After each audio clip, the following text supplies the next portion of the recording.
Anyway, it's a very nice day outside.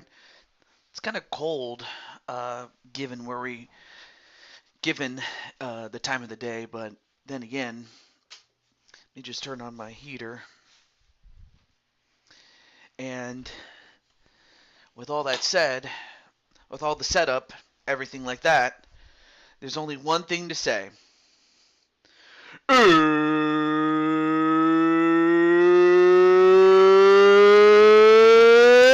It's time! It's time for UFC 4, and we have Matt Storm and Brian Happy Meal Hernsberger. And of course, Mike Wasson is in the tournament. And then depending on how quick these fights go, that will more than determine whether or not we're going to have a part 2 or not. So there's that. Howdy, partner. Oh, howdy, Brian. Yeah. I did have a nice lunch, although it was just as much of a dinner. So the only thing I can really get is like dessert for later, so it's fine. Also, hey, what's up, Brooklyn Joker?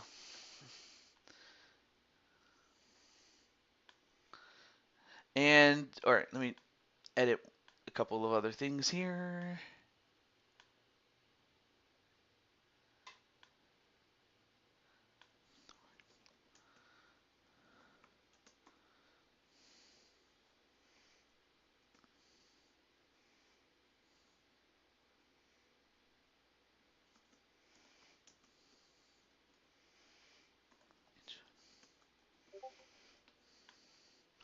All right, let me just turn off my desktop notifications. That way this doesn't interrupt the stream all that often. All right, let me catch up on the chat really quickly. So we have Joker. I heard the news about what happened. Like, CM Punk is back, Randy is back, and then apparently Seth has a beef with Punk. Although I'm not sure if Punk was just soaking it in, or if he was trying to wave to Randy Orton in what that. Well, if you hear voices in your head, you got to get them out. And then, of course, there's one half of the triple main event. The House of Black explode! Much akin to the Mega Powers explode. Of course, I can't really do the raspy voice that, Mr. Vince McMahon used to be able to do. But I have to say that storyline was awesome. And perhaps one of the best storylines that Vince ever did, outside of, of course, his feud with Stone Cold Steve Austin. Wait, R-Truth is also back? Awesome. R-Truth is cool. I like him too.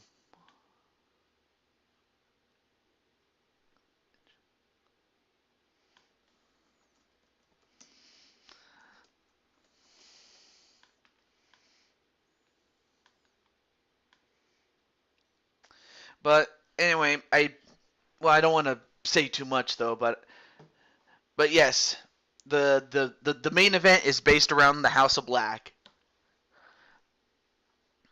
It should be called the House of Mouse. All right, shut up, Mickey. But you know what, Brian? Since you're here, I think the best thing I can do for Brian right now is to have his fight right now. So let's do that. So anyway, we have 7 created fighters, and then we have one real life fighter in Sean O'Malley. And since we haven't really showcased Mr. O'Malley, I figured it'd be best to showcase him and to have him face off against Captain Danger in the quarterfinals, among others. Yeah, he was. I'm happy that Randy is back to his, and he looks in great shape for a man his age. Also, hey, what's up, AJ and Patty? Okay, so he says yes. All right. Then in that case, what I will then do is let Brandon know that his fight is up first. So give me a second.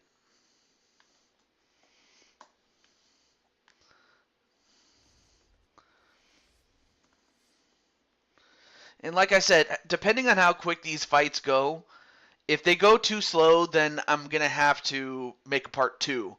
But if they go quick, then I might just do it all in one part. So we'll see.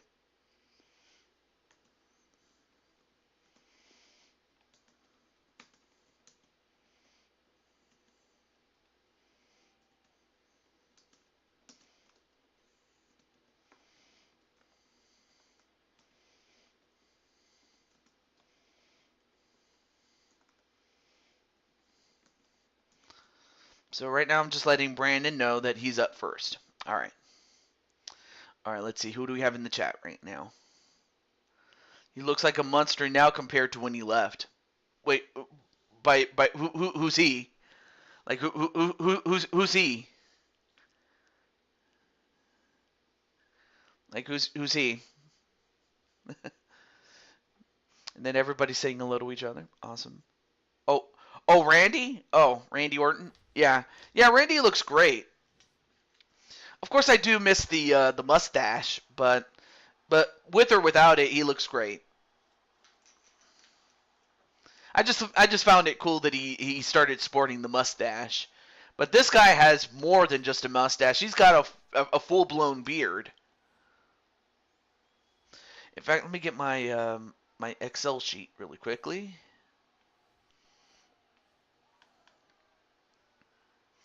But this is the first of 4 quarterfinal matches.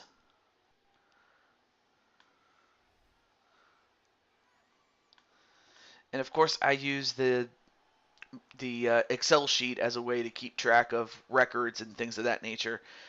So for Mike Wasson, he is currently at a record of 4 wins and 3 losses. However, this man is a former UFC heavyweight champion. And that man is Brandon Cuevas. And his current record stands at 9 wins, 10 losses, and 1 no contest. On judgment. Yeah, it was. Wasson for the win? All right.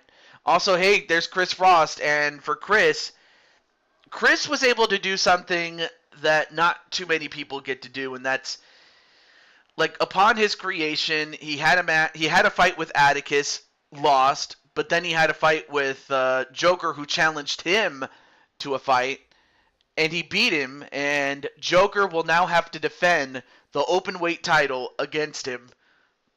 Now, whether we get to that fight or not, that's another story altogether. But Brandon is younger, but the height, the weight, and the reach go to Mike Wasson.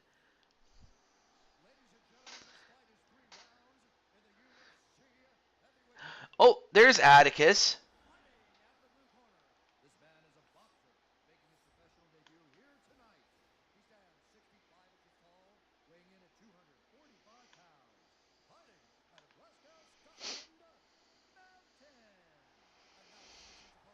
A no contest because of an illegal headshot. Yeah, there was a time when, I forget if it was you or I think it was Brandon who accidentally kicked you in the head whilst you were down.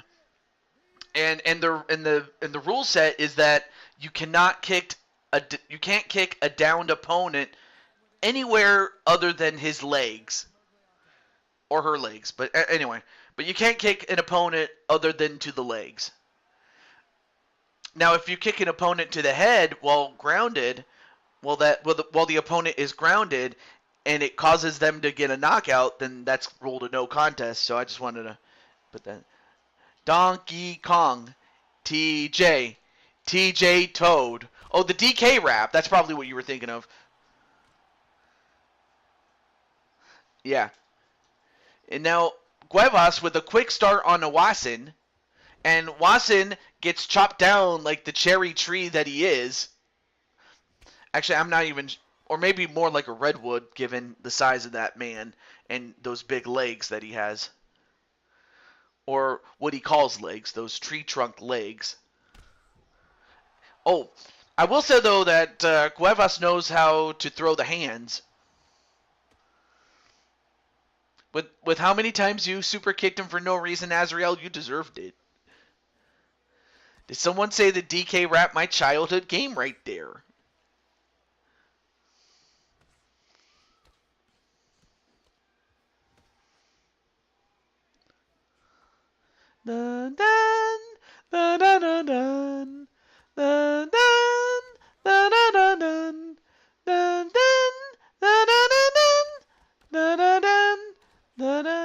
love that song. I don't know why.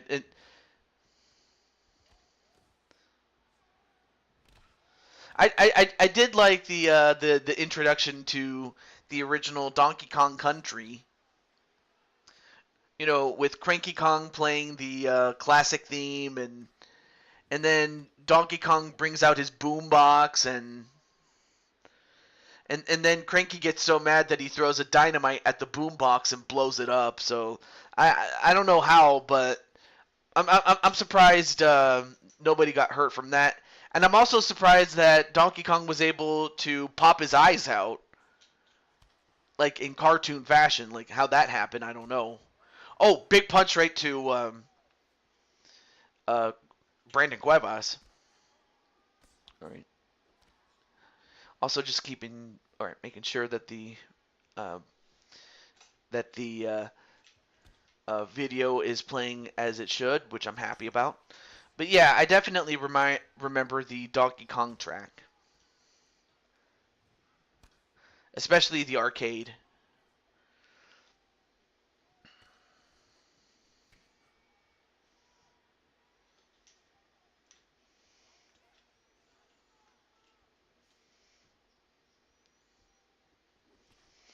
I remember it was a little different in the 1994 remake on the Game Boy.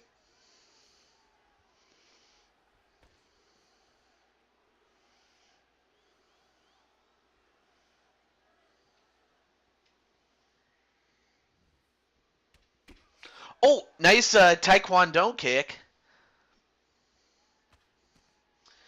And so far, I have to think that Brandon is controlling the pace of this fight. Oh! Oh, Mike Watson's hurt. And now Brandon switches it up and tries to go for a takedown, but not enough.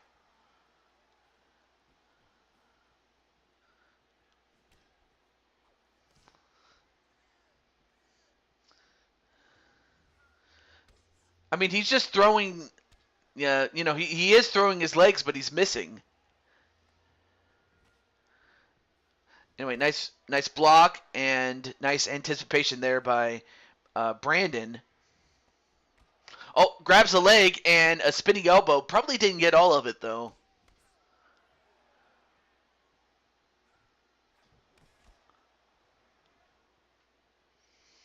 But anyway, we are live here.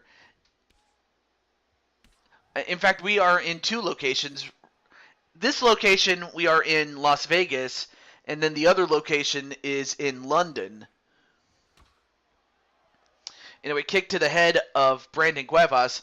Now 40 seconds left to go in this first round.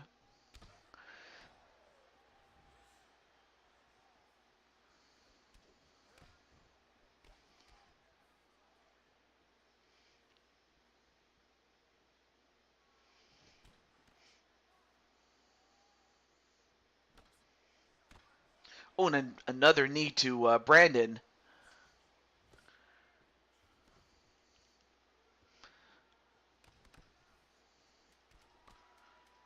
Oh, nice exchange! Nice exchange by Mike Watson.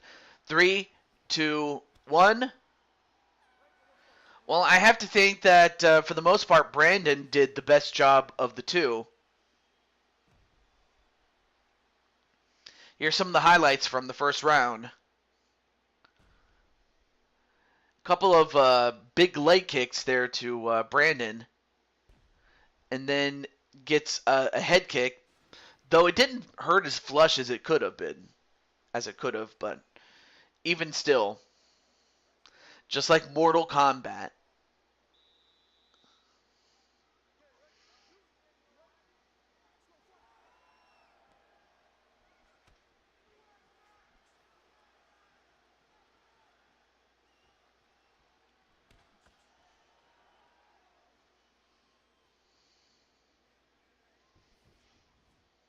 Oh, went for a high kick but missed.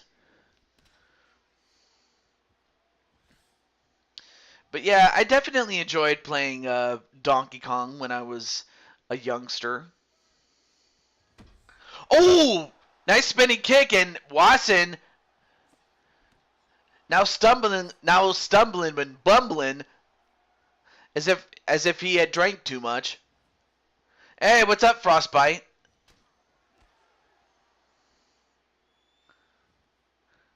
Went for another high kick.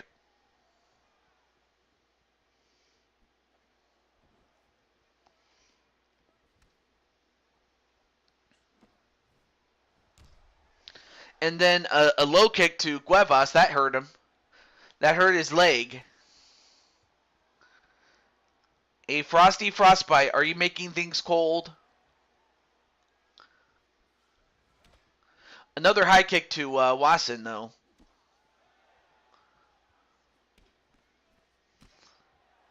Both guys are just tearing each other apart, but I have to think that whoever can get the most shots in or the most significant shots in is going to win this one. And then Frostbite's, ha ha ha ha.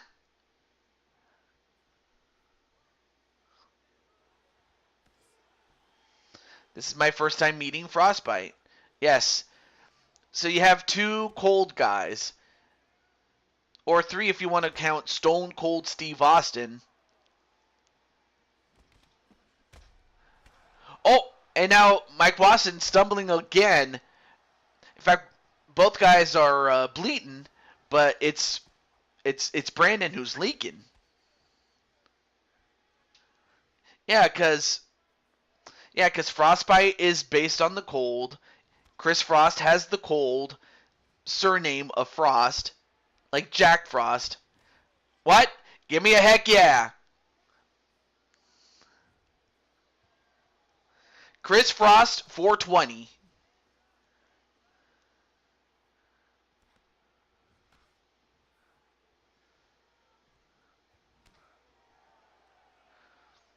Or Chris Frost, 1969 or something. I don't know.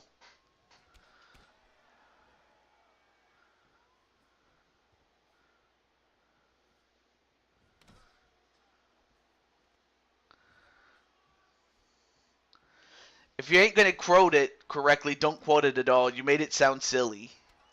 I think that was really the point. Oh, nice. Anyway, nice kick to the body of. Oh! Well, he kicked the leg, and that caused Brandon to get knocked down. You do score points based on knockdowns. Anyway, spinning back elbow, though.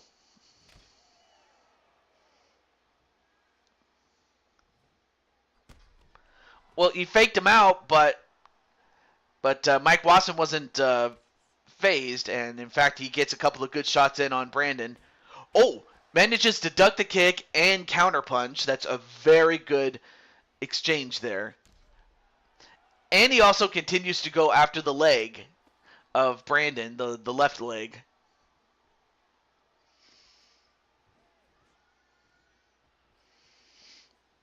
All right, now in a clinch, but Brandon doing pretty well with the clinch work.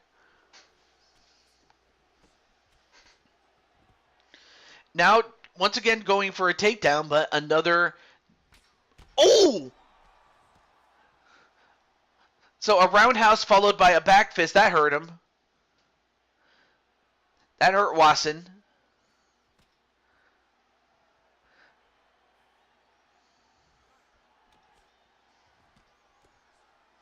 And then Brandon throwing hands. Oh!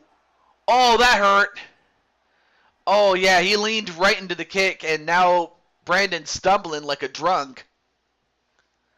Hey, how's it going there, Wally? Of course, we're going to see Wally in one of... Whoa, whoa, whoa, whoa, we kicked him... Okay, hang on a second. I just saw that Wasson kicked Brandon.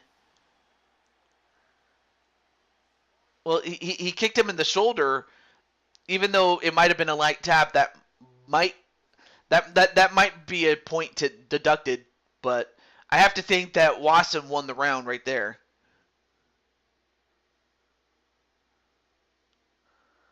Well, here's another angle.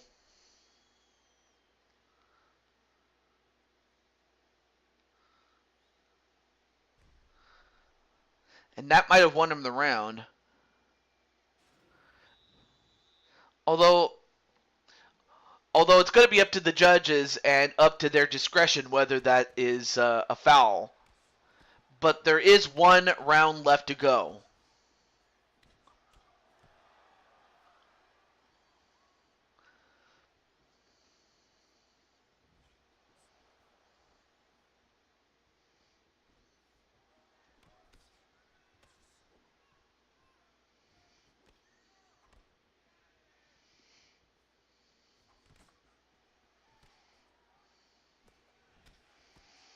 And hello, Leo. Anyway, oh, nice leg grab, and now pushes him against the fence. And then Brian says, "Hey, Wally World."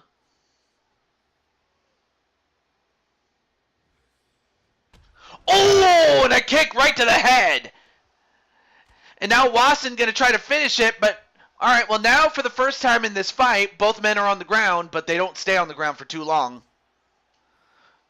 But Mike Wasson with a big kick, and that probably would have dropped most other men. He's like, stay on him, Wasson.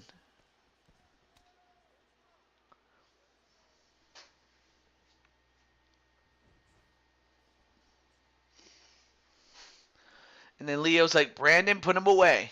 Oh, and a kick to the leg. That dropped him. That dropped Brandon.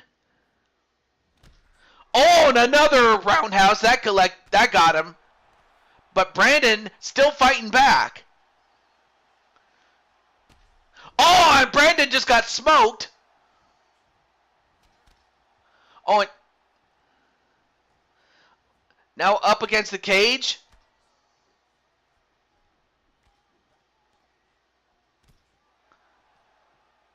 Three minutes left to go in this round. I'll be shocked if it goes to the judges. Although right now Wasson is swinging but missing. Oh, and that got him. Oh, and Wasson just got dropped. Oh, but Brandon is going to go to sleep.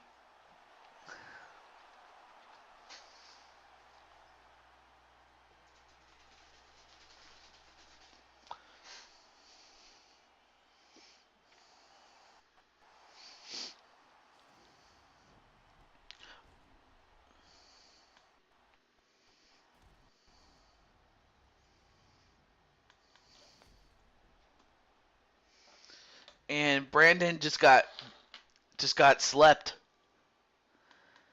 So he goes to 9-11 and 1 no contest, and Mike Wasson gets the win.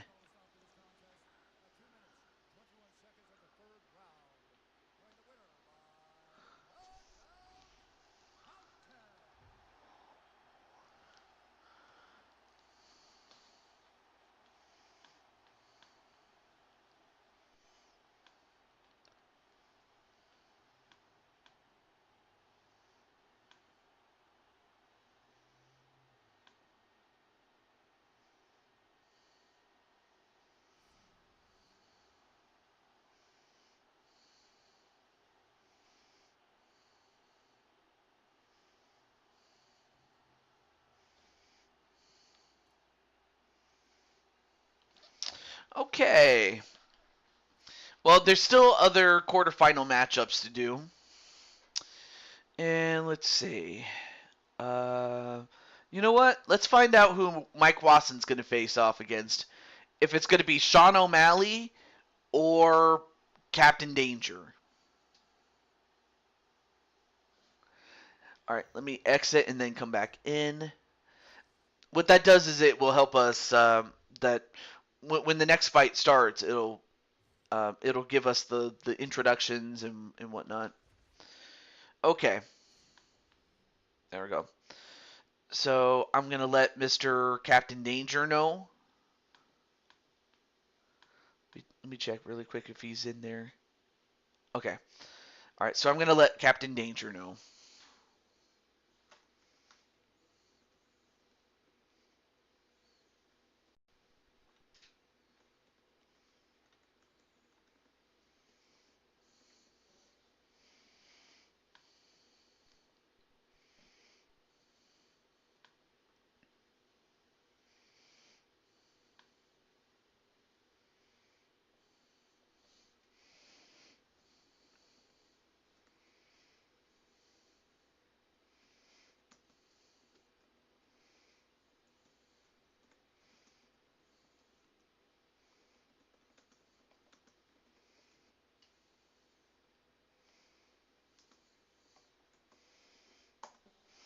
Okay. All right. Let's see. There you go. Watson said, finally. Diamond Sky's prepping for her match. Awesome. All right, so I just let Captain Danger know. So now the question is, who do you think is going to win? Is it going to be Captain Danger or will it be Sean O'Malley? The only real fighter in the well, actually, there's one other real fighter. You'll see him in a bit, but in the tournament, he's the only real fighter, and you have Sean O'Malley. Yes, you do have a fight on the main card, of course, and you're going to be in a champion versus champion match, or fight, I should say, and you'll be facing off against the middleweight champion, if I remember correctly. Yes, I do. You will be fighting the middleweight champion as I'm looking at my card, or at the card that I make. But there you see Sean O'Malley, who of course is wearing the rainbow dreads.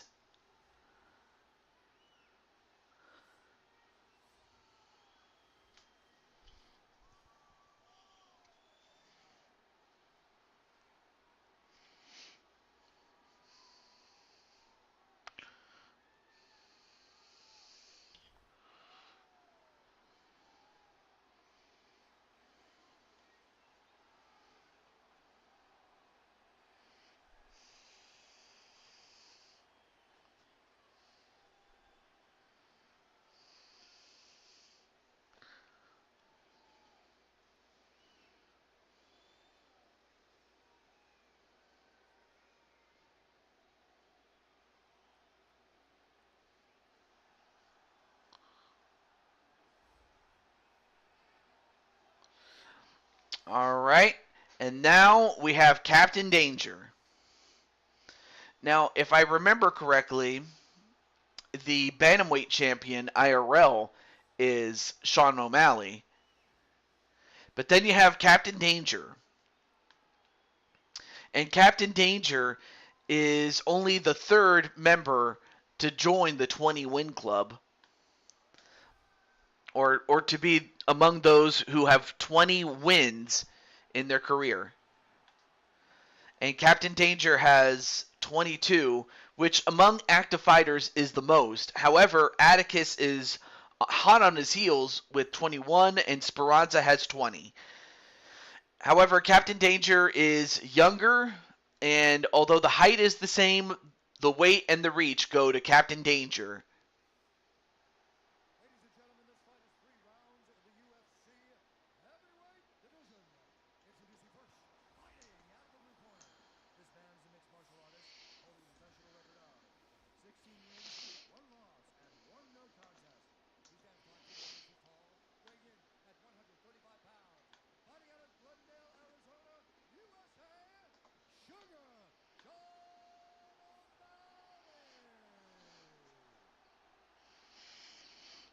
Yesterday's pay-per-view was good. War Games and other matches were good. Awesome. This man is a wrestler. Make his professional debut here tonight.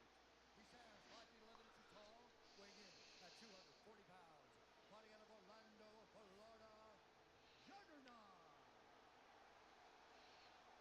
And when the action begins, our referee in charge, Dan Murgliata.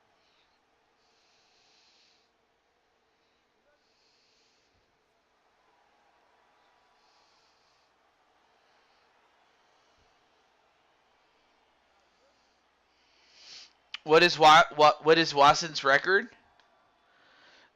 He's currently at 5-3.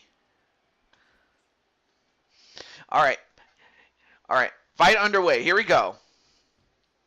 Anyway, nice jab there to O'Malley. Now, this is an open weight tournament, but just because O'Malley is outweighed does not mean that O'Malley couldn't win.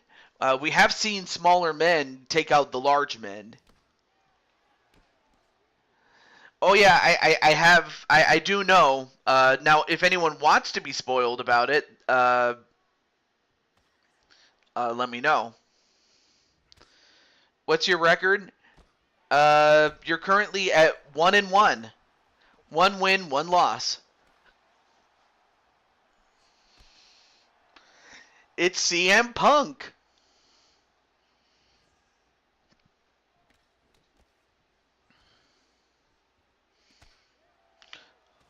Oh, nice block there by Captain Danger, though.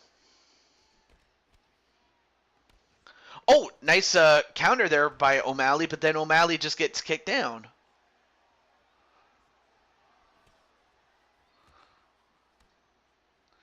And already it looks like O'Malley has a busted nose.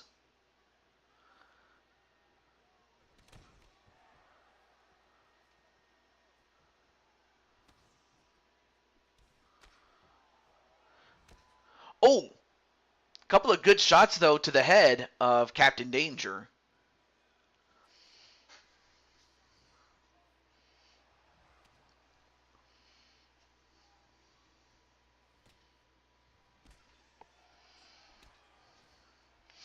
EA Sports, it's in the game. And another kick to the face.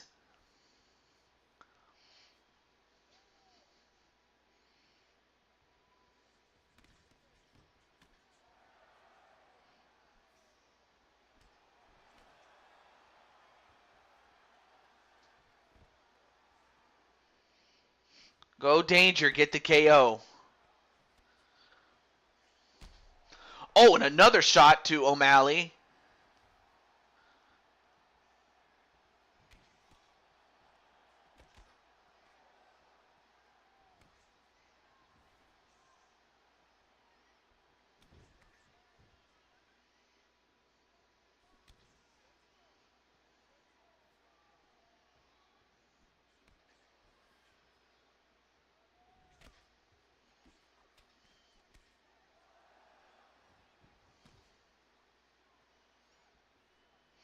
All right, 2 minutes left to go, and then there's LD in the little ones.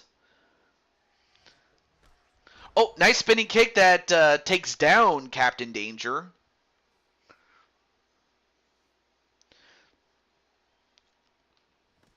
Oh, nice block.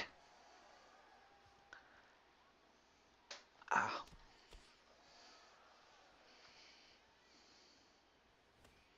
Oh, nice leg check there by O'Malley, and that'll get uh, Captain Danger limping a little bit. Oh, nice spinning kick there by O'Malley.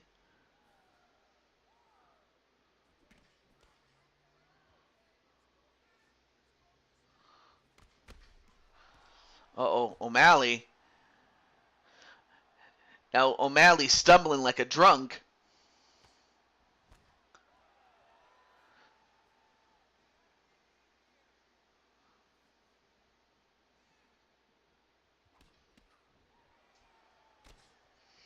Although O'Malley not going to give it up without a fight.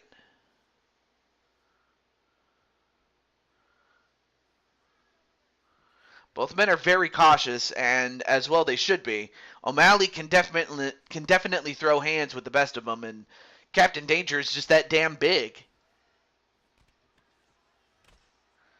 Although right now the size isn't mattering all that much. I mean, sure they're the same height, but the weight is definitely in the advantage of Captain Danger.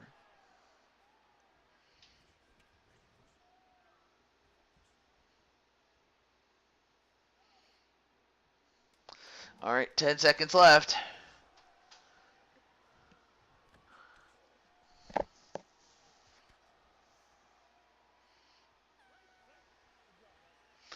All right, well that's the end of the round.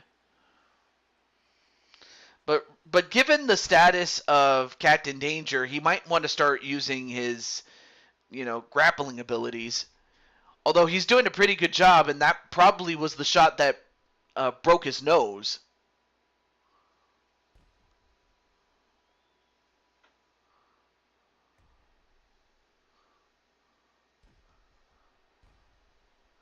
And how that did not lead to a knockout is completely beyond me.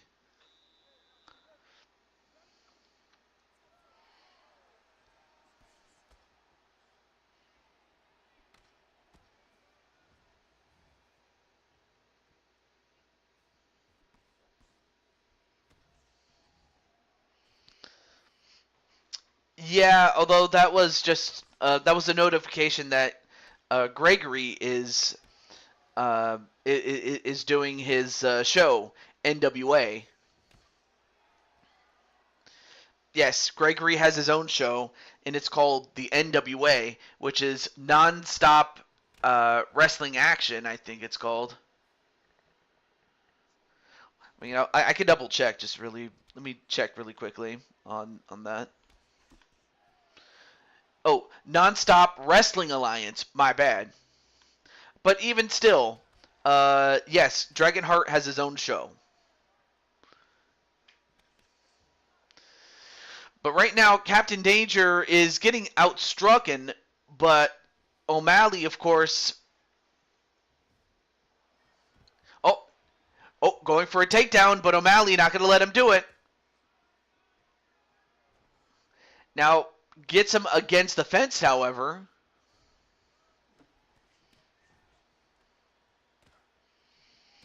Although Danger, with some knees, now gets him up against the fence.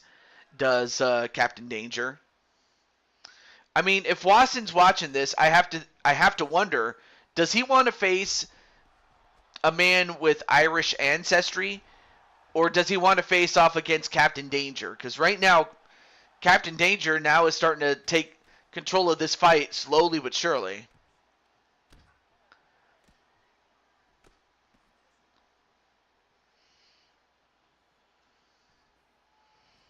Oh, that got him! The high kick by Captain Danger, and well, Watson, this is the man you have to deal with as Captain Danger gets the win. And look at this. Boom! And if the kick didn't get him, the smell did. I mean, he pretty much kicked the rainbow out of his head. Probably knocked some Skittles into him. Or maybe even knocked the Skittles out of him. Taste the rainbow. Skittles. Cheap plug, I know.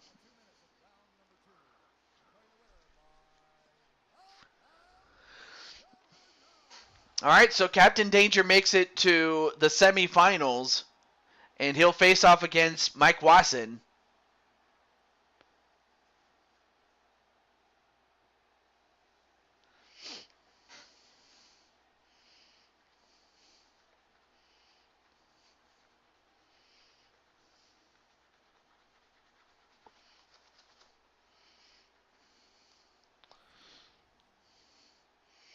Okay.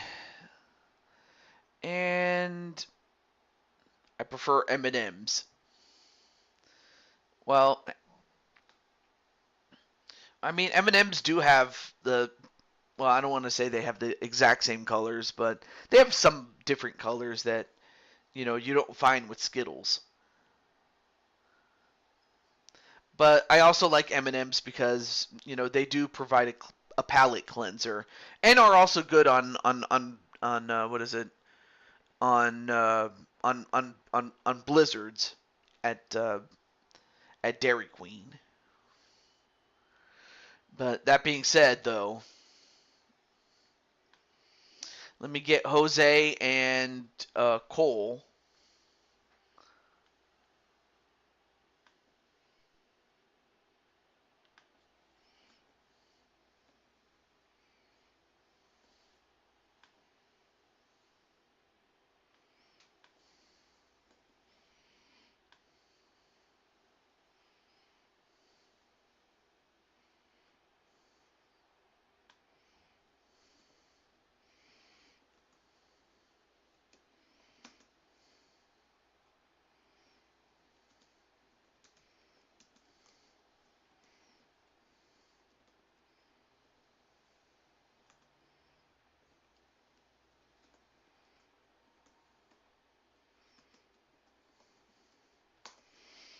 Okay, so now I have Jose. Now I just need to get Cole.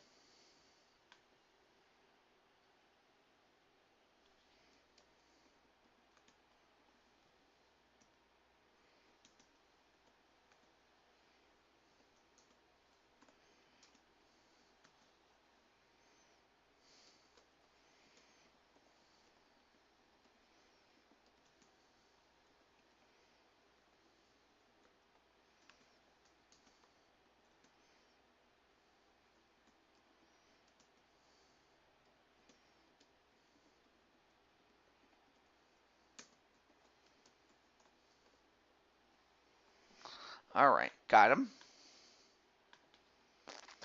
All right, let's see. Who do we have here? And then everybody's saying hello to Azrael. All right, so let me exit and then come back in. So, there's Brandon. So Brandon, well, actually, you just saw what happened, but it was close though. But it came down to a knockout, and Wasson put Cuevas to sleep.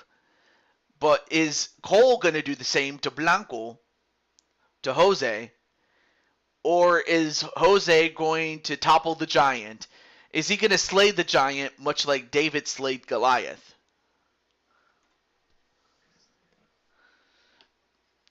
Well, the time for talk is over, and the time for fighting is now. So let's do it. So that one ended in the second round, so that's not bad. Knowing that I did not give everything I got in that fight. I mean, like you had the early advantage, but of course, as the fight went on, Wasson got stronger and stronger, and well, it was a knockout, really.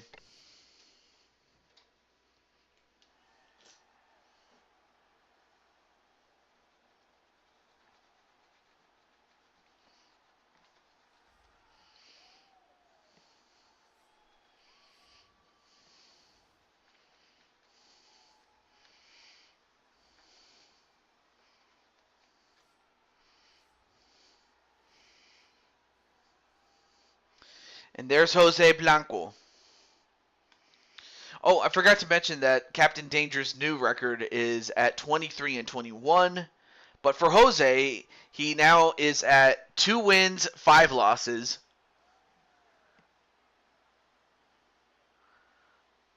Ever since he came back, and now he takes on Cole Weston, a former light heavyweight champion. In fact, you have a former light heavyweight champion in Cole Weston and a former featherweight champion in Jose Blanco. If Jose had won the last fight, he wouldn't even be in the tournament. He would be facing off against Jamar to defend the title that he just would have won, but instead he's in this tournament. And my guess as to what Jose's going to do after this, as far as if he should win the tournament, I don't know. Kill Killshot, you are a disgusting man. You know that.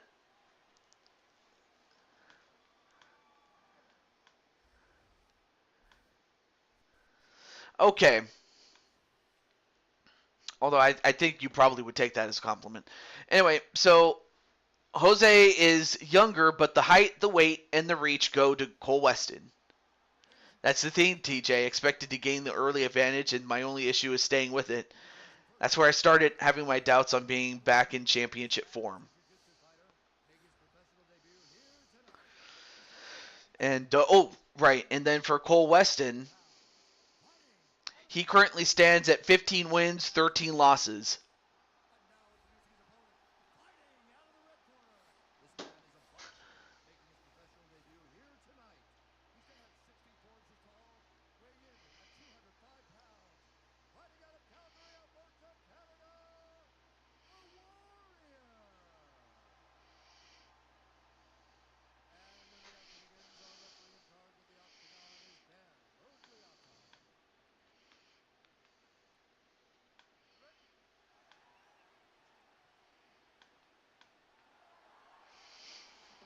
All right, there you see Cole Weston. Thumbs up, thumbs down.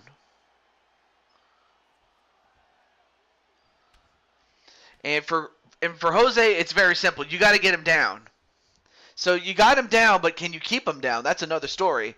And the one thing that Jose cannot try to do is match power with Cole Weston. He's got to try to get him down, get a submission. And we have seen Jose topple the Giants before.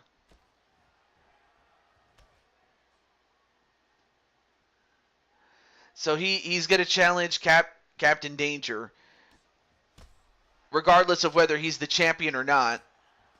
I applaud the willingness to do it.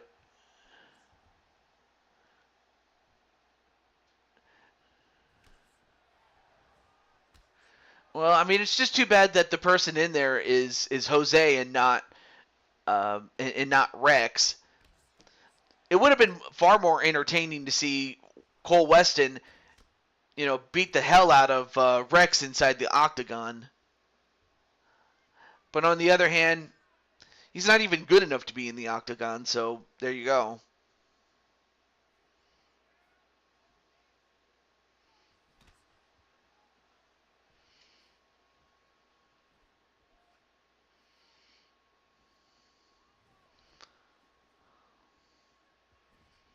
Oh, nice head kick there onto Jose. And Jose he's got to bide his time or hope that Weston tires himself out. Oh, smacked him right in the face. Oh, but Jose, I give him credit. Like, he just gets up from that, but then again, that's why he's called the masochist. Because he's willing to take that kind of punishment if it meant it would help him win. DJ, did you see my last comment? Yes, I did. I said that win or lose, I want my next challenger to be Captain Danger. Captain, I'm calling you out, my man. Come meet me. Come meet your fate. So yeah, I did see that. Yes, it is 29 days until Christmas. You know why? Because we need a little Christmas right this very minute. I love that song.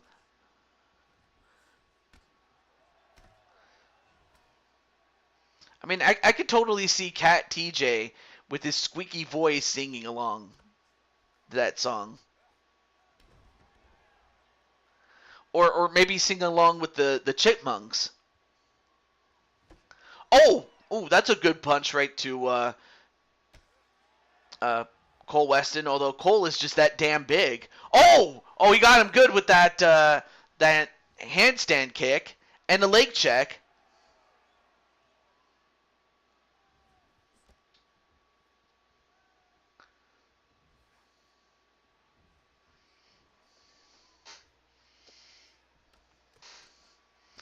But on the other hand, we have seen smaller men knock out the giants. And they didn't even need to use a slingshot to do it.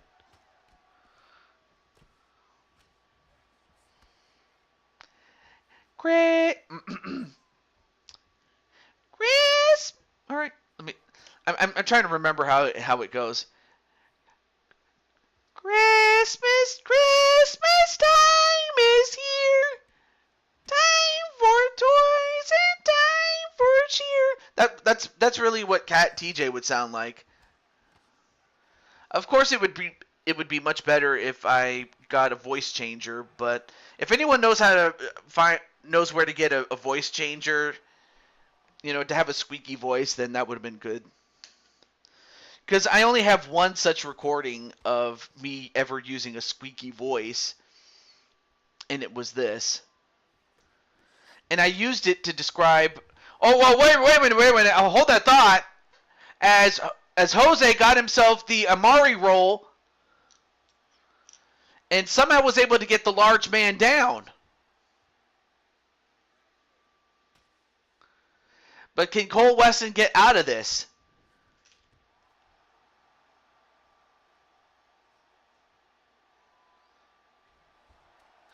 Well, he does, but now he's on top of Jose in the mountain position. In the mountain. No, wait. Jose reversed it. Well,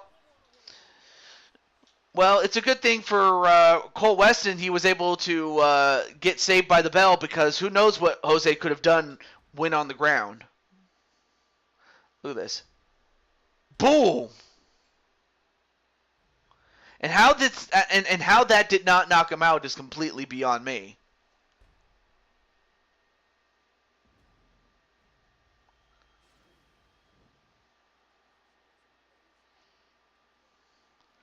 It was good. Aw.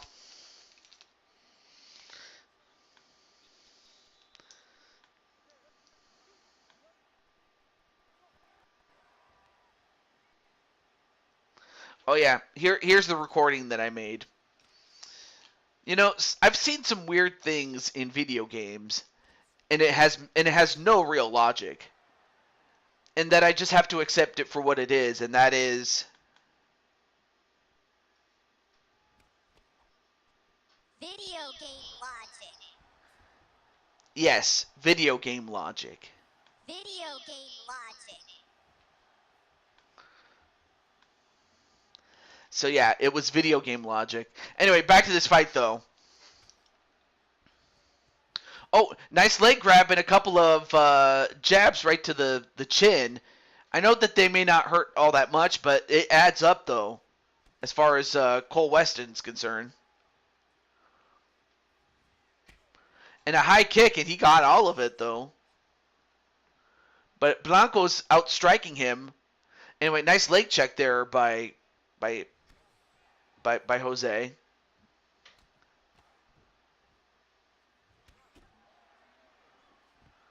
And now Jose's going to try to take down the cherry tree or the redwood, but not enough.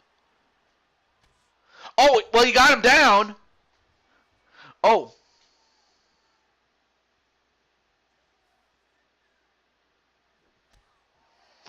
Wait, nice spinning kick.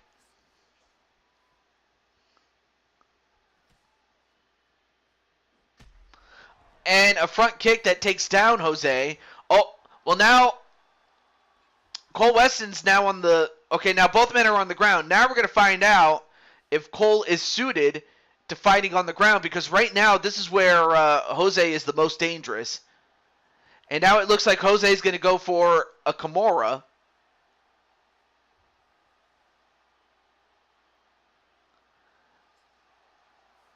And Jose's got him in trouble. Can he get him? Oh, my... Wait, what happened there? Oh, he broke his arm. Jose broke his arm. And instead of, using a slingshot, he snaps the giant's arm. And for Cole Weston, he goes down. And for Jose, he now improves to 3 wins and 5 losses now. But that's incredible how the small man was able to break the big man's arm. Any thoughts on that, folks?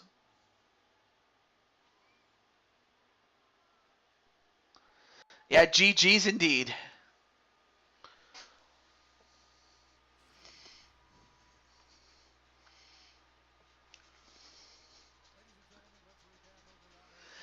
So yeah, Cole Weston did everything right except he went to the ground when he really should not have, and Jose was able to get a submission on him.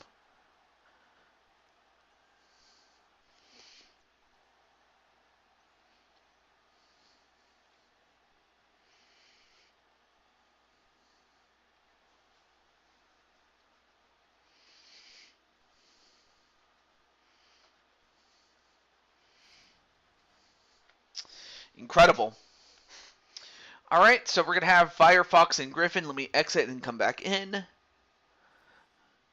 But congratulations to Jose.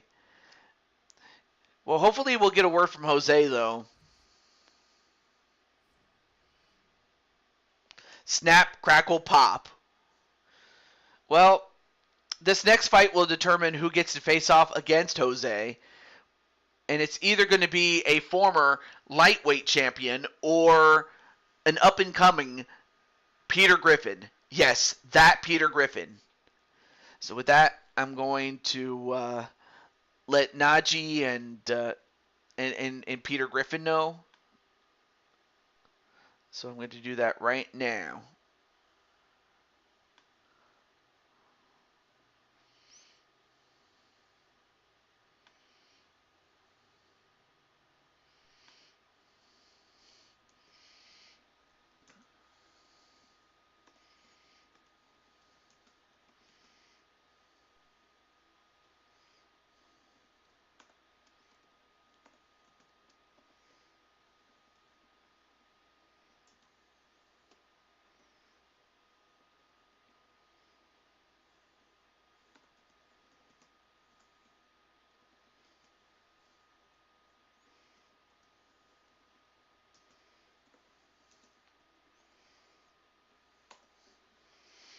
Okay.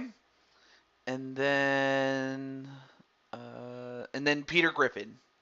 Let me get him.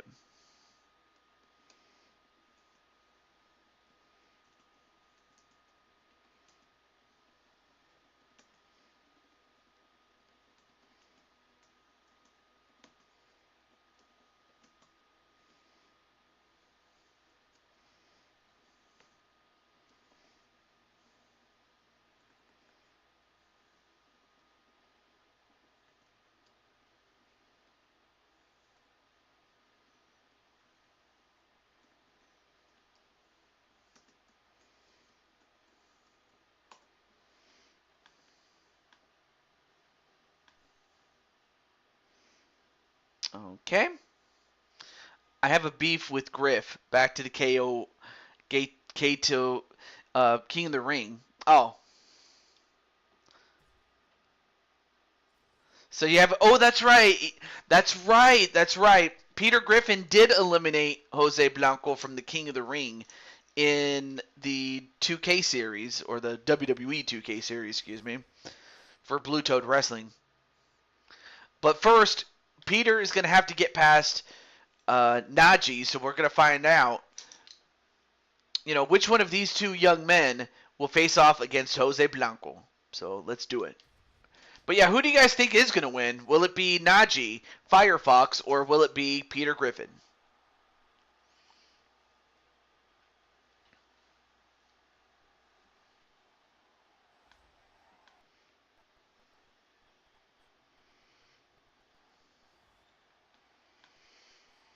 All right, so introducing first is Peter Griffin. And for Peter, he is at an even 3 wins, 3 losses.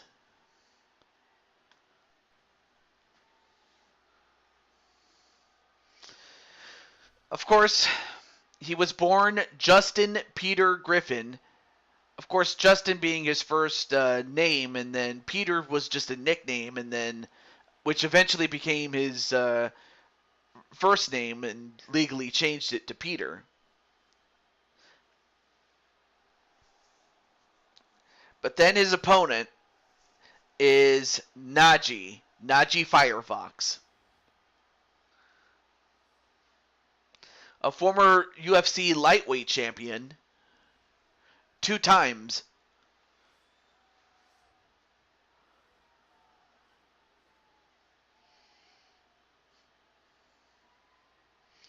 Well, anyway, after this, we will have our extra fight. And what's gibbling on? Wait, gibbling? What's gibbling? What's gibbing? It's going to be Najee and Peter. And is this locker room helping your train? Oh, I get it. Is that a chicken joke? Especially after, even though Peter wanted to get his hands on the chicken, it was The Rock who beat the chicken, into submission. But anyway, there you see Peter Griffin, and I almost forgot to mention that Najee's record stands at 11 wins, 19 losses, and 1 no contest. Making his professional debut here tonight, he stands 5'10" tall, weighing in at 160 pounds. Fighting out of Hoboken, New Jersey, the Enforcer. And in the action rings, our referee in charge, Herb D.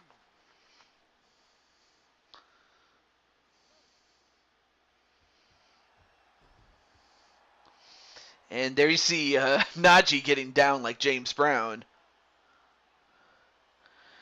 And then Peter's like, just bring it.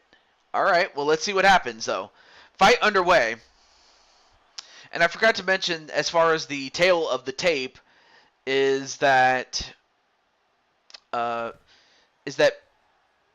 Najee is younger. Peter Griffin has the height and the weight and the reach against Najee, so Najee will have to use his speed, but also his ability to try to take down Peter Griffin. and not try to trade, power punches with him. He's got to use his speed. And then Wally says, "Hi, Jose."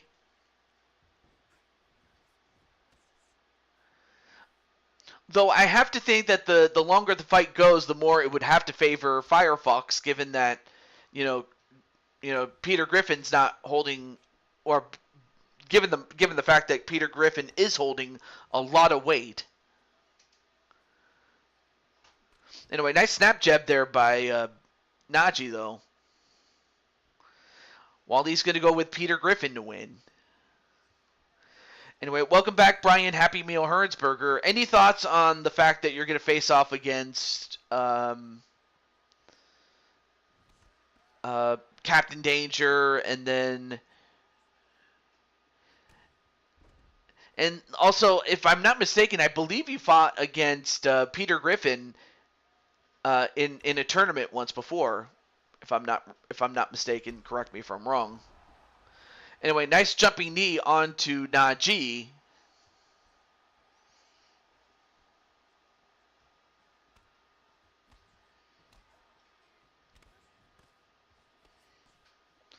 And a couple of kicks right to Peter Griffin, and now Peter is getting outstricken. And again. So right now Najee is getting a couple of good shots in with those kicks and punches.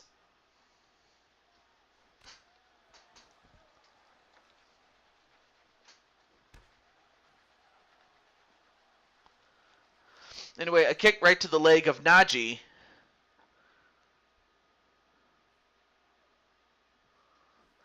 Although Najee getting his leg check, or getting leg checked, I should say. And another leg check too. Oh, nice block by Peter Griffin. But then Peter getting a big boot for his trouble. And then Peter with a kick to the body.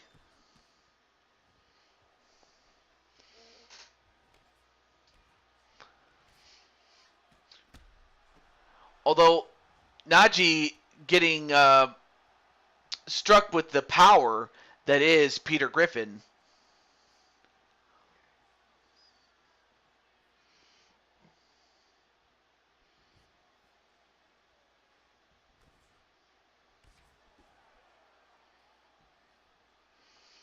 All right, a minute 35 left to go. Nice block again.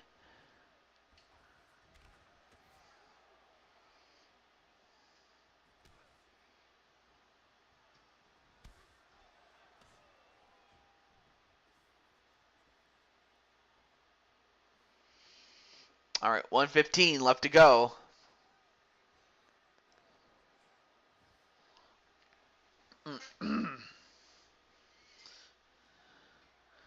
Both guys, well, nice speed by Najee.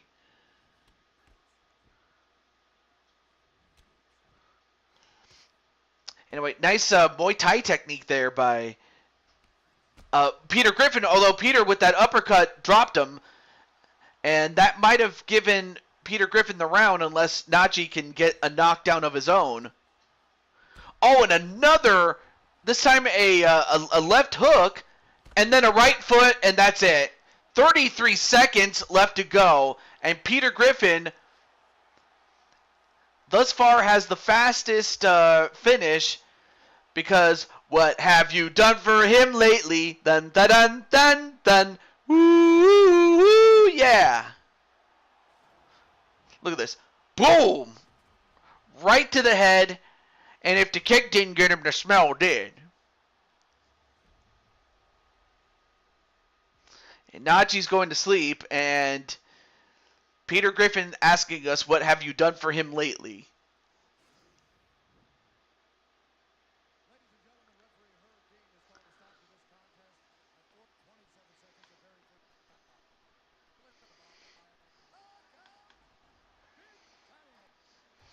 All right, so Peter now goes to 4-3, and for Najee, he sadly goes to a very dubious club, and that's the 20 Loss Club.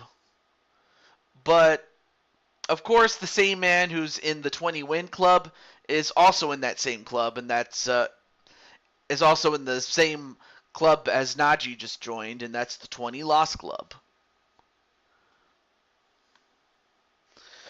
So the semifinals are going to be Watson and Captain Danger, and Jose Blanco and Peter Griffin.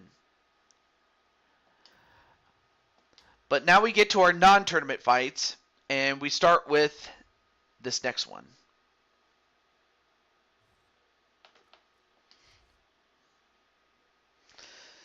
Yeah, but we'll take a we'll take a break from the tournament in just a moment, but we're gonna go to this card right here. So we have so anyway, we have a non-title fight with Jamar and Diego Sanchez. We have the next two fights are for the women's tournament. And then, of course, we have our champion versus champion fight between Jordan Walker and Wally Johnson. And depending on how quick these fights go,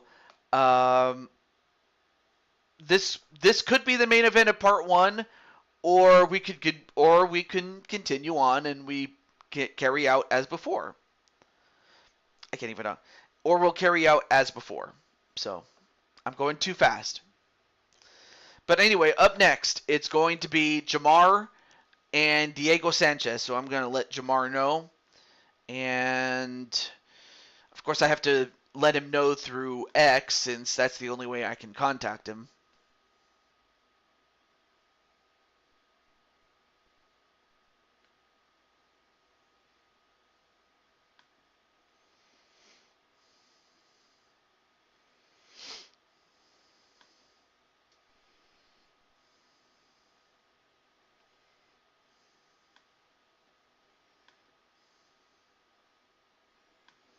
Okay.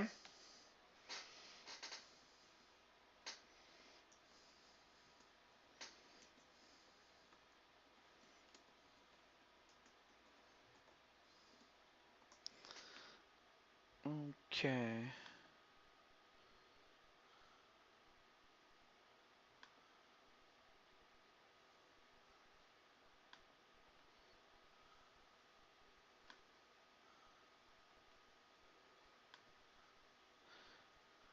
All right. All right, let's see. Oh, okay. Jamar for the win? All right. So, yeah, you guys can tell me in the chat who you guys think is going to win. And Wally says Jamar for the win. Not bad.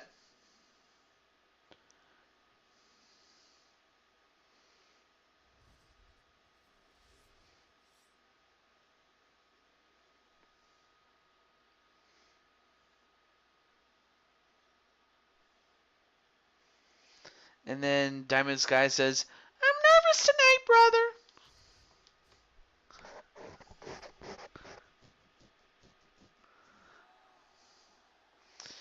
Well, anyway, now we are to our London portion of our show. And it starts with real-life fighter Diego Sanchez. And believe it or not, funny story is that when Bryan Danielson was watching a fight that featured Diego Sanchez, and this was at around 2009 when Diego was in his prime. But legend has it that when he was coming down to the ring, he was going, yes, yes, yes. And then that was when Daniel Bryan, or Bryan Danielson as Daniel Bryan, that's where he came up with the whole yes, yes thing. You know, celebrating and whatnot. Anyway. Also, Firestar, how are you? You know, I'm starting to think maybe I should get Firestar involved in more of these streams. That is, it's if Firestar wants to. Anyway, his opponent is Jamar Games from Atlanta, GA. And for Jamar, he is the current reigning featherweight champion, despite the record of 4 wins and 8 losses, but Jamar has definitely is on a roll right now, as he's gotten 2 victories, one to win the title and the second one to retain it. But now we'll find out if that momentum will carry over as he faces off against Diego Sanchez. And for Diego, this is a title eliminator for him.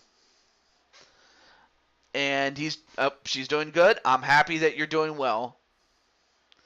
All right, so Jamar is younger, and although the weight is the same, the height slightly goes to Jamar. But he definitely has the age advantage, of course. And Rockhawk64. That's a guy that I was visiting on his Twitch, also called Rockhawk64. But yeah, I was hanging out with him just before I went live, and I wanted to, hang out and just catch up, just like old times. Dude, I remember I remember getting together and playing games like Splatoon and Mario Kart, Mario Kart 8, and then later Deluxe, and it was a lot of fun. But it is great to see The Rock. So The Rock says,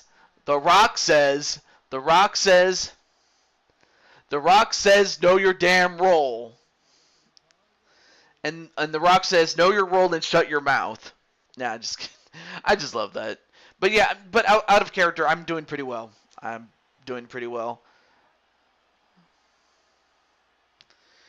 And that being said, though, there you see Diego Sanchez.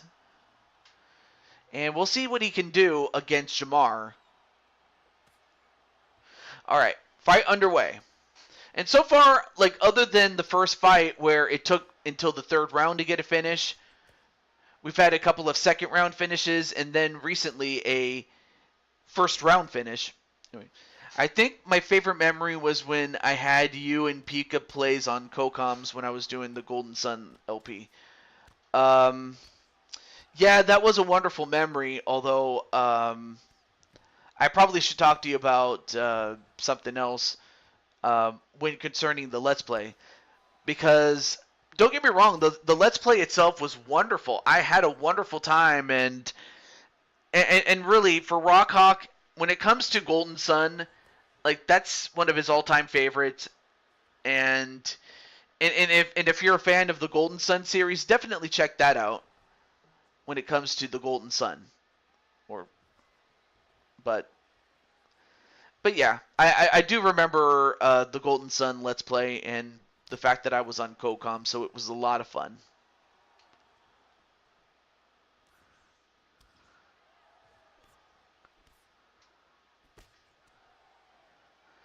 Anyway, and then Wally says, "Go Jamar, win this fight." Although right now Jamar doing pretty well with the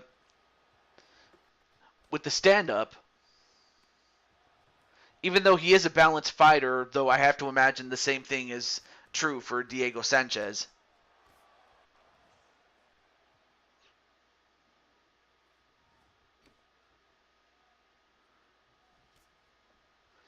Anyway, nice kick to the leg, and then, but yeah, that was definitely one of the highlights there for me, Rockhawk.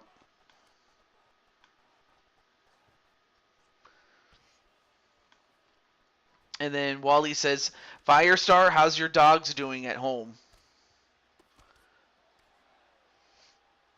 I mean, of course, the dogs are more than welcome to watch, watch TV.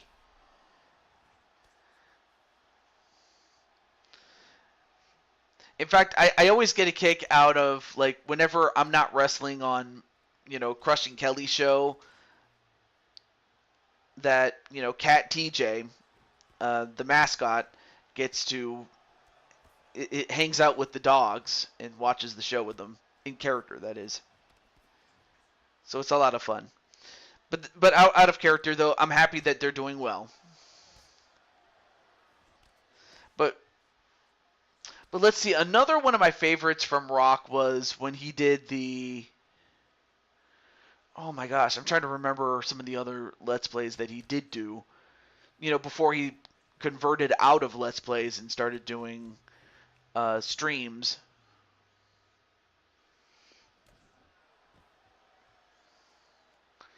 Anyway, trying to go for a takedown on Jamar, but Jamar not going to let him do it. Although Jamar got kicked in the head a little bit.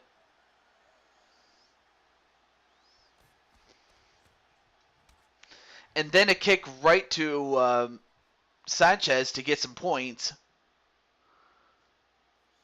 And then Against All Odds says, hey, Firestar.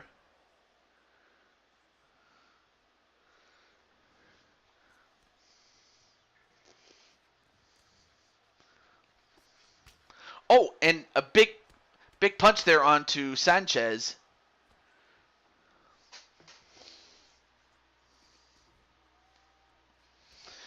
Nice grapple there by Sanchez, but he also got a little bit from Jamar.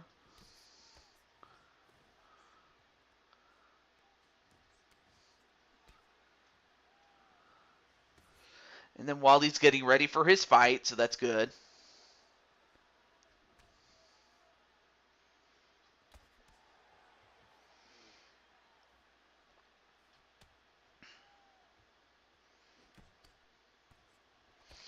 And then Firestar says, hey, Odds.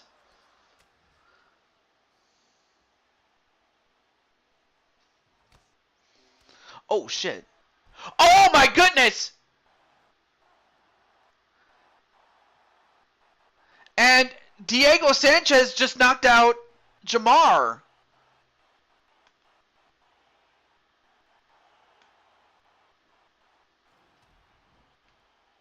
Look at this.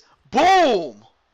And Jamar just got knocked out by Diego Sanchez, and I think the old dog still wants another shot at a world championship, but Diego Sanchez upsetting Jamar, and now Jamar's going to have to give Diego Sanchez a shot at his championship.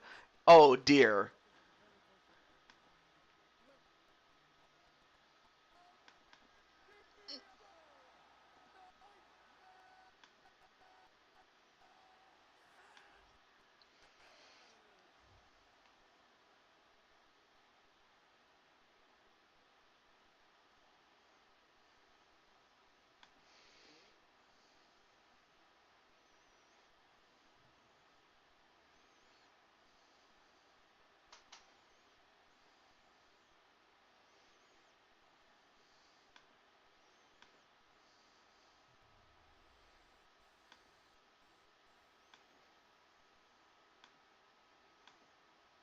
Okay, there we go.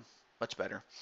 Okay, but yeah, that was unbelievable how Jamar just got beat by a now past his prime Diego Sanchez, but yet he gets a shot. So we'll find out what's going to happen in the rematch between those two.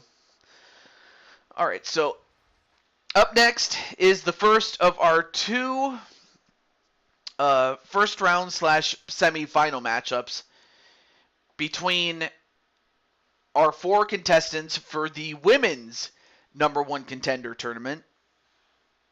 And our first semifinal is Crushing Kelly Baker, or Crushing Kelly Black, whatever you want to call her, and Taipon Sterling, who is of course Against All Odds client. So the only person I need to let know is Crushing Kelly. So let me just let Miss Crushing Kelly know.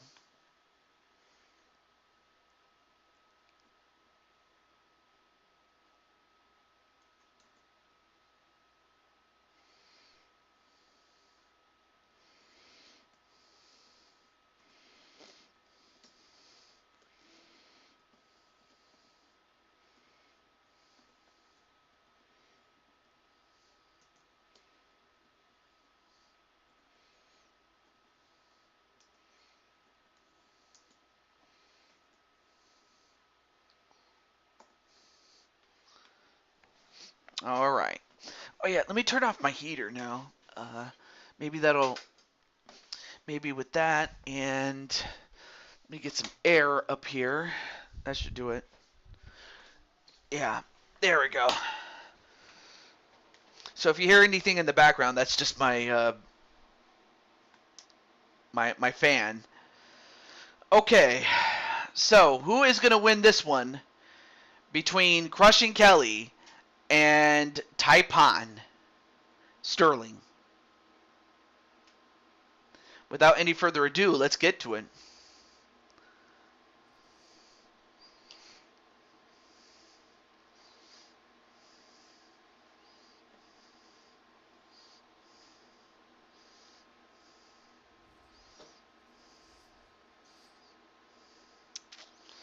All right, so Crushing Kelly taking on Taipan.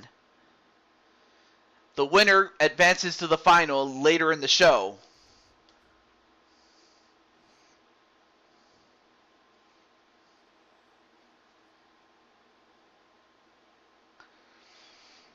But introducing first is Taipan, and I believe one of the people accompanying her is against all odds himself. So he is out there. And Taipan has a record of 2-1, 2 wins, 1 loss. Excuse me.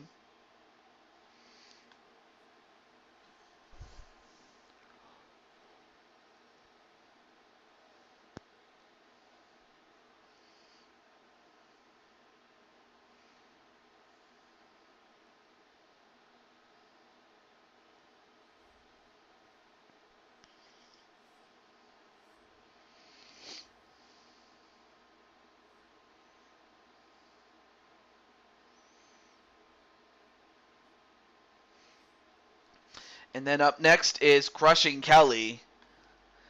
And Crushing Kelly has a record of 6 wins, 16 losses, and for Crushing Kelly, this would be a great way to get back in the hunt. She is a former women's bantamweight champion after all. But the tale of the tape is that Taipan is younger, and although both women weigh the same, the slight height and reach advantage do go to Crushing Kelly.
There we go.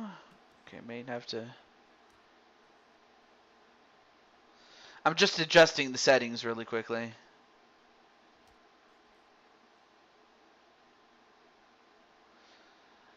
Though it would be nice if I didn't have to worry about this constantly.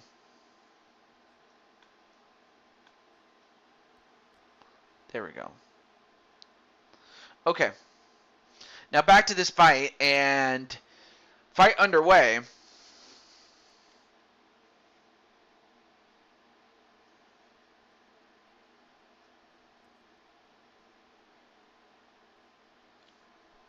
And now Crushing Kelly takes down Taipan.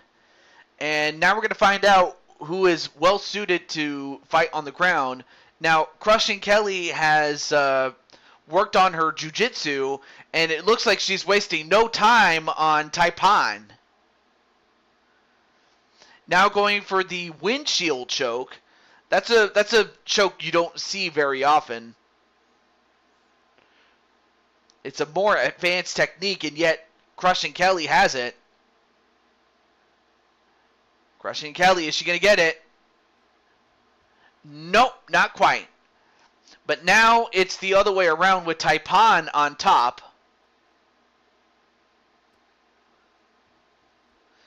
And now Crushing Kelly rolls up to her back. Or now is on her back.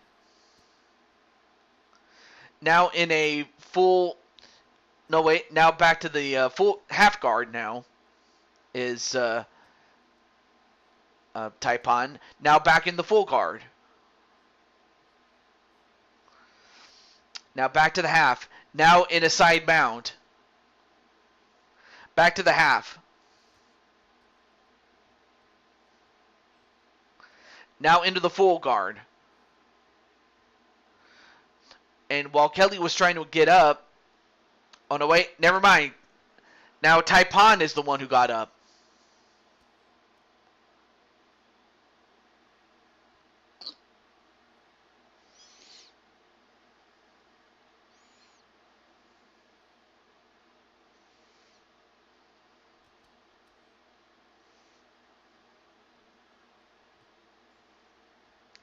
Oh, goes for the takedown, but not quite.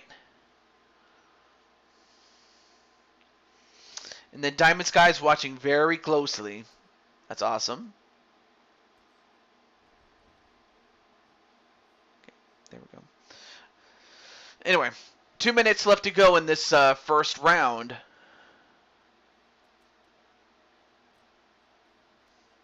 And then Azrael rooting for his sister-in-law,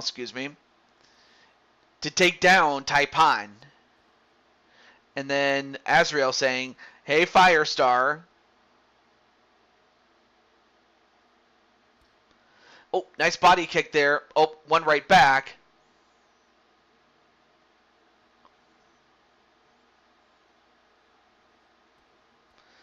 A couple of uppercuts right to Kelly.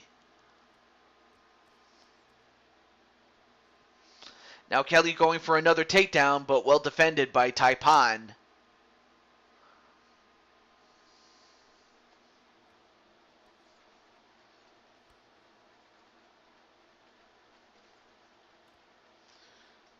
Oh, big, nice back fist there onto Crushing Kelly, then a kick to the head. Oh, but then Kelly responds with a kick up to the head of her own. And Kelly going for another takedown, but not quite. Oh, then a knee right to the gut by Taipan, but then Taipan gets a left hook for her trouble.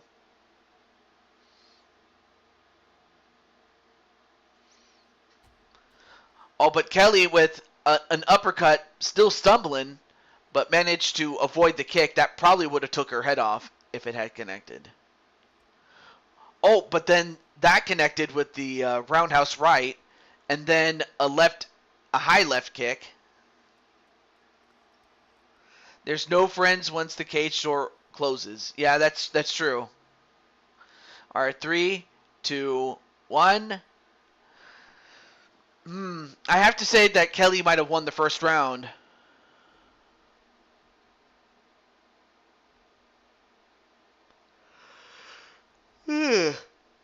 Oh, excuse me.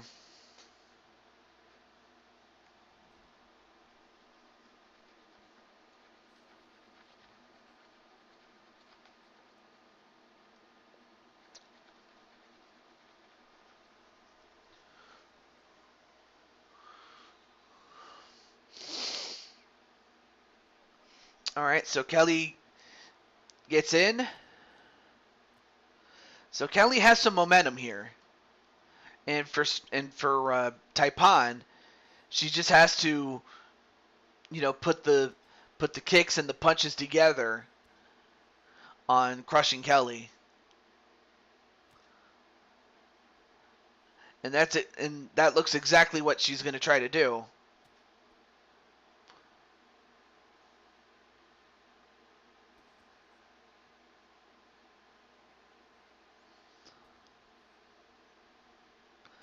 And for Crushing Kelly, she wants to, initiate the contact before Taipan does. Anyway, exactly. Look at the main event. Me and Atticus are brothers, but inside the octagon, we're going to try to kill each other. Well, I wouldn't want you to do that. But I do expect you to try to win. If it means knocking each other out, that's fine. But trying to kill each other, like, come on. But I mean, I get what you meant to say figuratively. Although Taipan doing pretty well with the knees, clinched up. Oh, and finally, Crushing Kelly gets the takedown.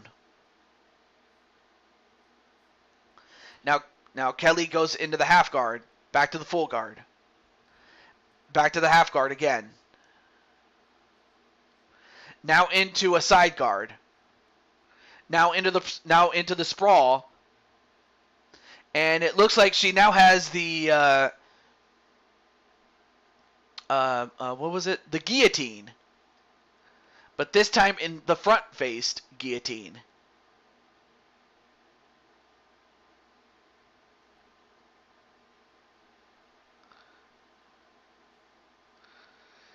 And Kelly, nope, not quite. But now it's been reversed with Taipan now transitioning into a full guard. Nope, Crushing Kelly reversed it and gets a couple of shots in on Taipan.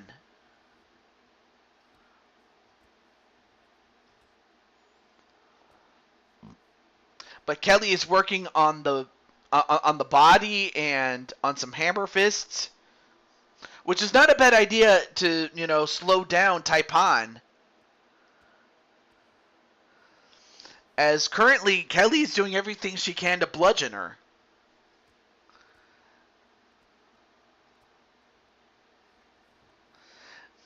And Taipan's doing everything she can to escape, but cannot do it. Kelly not going to let her do it. Now Kelly going into the side mount again.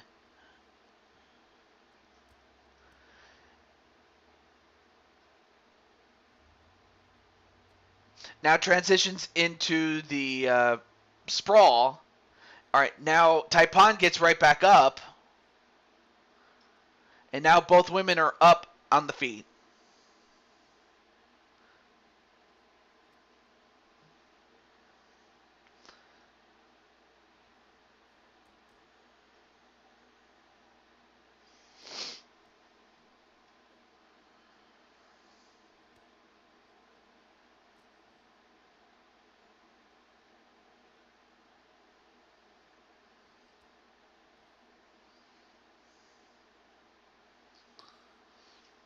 Anyway, nice spinning back fist, though, by Taipan.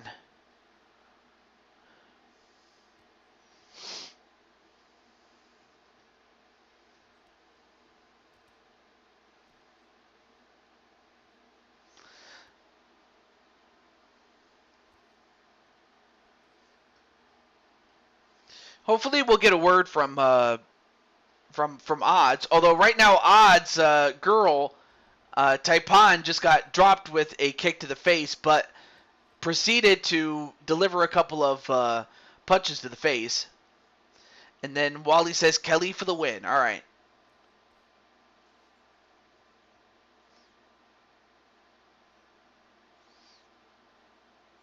"20 seconds left in the second."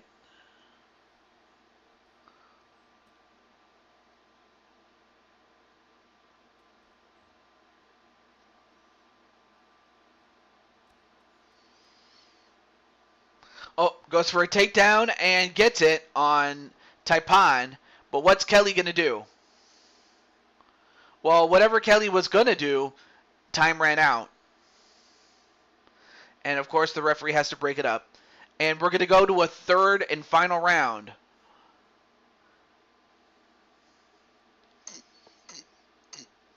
Well, I mean, I guess that's what Azrael was trying to get at, was that Once the cage door closes, it is every man for himself, and it's going to be every woman for themselves as well.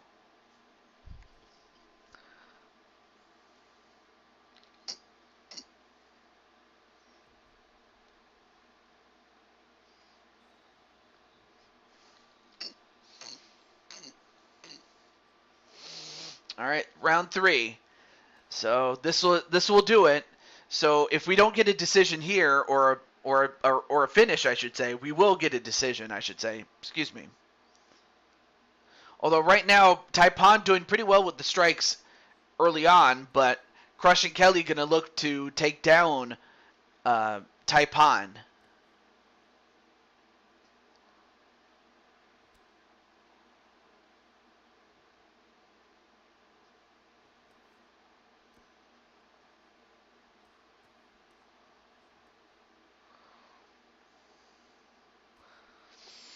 All right, so Baker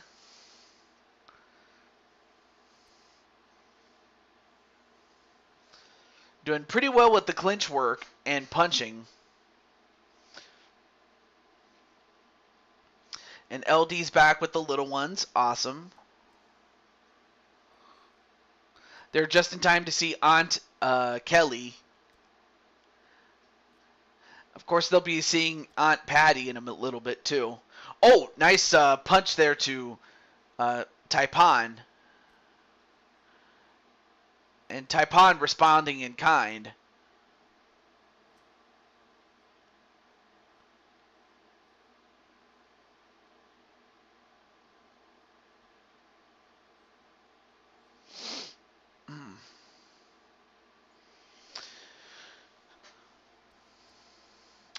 Nice exchange there by Kelly. And Kelly doing pretty well with the counter punching. Although Kelly going to look to go for another takedown, but didn't quite get that. Nice block there by Kelly. Anyway, nice snap jab there by Taipan. Both went for a kick at the same time. And, you know, I give Taipan a lot of credit because she's using her wrestling in reverse, which is to keep the fight standing up. But Kelly is still doing a great job on the feet regardless.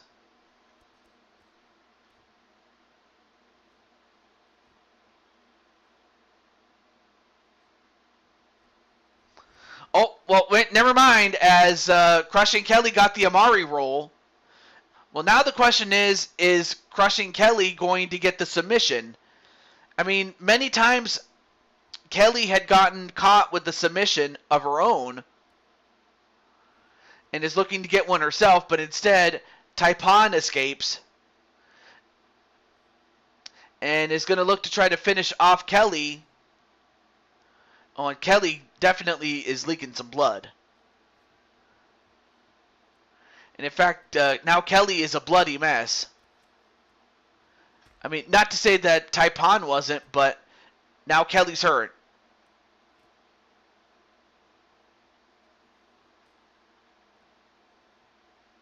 Goes for yet another takedown, but cannot do it.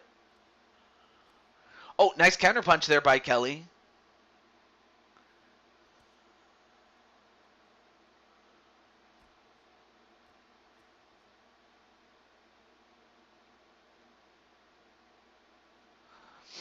All right, 1:15 left to go. And this time, Kelly gets it. But she has a little over a minute to get it done. And for Taipan, she just has to survive or come up with something big. Now Crushing Kelly in the half guard. Now goes into the side mount. And back to the half guard again for Kelly. And Kelly doing everything she can to keep control, and she will. Now with the mount position. A full mount. And Kelly gonna just bludgeon Taipan. All right, now both women get up, though. There's only 20 seconds left.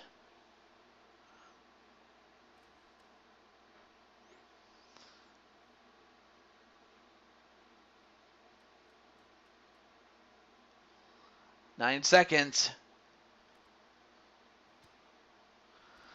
3, 2, 1. All right, so we're going to go to the judges. Our first fight that goes to the judges, though. All right, here we go. Don't worry, Sky. You'll fare quite well. I'm absolutely sure about that. This is going to be close, though.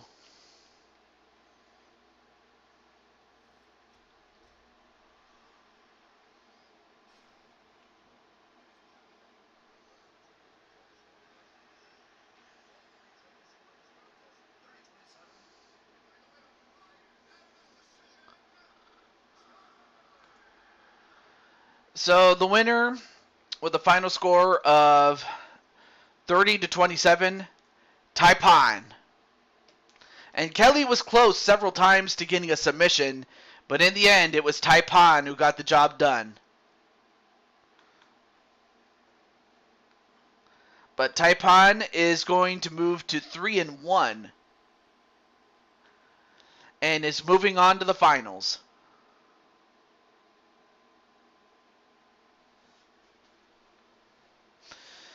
Well, now we have two members of the Dragon family that are about to fight, and with that said, let's get right to them. And since both representatives are here, I don't even need to call them out. They're already here. So who is up? And this is going to be one of the ones that are the most, one of the fights that is the most anticipated, and that is Patty and Diamond Sky.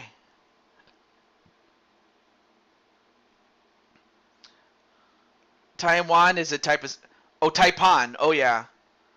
Well, although I don't really think she got her name as part of the snake, although I guess really the only person who would know the name or the origin of Taipan's name would be... it would have to be from Odds Baby. Dun dun dun dun dun dun dun. Dun dun dun dun dun dun dun.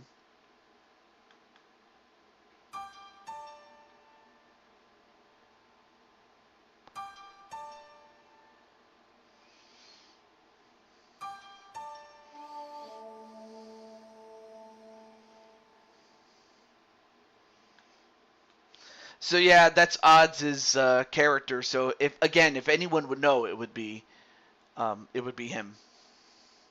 But now it's time. So we'll find out if it's going to be the master or the apprentice that move on. It never gets old. Hey, I'm happy that it doesn't.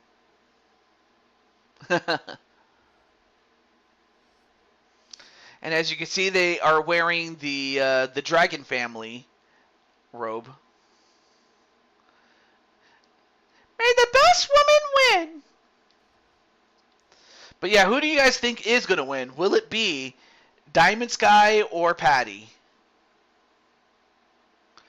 All right, let's see who's up first. Well, it looks like it's the apprentice,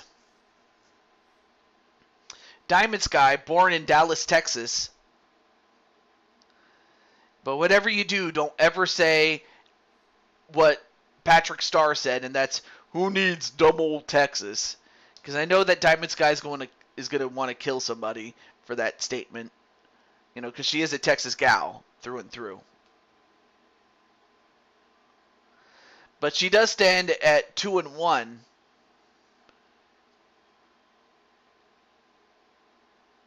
And of course, the one loss was against the women's bantamweight champion, Caitlin Vieira. And had she won that fight, she wouldn't even be in the tournament. In fact, she would be challenging for a championship right now. But as it is, she'll have to face off against this lady right here, the master, Patty Chase from Lanalei. And she has a record of 4 wins, 8 losses.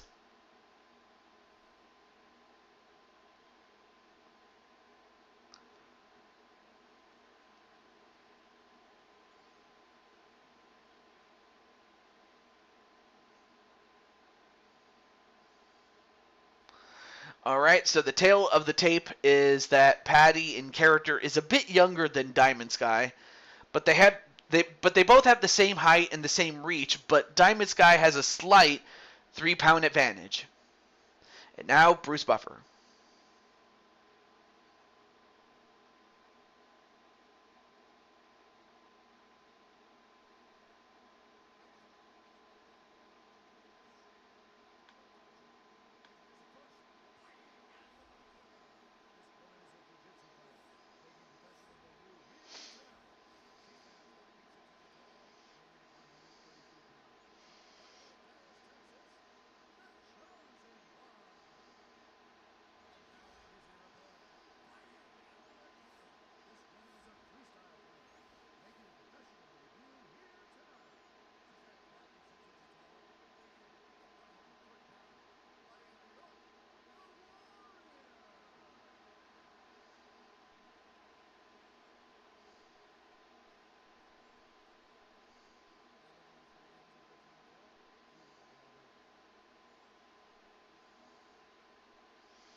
All right. And Patty going with her best Shawn Michaels impression. And then Diamond Sky doing her little dance. Gives the little one some popcorn. Aww. All right, fight underway. Here we go. And of course they're wearing the same attire, given the fact that they are part of the Dragon family. And also, out of character, if you guys want to change your outfit, let me know, and I'll do everything I can to make that possible.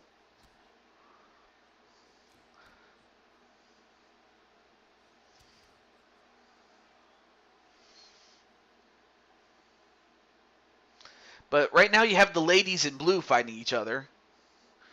And pretty soon we'll have the men in black fight each other as well.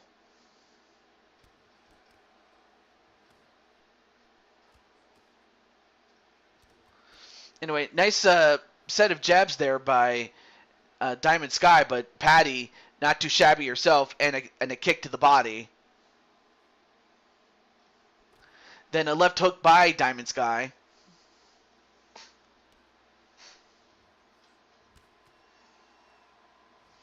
And a big punch right to Diamond Sky as well. Oh, nice counter punch there by Diamond Sky.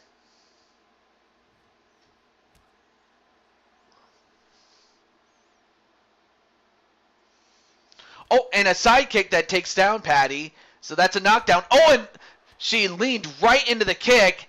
And that's one thing you never want to do. You're always taught don't lean into a kick because it's going to hurt worse than if you hadn't. And then another kick to the face. And already Diamond Sky is pulling out a Shawn Michaels trying to get the super kick or the sweet chin music.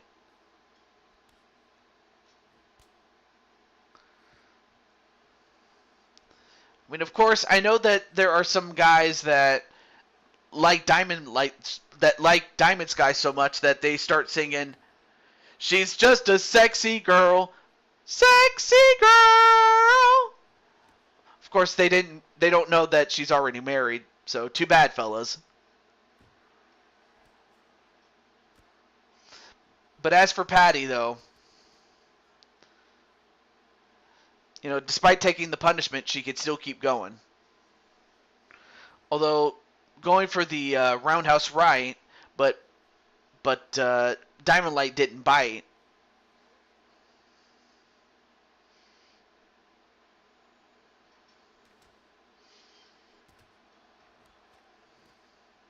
And Diamond was able to get a punch to the stomach, but couldn't get anything else as everything else was blocked.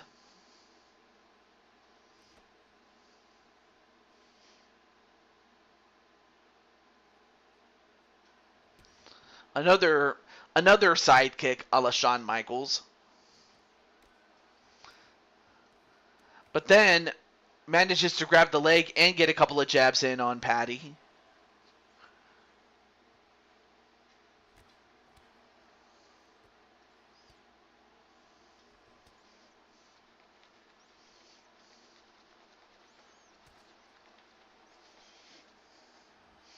And Diamond Sky went for a spinning kick but missed. Although, wait a minute!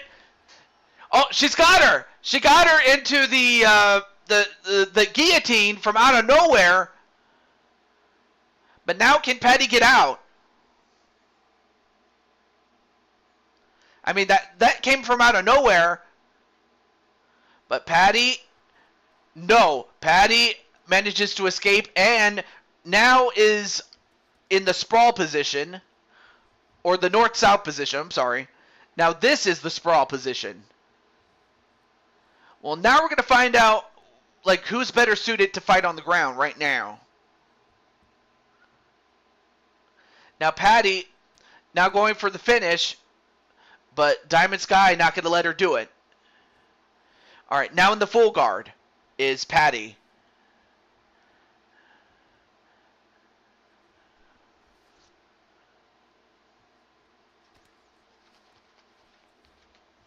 Oh, went for, well, for a moment I thought she was going to go for another guillotine, but it didn't work. But how Diamond was able to do that is completely beyond me. But now in the, no wait, now both women back on the feet again. Oh, goes for the Omari roll. However, there's only 5 seconds left.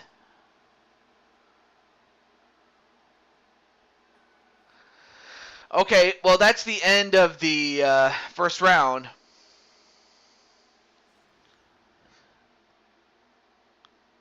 And, well, yeah, that was early in the fight where Patty accidentally leaned into the kick. Here's another angle at it. Boom!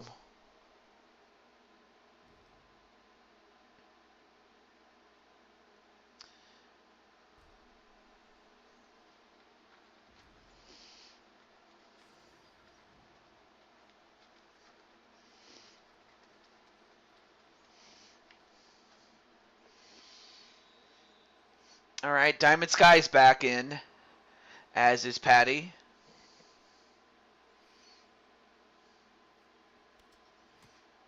And then another head kick, this time once again to Patty.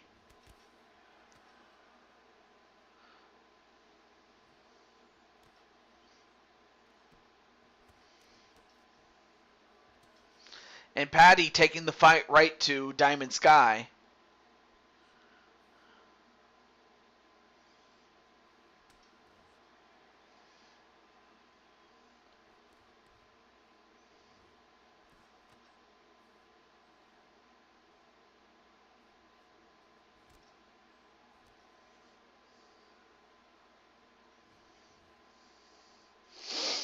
All right, so both women exchanging punches. I was just answering a call.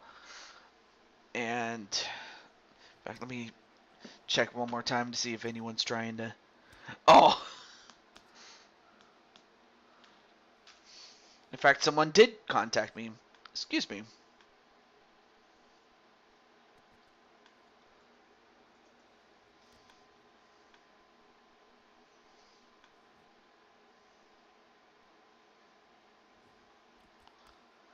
Okay, hang on a second. Let me see how the video's doing.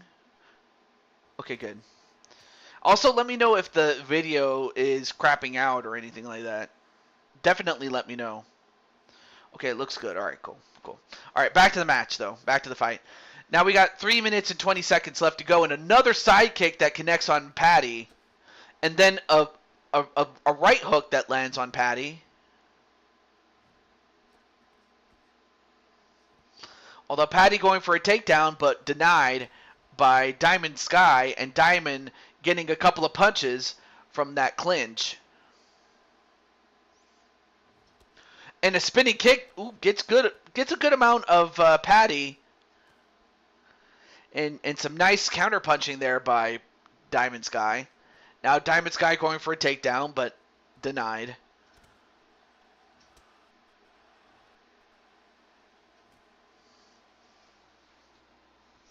All right. Ooh, nice spinning kick, though. And so far, Diamond Sky doing pretty well with those spinning kicks.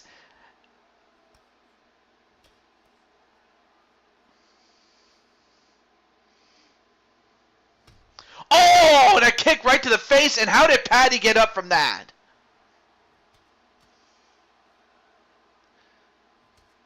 And then Patty gets knocked down by a kick again. And for Patty, she's going to have to come up with something big to overcome against Diamond Sky.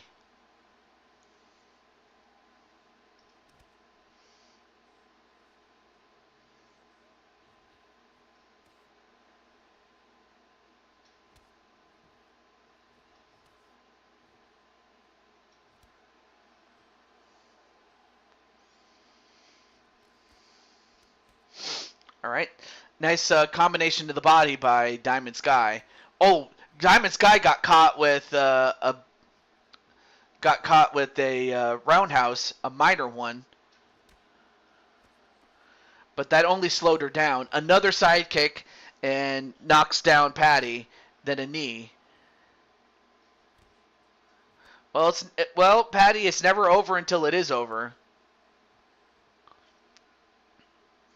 All it takes is one big punch, one knockout punch, and it's over for Diamond Sky. Although right now Diamond is doing pretty well on the scorecards.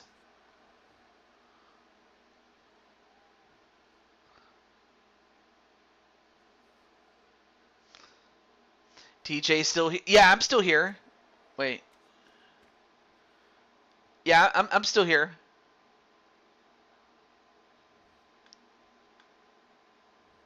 Yeah, I'm still here. I don't know if you can hear me there, Wally.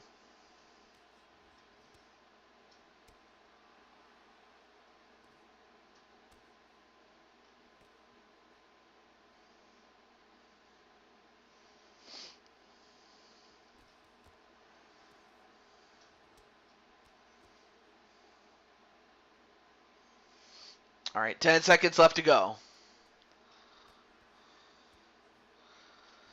5, 4, 3, 2, 1. Oh, you're here. Okay. See, I wasn't sure. But yeah, I'm still here, and I'm happy that you can hear me. All right.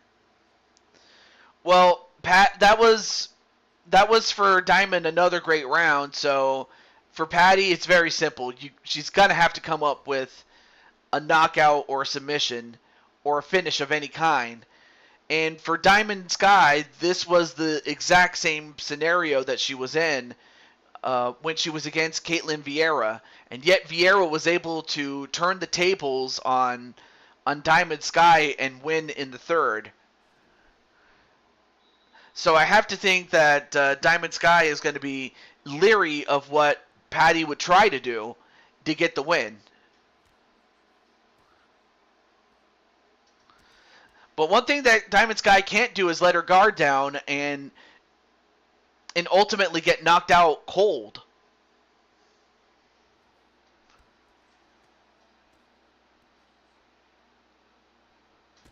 Oh, and another big punch. Oh, now Diamond Sky going to the ground and looking to put away Patty, but now we'll see how each of these women do on the ground. All right, now moves into the side mount again, does Diamond Sky. And Diamond Sky getting a couple of hammer fists. Now Patty going back to the half guard. Now transitions back into the side mount. Back to the half guard.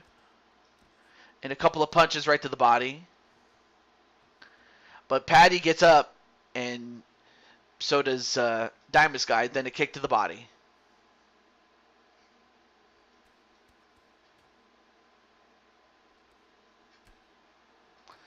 Oh, and a couple of knees right to the head and to the sternum.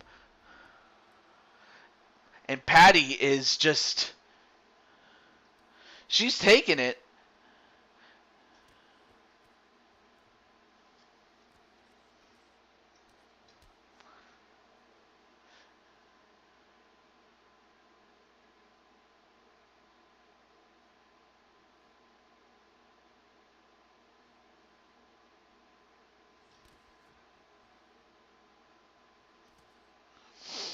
All right, 3:05 left to go.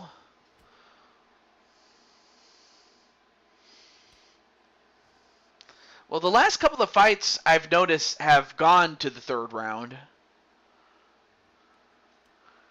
So we had a couple of quick ones, but now we're starting to get into the long ones. Not a problem, Wally. Patty's making Diamond Sky work for it as she's having Diamond give it her all, and that's exactly what she has to do. Anyway, nice takedown again onto Patty.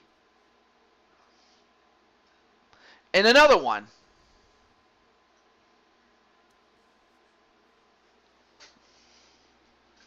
Oh! Uh-oh, and now Patty with a kick to the head. That definitely did some damage to Diamond Sky. And another punch.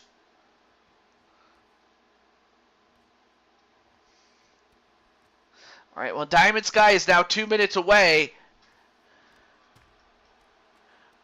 But Patty, oh, nice spinning elbow. Didn't quite get all of it, but enough. Oh, and another kick to Diamond Sky by Patty.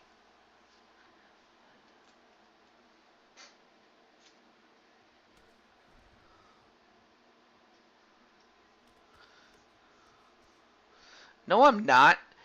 If I was, I'd be fighting better than I am. Although, wait a minute, nice takedown. Well, like I said, you only need a finish. So if you can get a submission or knockout on Diamond Sky, you'll win. Although it looks like Diamond Sky's got the guillotine again for the second time.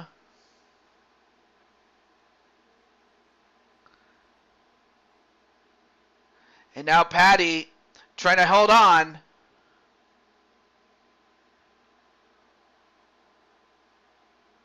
So now Patty moves over to the other side, back to the guillotine again. Yeah, Patty or Sky in the third round. Yeah, that's what's gonna happen. But wait, what happened there? Oh, well, whatever happened, the move was broken.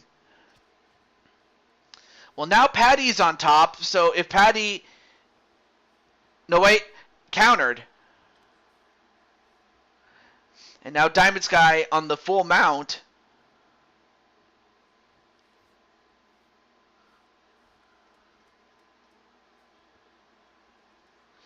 All right. 5, 4, 3, 2, 1. And that's it. We're going to go to the judges once again. So I'll listen out for who the judges give it to. I think I know who is going to win, but we'll find out.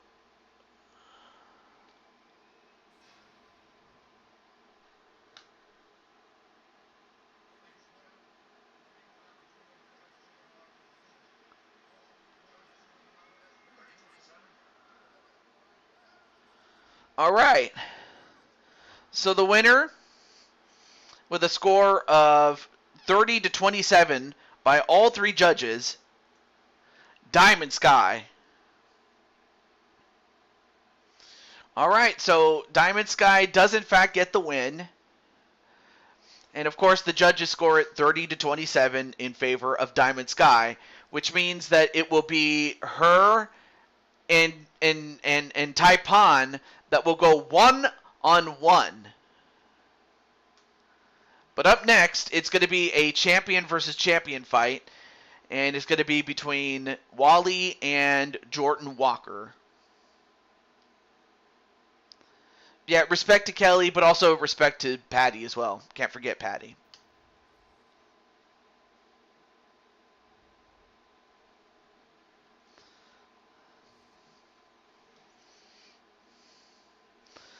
And, of course, naturally, Wally's going to go for himself to win.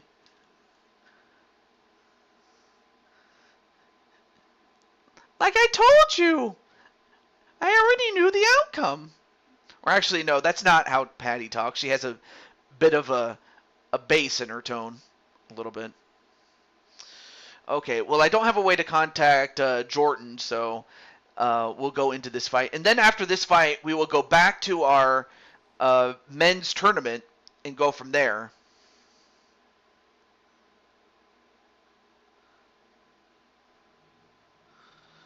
Although I do have a bit of a time limit, though, so, Like I said, I was debating whether to continue after this fight, and with this fight being the main event of part 1. So here's what I'm going to do. I'm going to start the poll.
Okay, so I will give you guys a poll. So whichever option wins out at the end of this fight, however long this one takes, whether it takes 3 rounds or maybe even 30 seconds, I don't know. But yeah, definitely let me know whether you want me to continue to do it in one go or save part 2 for next weekend, I should say. Excuse me, can't talk. Well, yes, you do have a fight on the super card as is. So Jordan is younger, but the height, the weight, and the reach go to Wally Johnson. Walter the Hulk Johnson, that is.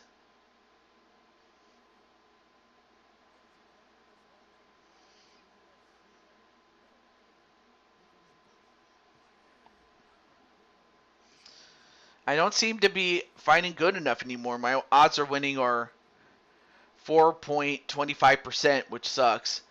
Well, Patty, if you like, I can change your fighting style in the hopes that if by changing the style, it would help you win. Because I can do that.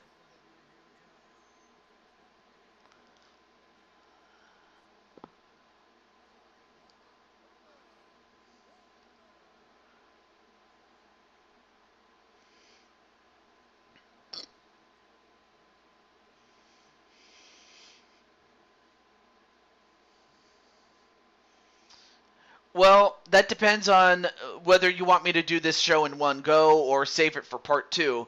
Because if we save it for part 2, you'll be in part 2. I'm just saying.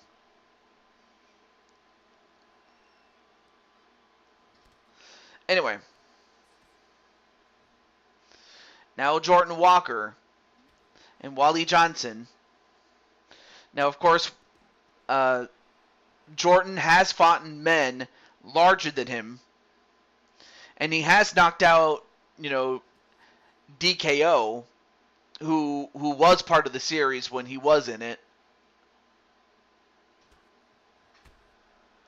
Although right now, Wally having a little bit of trouble from Jordan Walker, and one thing that Walker has in spades is the speed, and he definitely has enough of a punching power to cause problems for Wally. But one thing that Jordan doesn't have is the straight up power of Walter the Hulk Johnson.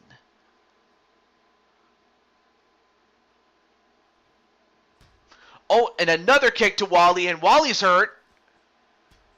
Oh my goodness! Oh, whoa! I don't know if you saw that, but Jordan actually kicked Wally while he was down. So what I'm going to do is I'm going to score 1 point less for Jordan. Should the fight go to a decision, and if it happens to be the point that costs him the fight, so be it. Or if it results in a point draw. But yeah, you're not supposed to kick a downed fighter anywhere other than his legs.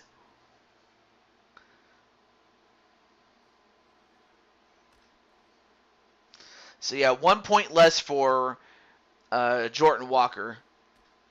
I know that he was that was kind of a mistake on his part there.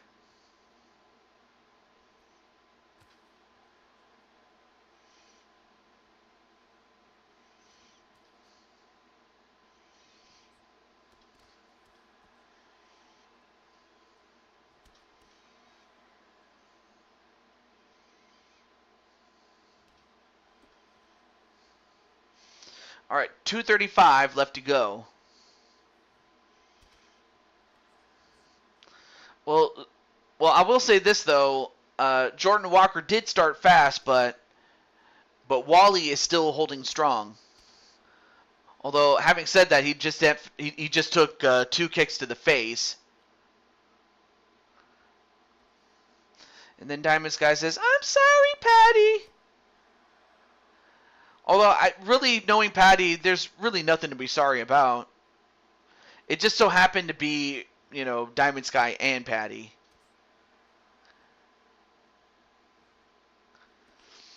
Oh, okay. I'll take a look at it. Let me take a look.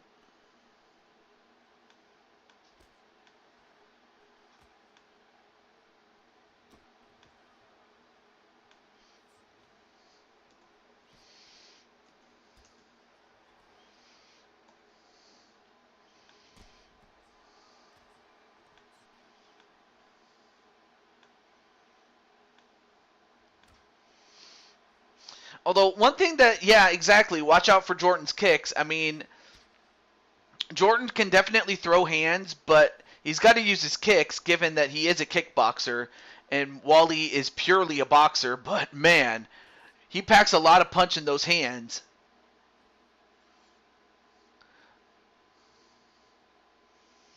All right, so 1 minute to go.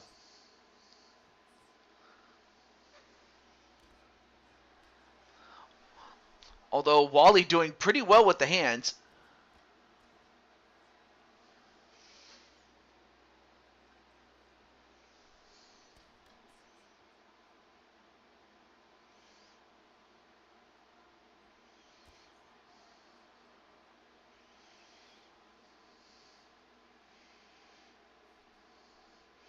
All right, 30 seconds left to go.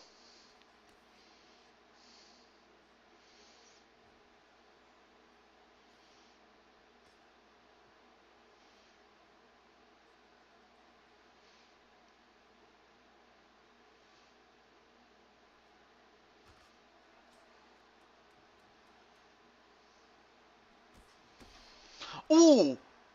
Uh-oh. Now, Jordan Walker stumbling after getting cracked a little bit, but that's the end of round 1.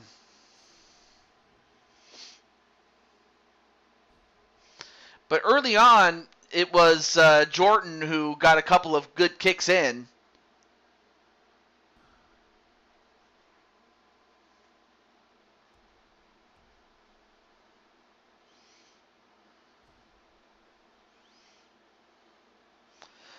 And right there, that kick that connected while Wally was on the ground.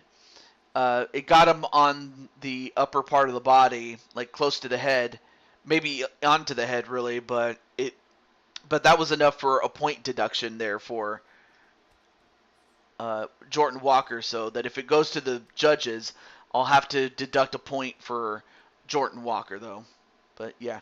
Oh, there you are, King A. So you're in there in this champion versus champion fight. No titles on the line. It's just simply who is the better champion. You as the middleweight champion, or Wally the Hulk Johnson, or Walter Johnson as the light heavyweight champion. Although right now Jordan doing pretty well with the hands too.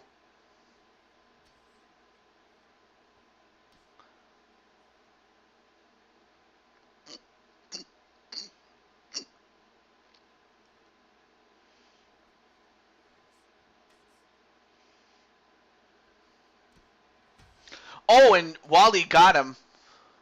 Oh, he tagged him all right.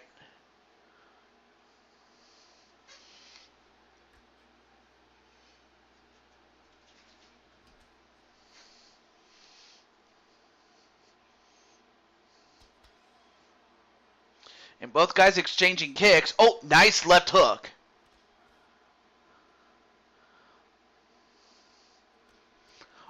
Oh, and nice retaliation punch there by Jordan Walker. Oh, nice uppercut, and now both guys are on the ground. Now these are two men that normally like to fight on the feet, but we're gonna find out who's more suited to the ground if it should go to the ground. And Wally's gonna get up, although Wally just got busted open.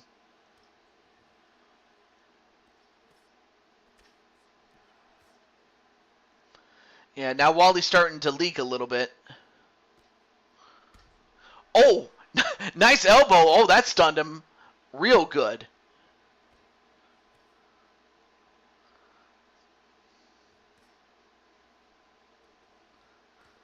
Oh, nice spinning back elbow though.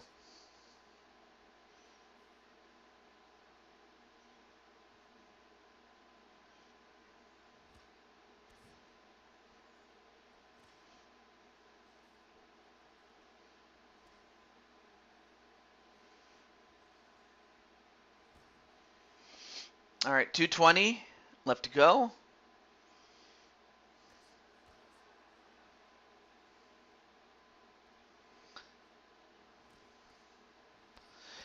Both guys covering up when they have to.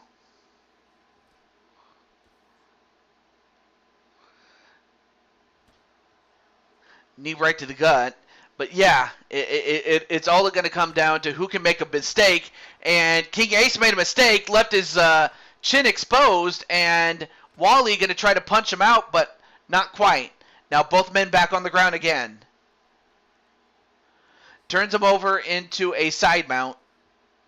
Now into a full mount. And from here, Wally can just bludgeon him if he wishes. Look at this. Yeah, now he can just bludgeon him right here.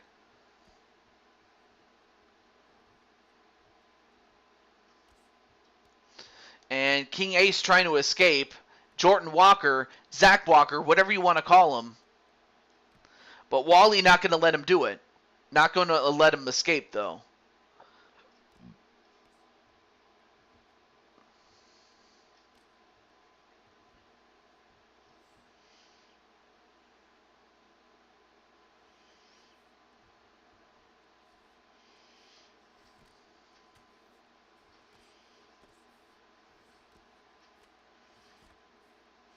All right, 45 seconds left. And now in the full guard is Wally. But Wally going to get up, though.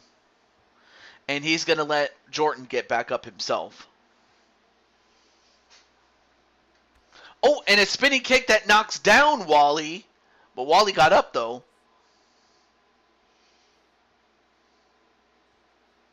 Oh, and a front kick. Oh, and Wally going to try to finish him off. And, oh, that's it. Wally got him with 14 seconds left in the second.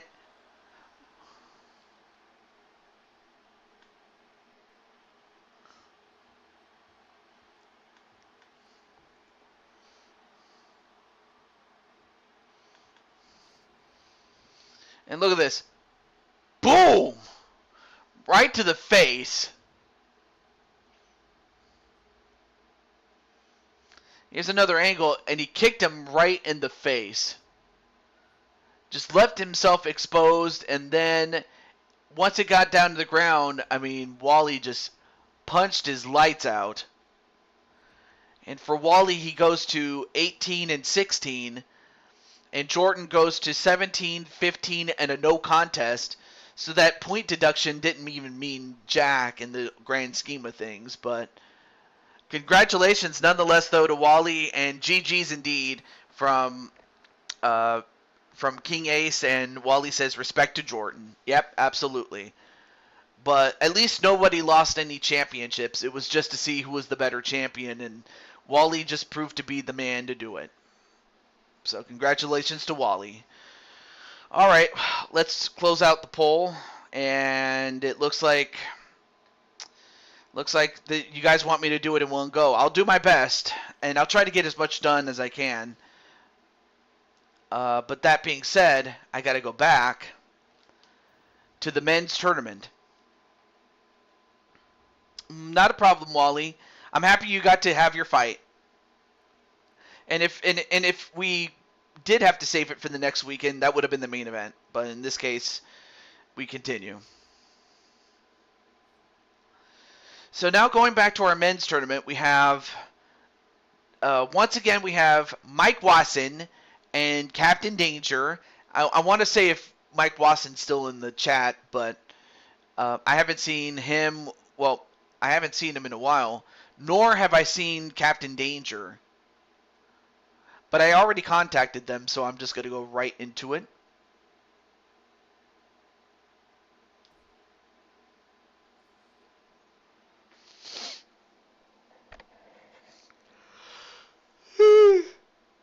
Excuse me. All right, so now who's going to win this one? Is it going to be Captain Danger or Mike Wasson? I'm shook about today. Well, what do you mean by that, Jose? Other than the fact that you could very well face one of these two men. Buffalo at Eagles? What happened?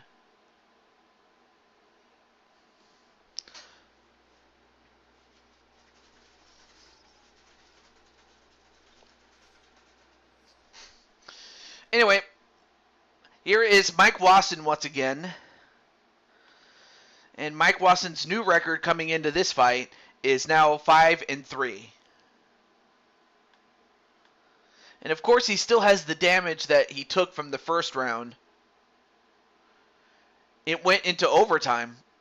Wait, who was in the lead for the most part prior to it going into overtime?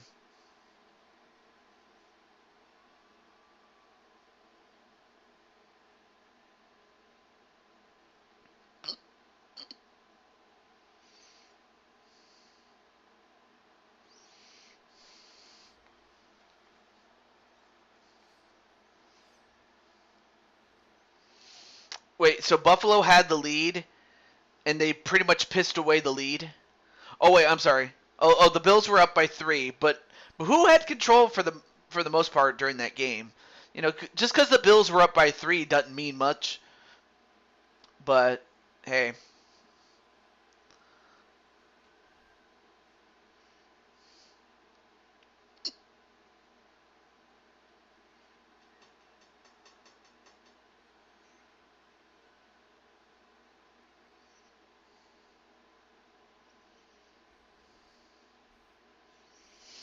All right. So Captain Danger is younger, but Mike Wasson has the height, the slight weight advantage, and the reach. So Captain will have his work cut out for him.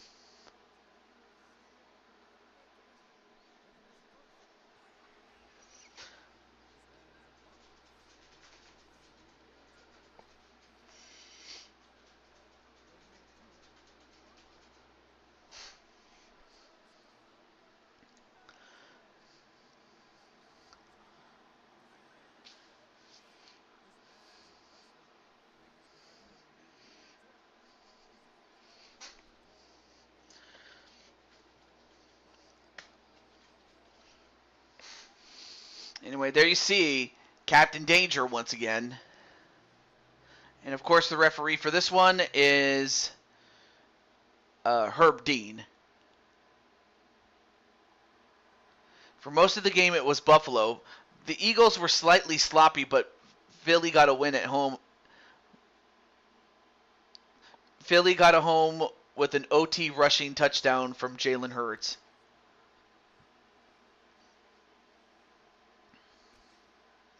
Anyway, now Wasson's getting a head start on Captain Danger, and then a kick to the front.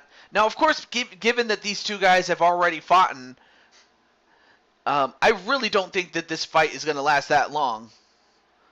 Although Watson with a big uppercut onto Captain Danger, and Captain Danger is going to have to come up with some counter punching and go for a takedown and a submission.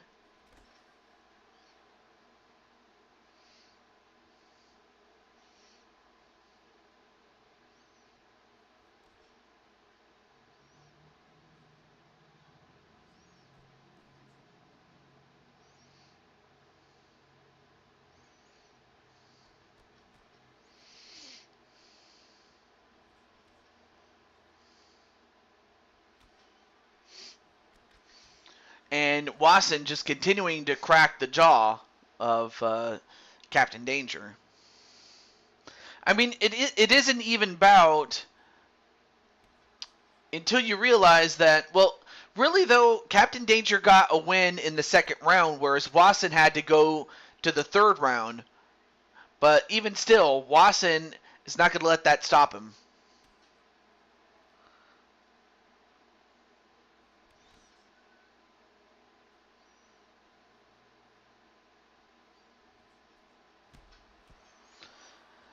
And as you can see, Captain Danger trying to do everything, but instead he's just getting smoked.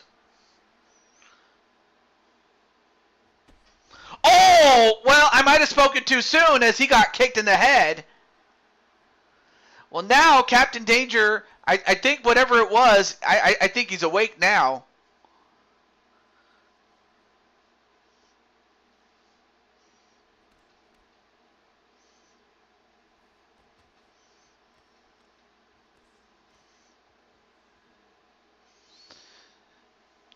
All right, now both guys trying to come up with a strategy, but they know that one mistake can end it.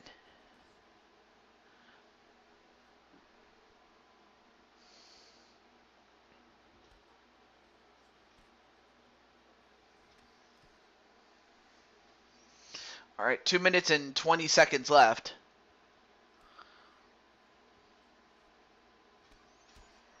Now going for a clinch and a couple of knees. And Captain Danger going for a takedown of his own, but can't do it. Oh, a left hook. Got him good.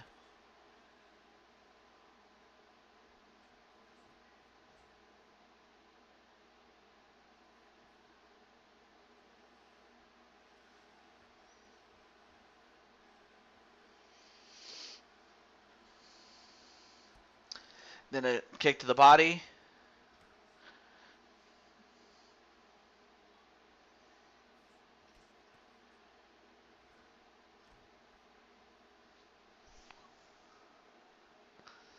.125 left to go in the first half, or the first round, I should say.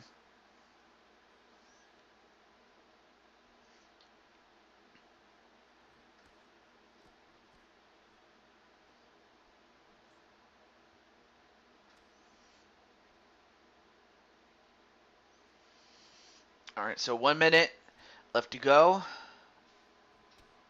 And then a couple of kicks right to the leg.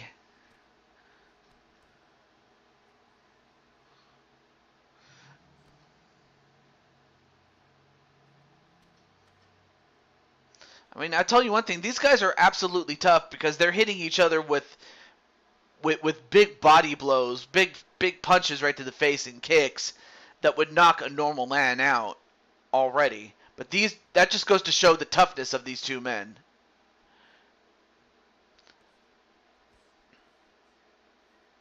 But you definitely have to have a high fight IQ to be in the octagon, really. Because it's one thing to fight, it's another thing to know how to fight and to also make any adjustments that you need to make on the fly. Then a kick to the leg to take down Captain Danger. 5 seconds left. And another one, but that's the end of the round.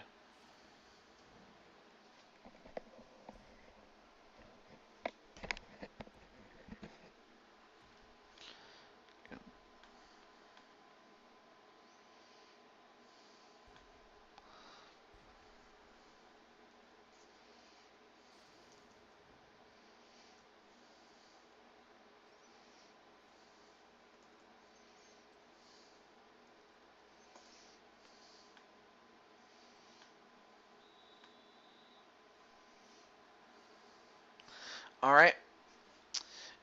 Round 2 underway. Here we go.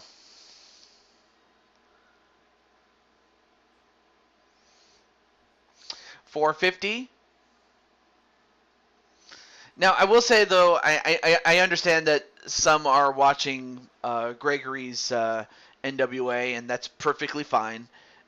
If anything, it's always a good thing to have multiple options to view for your pleasure when it comes to streaming, that is.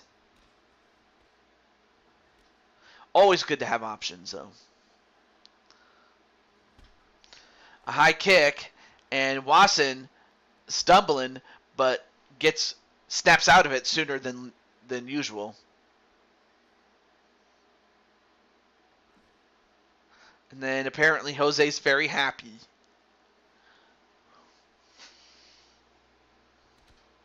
Oh, and another kick to Mike Wasson.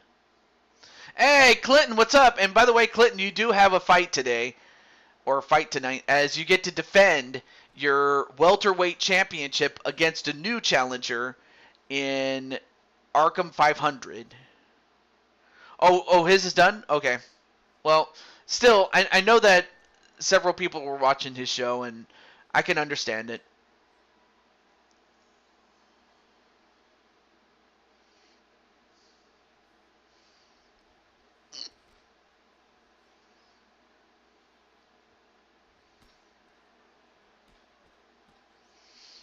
And Captain Danger bringing the fight to Wasson. Oh.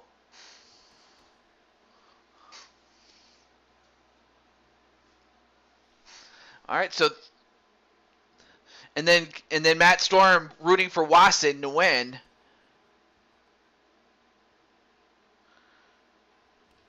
I mean, of course, Captain Danger is a former openweight champion, UFC openweight champion. In fact, he won a tournament to become the first ever openweight champion when that championship was commissioned, coming into UFC 4.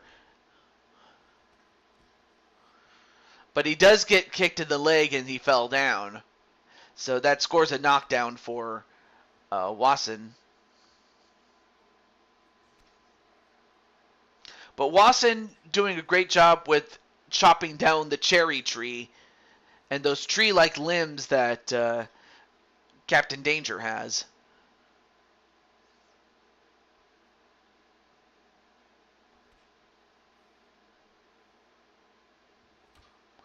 Oh, and Wasson got kicked in the face.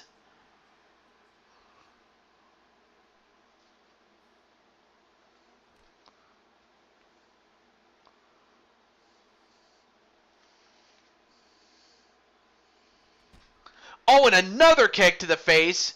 Nice high kick. And Wasson doing everything he can to protect himself.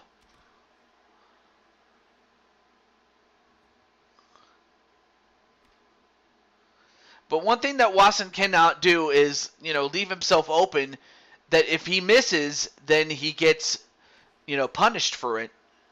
That's the one thing he has to be careful of is to, not throw a punch and not hit something, not hit him.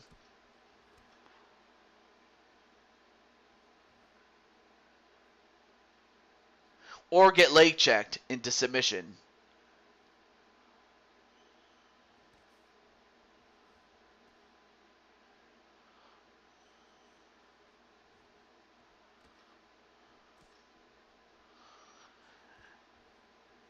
And Captain Danger going for another takedown, but instead reversed by Wasson, and now Wasson looking to reverse course.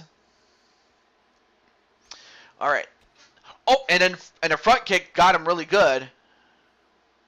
Man, this might go down to the wire. This might go into third round territory here. Hit him with the chin check, Wasson. Or you could just use your big legs and kick him in the head.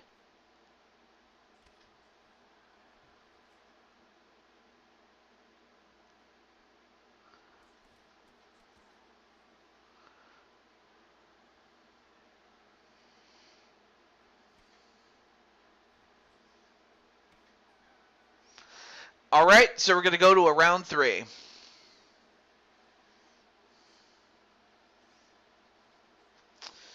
I'm kind of conflicted as to who I think is winning in terms of the points battle right there. Double KO for the win. Well, we've never had that, but it would be crazy if it happened in the tournament, because then you have to figure out, okay, well, who gets to advance by default, and or whether or not both opponents get eliminated from the tournament. So something like that has never happened, much less on tournament mode.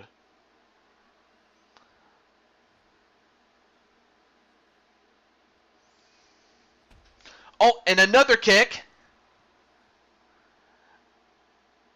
Now Wasson looking to put away Danger in the third round, as he did with Cuevas, as he hits the right uppercut.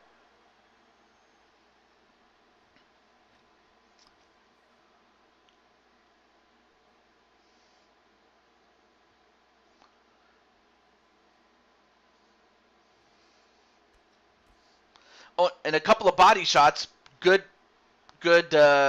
throwing choices there to go for the body.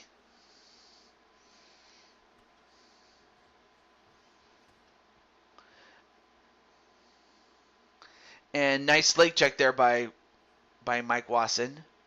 Oh, he went for the high kick but missed. And went for a takedown, but Wasson not going to let him do it.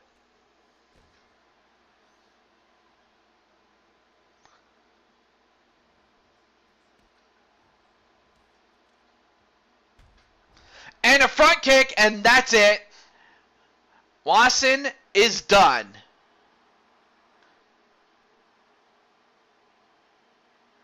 So Captain Danger now goes to 24 wins and 21 losses, and for Mike Wasson, he now goes to 5-4. But there were several times I honestly thought that Mike Wasson was going to win this one. But really, if the kick didn't get him, the smell did. And Killshot, and then Matt Storm's like, damn it. But congratulations to Captain Danger, as he moves on to the finals.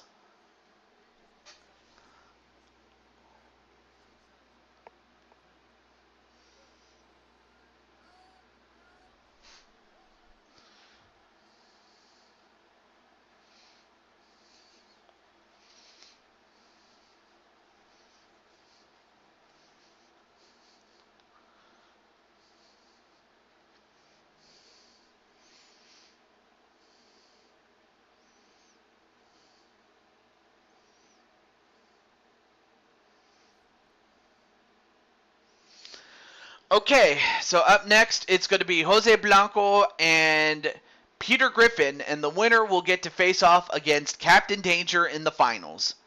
All right, so I'm going to exit and come back in.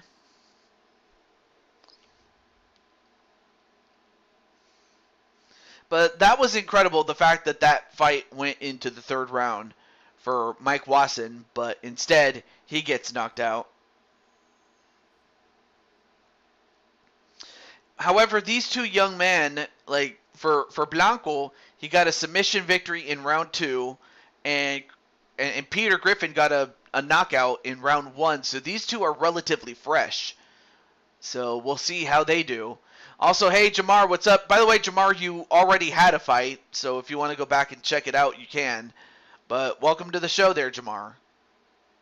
Okay. Let me check and see how Peter and I believe Jose's in the chat, but let's see.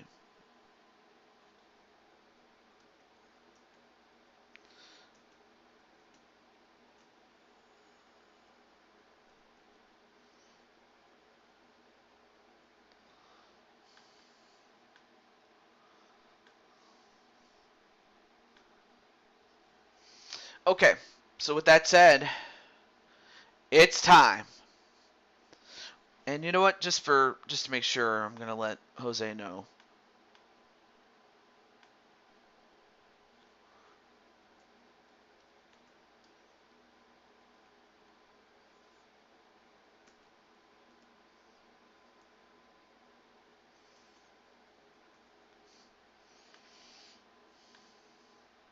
And speaking of Peter Griffin, there he is. All right, here we go. I've been told that this is going to be very expensive to animate. So there's some old stock. There's some stock footage of an old plane trying to take off. They didn't have enough wings. Anyway, great to see you there, Peter. But yeah, Peter, you won your first fight, and now you're going into your second fight in the tournament. And if you win this one, you get to come back and do the finals later in the show. But to do it, you got to beat Jose Blanco. And of course, Jose does have a beef with you, in that, of course, you eliminated him from the King of the Ring tournament earlier this year.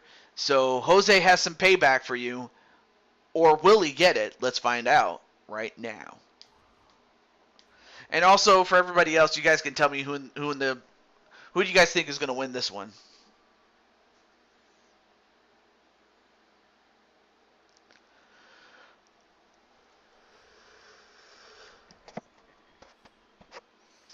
And speaking of Peter, there he is.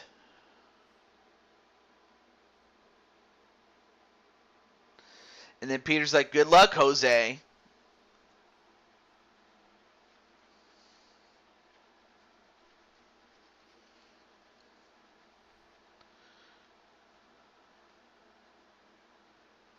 And now Jose very upset, but again, that has more to do with him wanting to get revenge.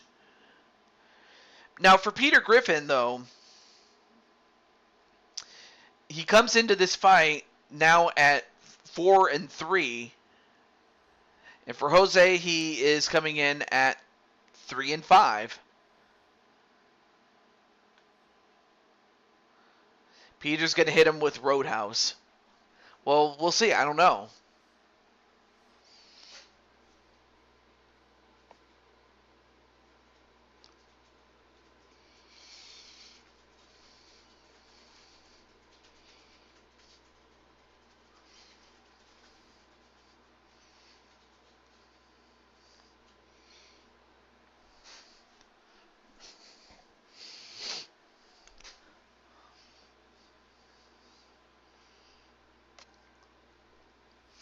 All right, here's the tail of the tape.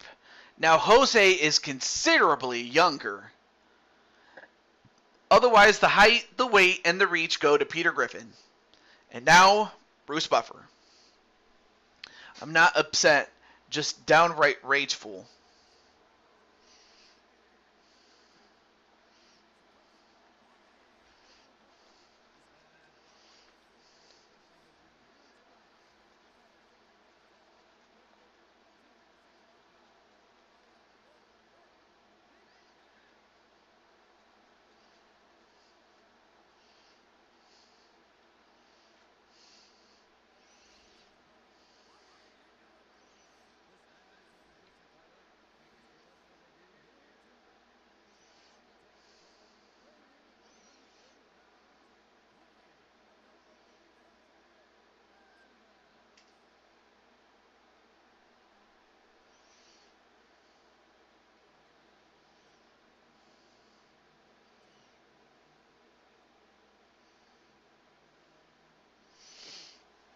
All right, thumbs up, thumbs down. And then Peter's like, just bring it.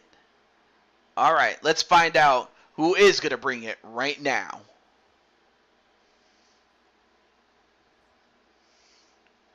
And Jose will have to repeat his performance that he had on Cole Weston. Although right now, Peter is not going to let him do it. Instead, he's just going to overpower Jose Blanco and embarrass him, much like he did in the first fight that they had in WWE. Mind you, this is the same person who tapped the notorious Conor McGregor.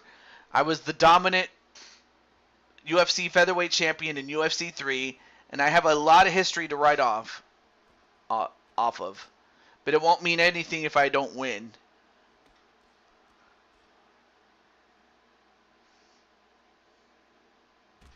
Oh, and another kick, and now Jose. Now Peter going to try to finish this off. TJ, change the color of my attire to red or black. Blue is my favorite color, but I prefer to have an attire that is unique. Thanks. Oh, and also Patty, I wanted to ask, you're not upset with losing to Diamond Sky or anything like that, other than maybe to change up your attire as well as your fight style, or whatever I can do to help you win more fights. But I just wanted to know if that was the case. But I will definitely change your color attire for you. Definitely. Although now, although uh, Jose now going to how do I put this? Well, now Jose, after taking the first barrage of punches from Peter, has now started to settle in. Is what I was trying to say. But if you guys couldn't tell, I am kind of getting tired, so that's why I was kind of hoping that we would save it for part 2. Mm, but I mean, I don't wish to disappoint though.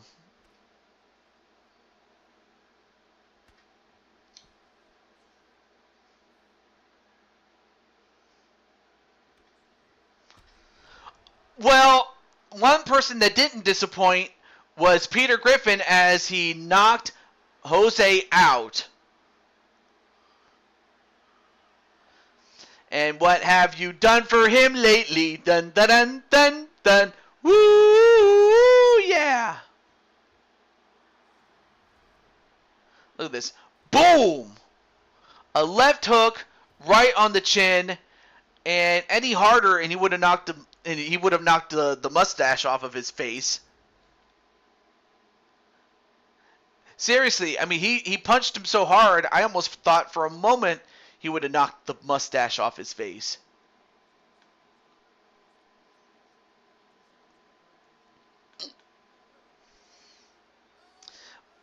Well, now Peter Griffin goes to 5-3, and Jose now goes to 3-6.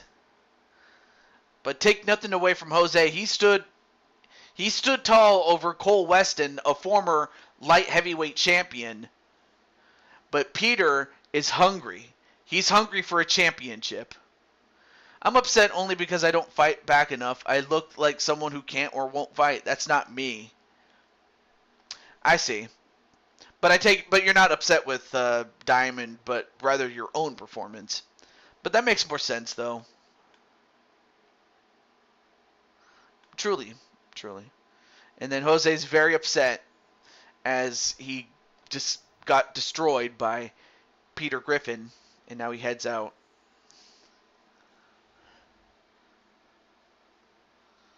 But yeah, it's going to be you versus Captain Danger, and he's no easy out.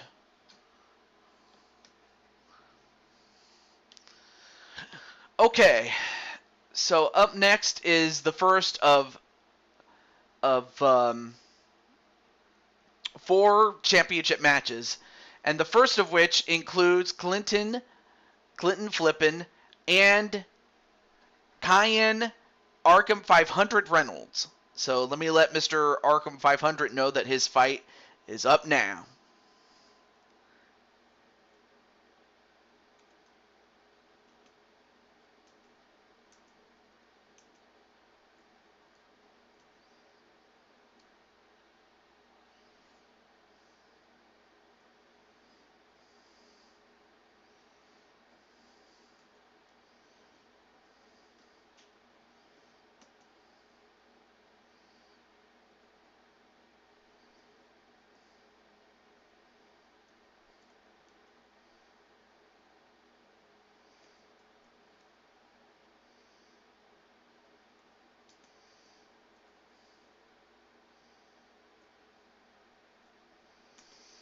Okay, let me just get him.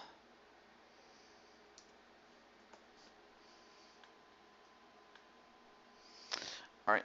Also watching Madden on the phone, so far behind on stuff. Well, anyway, I hope you enjoy it, and good luck to you, Clinton, on defending your UFC welterweight championship against Kyan Arkham 500 Reynolds.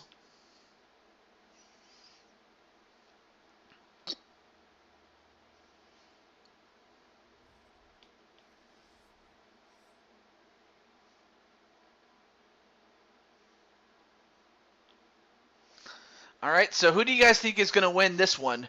Will it be the champion, Clinton Flippin, or will we have a new champion in Kyan Arkham 500 Reynolds? Without any further ado, let's do it.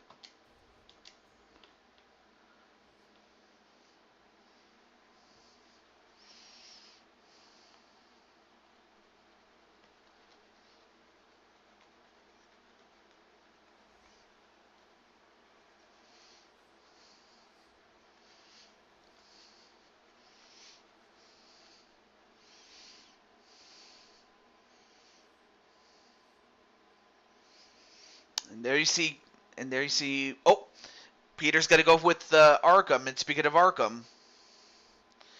Arkham currently has a record of 7 wins, 12 losses, and Arkham had a bit of a losing streak, but he started picking up some wins, and the biggest win that he picked up was against the champion in a non-title fight, and that's how he secured himself an opportunity for this fight, as opposed to going to the number 1 contenders tournament.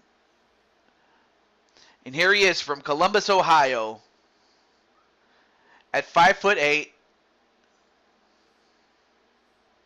or no, I'm sorry, 5'10", and that man is Clinton Flippin.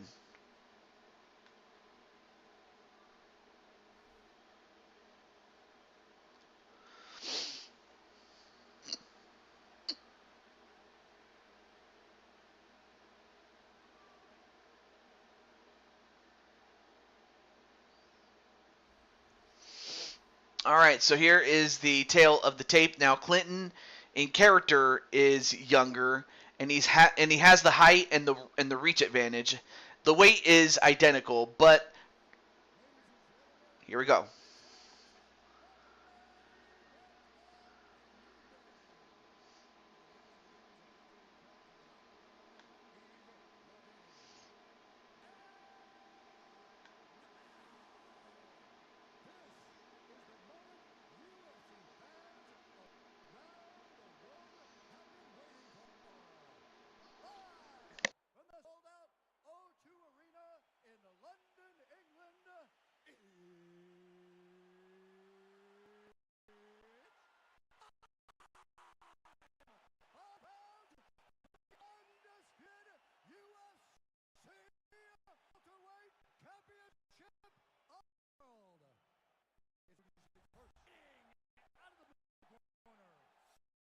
This man making his professional debut here tonight, feet 8 inches tall, weighing in 7 pounds, fighting Florida, USA, the challenger, the great.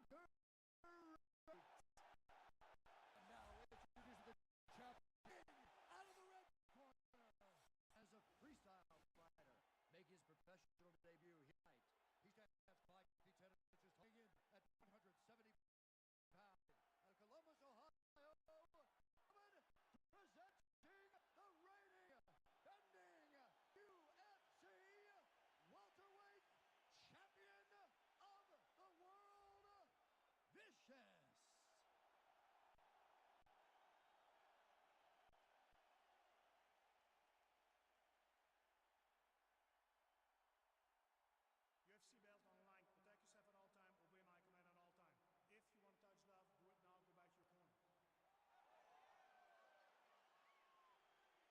corner. Okay, now that we got through the introductions for the most part, here we go. So Peter is going with Arkham, and of course I was just using that time to rest my voice a little bit. All right, here we go. Now Arkham was able to get a knockout. Oh, and a spinning kick using his taekwondo, much like what the real guy does, already to get the start. And Clinton is going to have to do whatever he has to do to counteract that, make adjustments, not just from between this fight and the last fight, but also within this fight as well. A kick to the body of Reynolds. A couple of 1-2 punches on Flippin, or from Flippin, excuse me.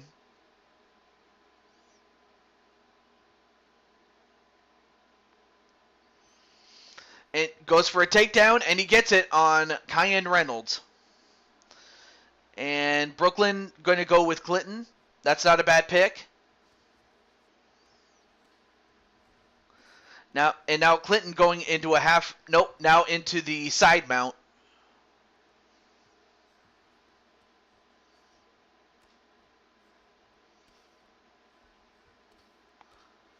And Clinton going for a couple of big punches right to Arkham.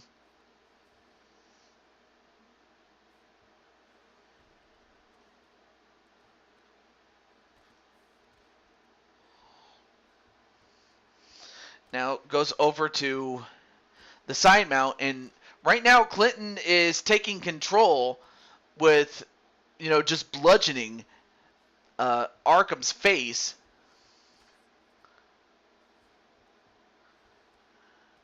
And give Arkham credit, he's not giving up, especially in a less than advantageous position. All right, now goes into the half guard.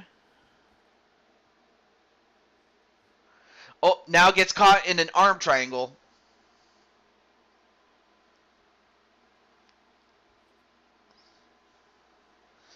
And Arkham in the arm triangle. Now the question is, can he get out of it?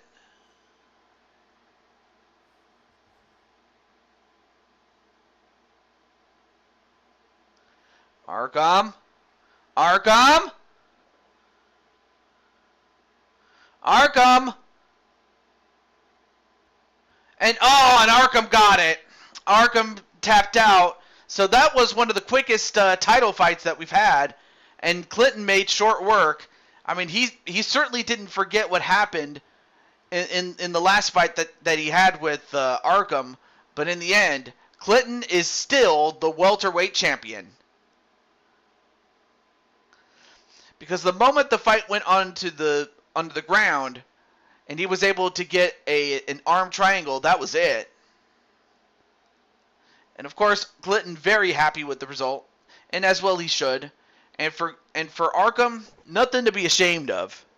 The fact that he even got a title fight is impressive enough, but I just know that the next time that he finds himself in that position, does Arkham, he would love to become the champion.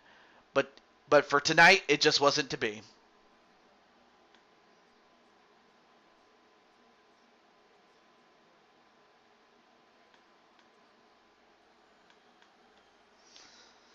All right, so now Clinton now improves to 15-17. And for Cayenne Reynolds, he now goes to 7-13.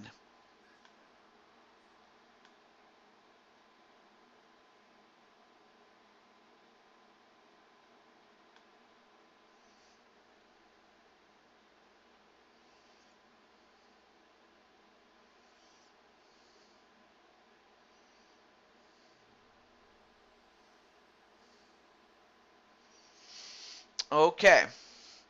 So up next is our next title fight. Let me just exit and come back in. But our next title fight is going to be Joker and Chris Frost. The rematch between those two big brutes. And it went to the third round, but it didn't go to the judges. But how will this fight turn out? It's going to be Joker and Frost. So I think Joker's in the chat, but let me let Mr. Christopher Frost. Okay, so Joker's in, so let me just let Frost know that he's up next.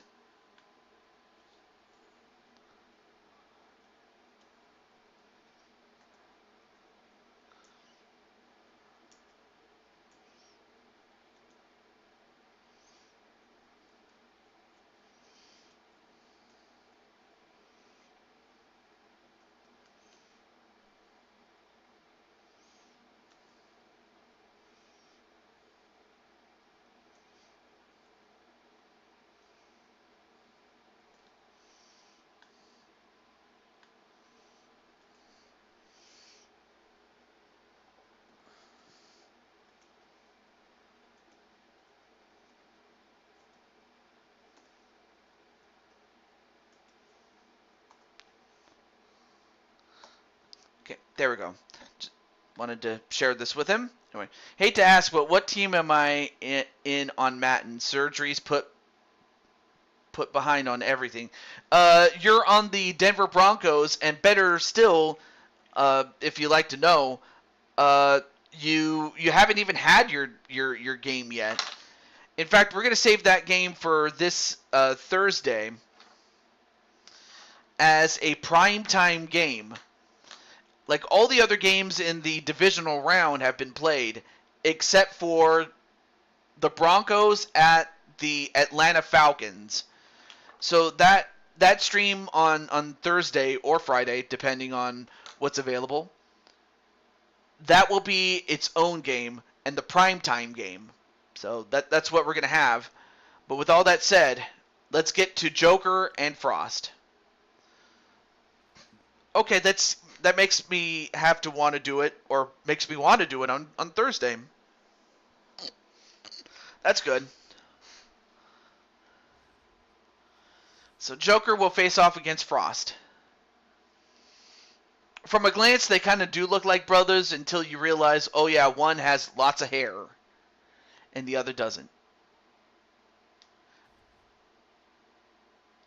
I'll let you make do with what I mean by that.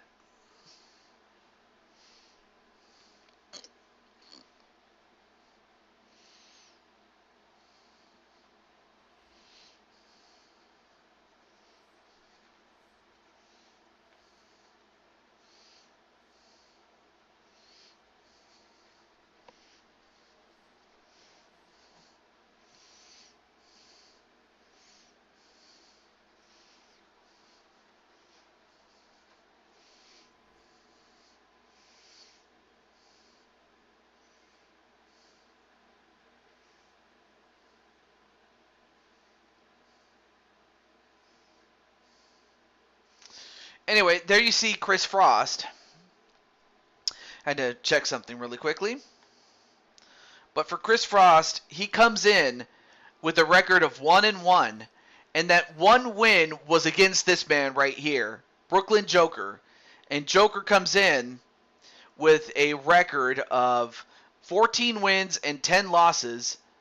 In fact, he suffered 2 of those losses during the creation suite that we did for Chris Frost.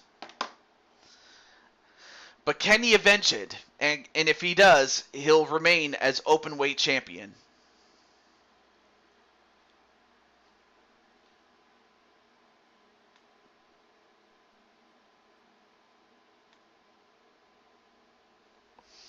Okay, so now it's time for the tail of the tape.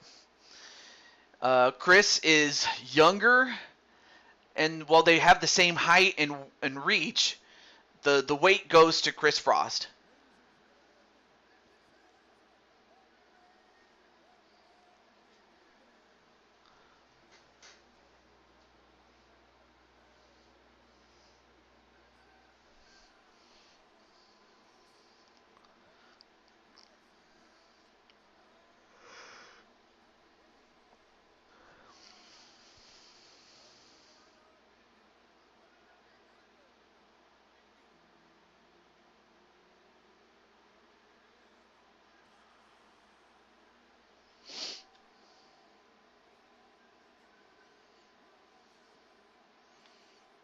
Championship of the world.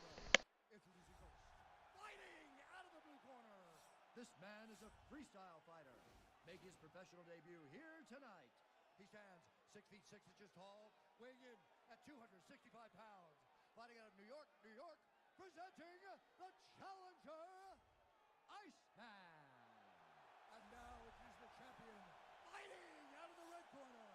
This man is a boxer, making his professional debut here tonight. He stands 6 feet 6 inches tall, weighing in at 250 pounds. Fighting out of New York, ladies and gentlemen, presenting the reigning, defending, undisputed UFC heavyweight champion of the world, live. All right, this is for the UFC Championship. I want you to obey my commands at all times, protect yourself at all times. I want a nice, clean, safe fight. Touch gloves, back your corners, come out fighting.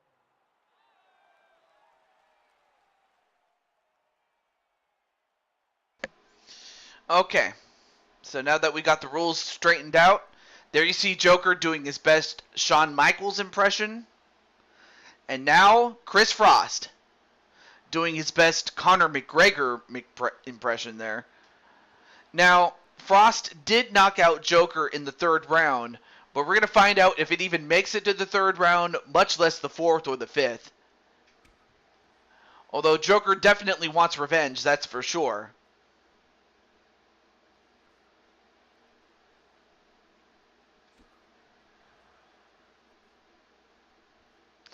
And we'll find out what adjustments each of these guys made, uh, between this and their last fight.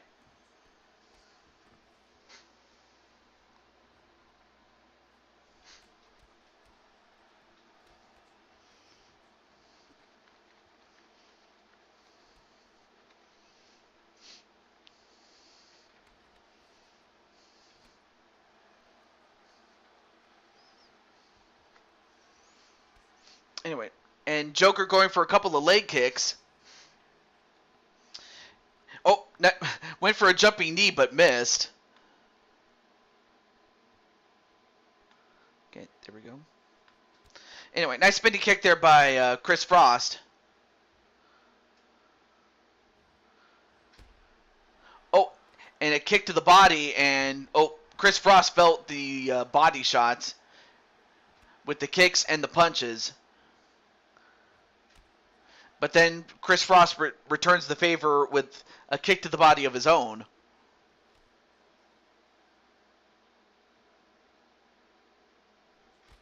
And then a knee to the body. And Joker just throwing punches but not hitting anybody. I guess he was trying to get, Frost to get reeled in, but Frost isn't falling for it.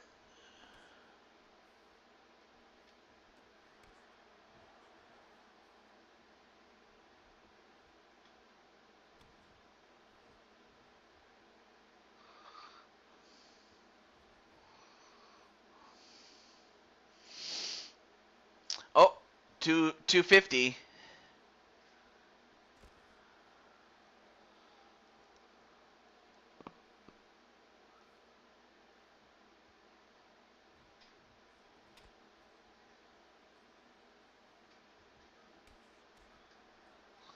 And 230.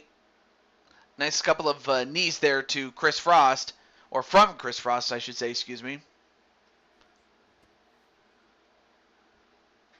And the spinning kick, that got him good. So Joker's going to have to do everything he can to, learn from what mistakes he made and correct them. And Chris, of course, is pressing the advantage, exactly what he needs to do. But yeah, I may as well ask Clinton, how do you feel about getting the win and winning it the way that you did?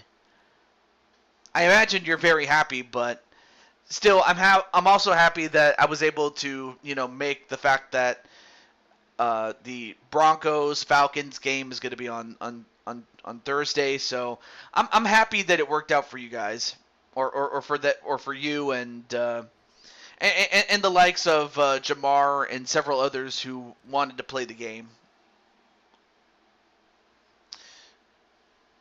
Feels great. Clinton is greater than GSP. Well, Clinton, be careful what you wish for because you might just get it.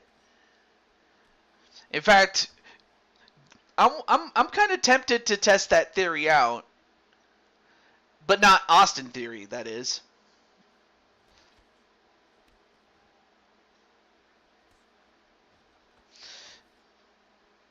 All right, now both guys going for some kicks, but most of the shots that are going in are leg kicks and body blows.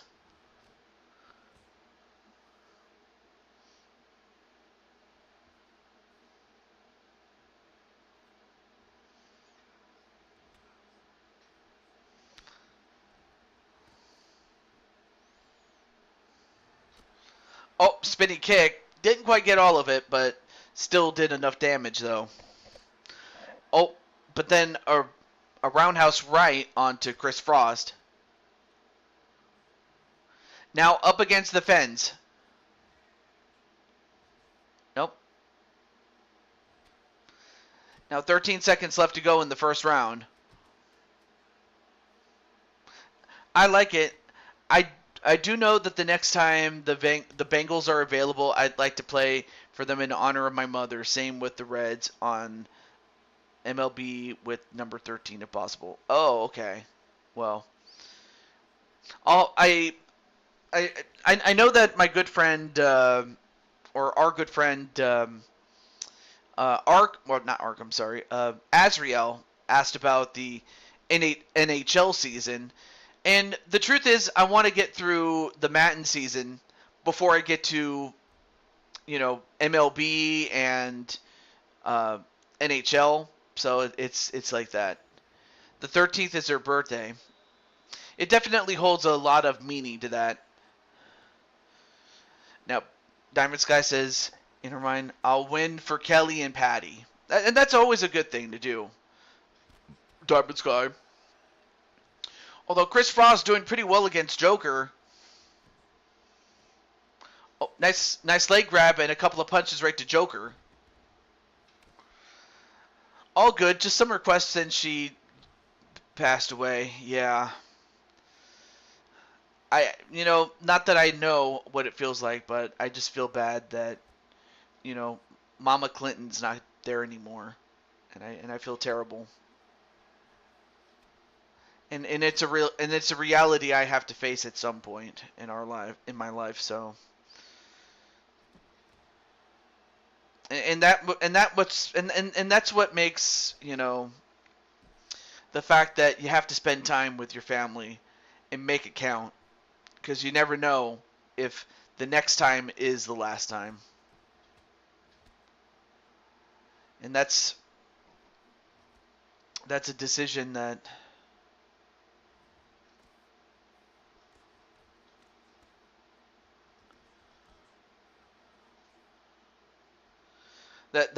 a decision that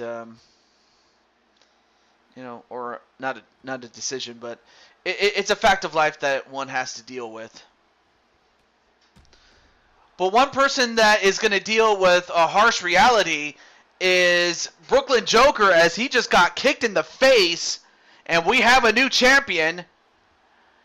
And Chris Frost is going to get down like James Brown. No, very bad transition, though. But what I was about to say, though, is it's something that we all have to face at some point. But the only thing that was facing Joker was Chris Frost's foot. And if the kick didn't get him, the smell did. But we have a new champion.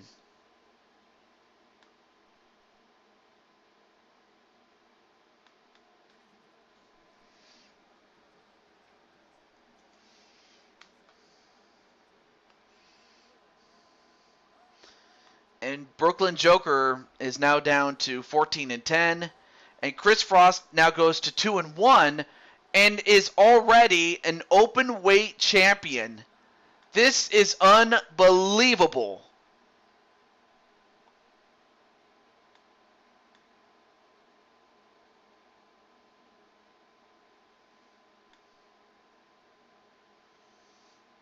I mean, I'm at a loss, folks.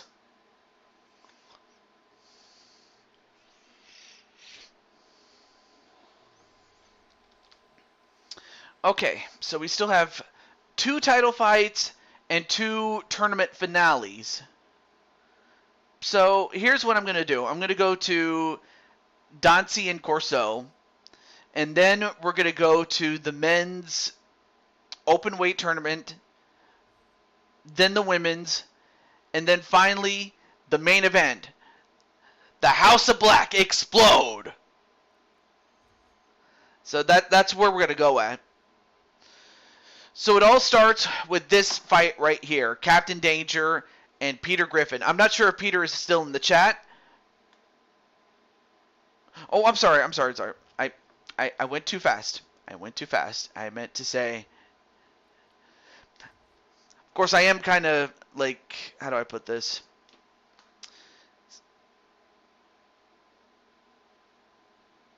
I'm a little... tired, but hey, what can I say? But we're gonna move on. We're gonna move on. All right. So let me get triple beats. Let me get triple beat as Jen's client is, or triple beats client is Jen.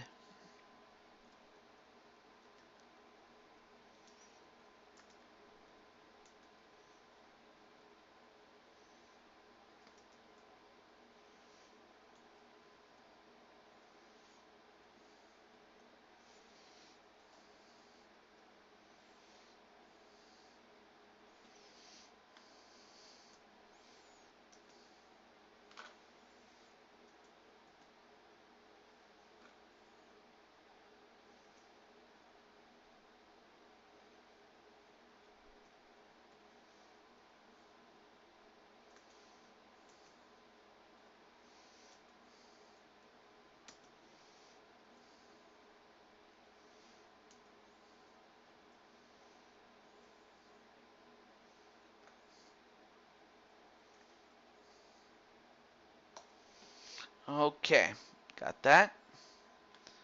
And let's see, what do we have here?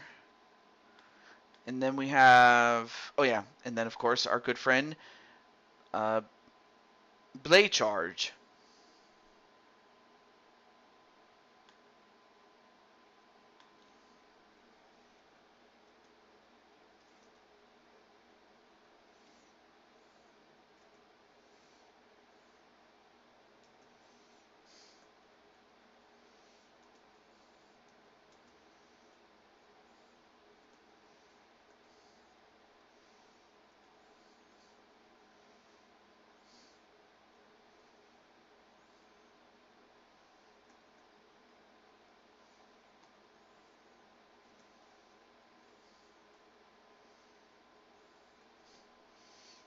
Okay, got it.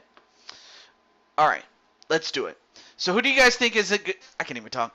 Who do you guys think is going to win in this fight for the? Well, it should be the women's open weight championship. We just finished with the men, but is it going to be the champion?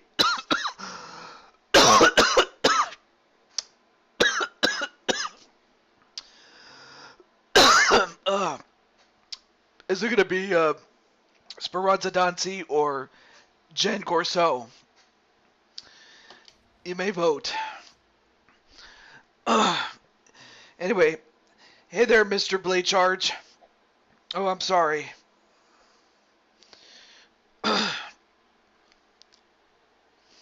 And too bad I don't have a way to get water from my room, so I got to go and actually get it.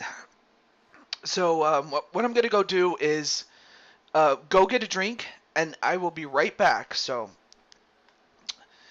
definitely, how do I put this? Enjoy the entrances, folks.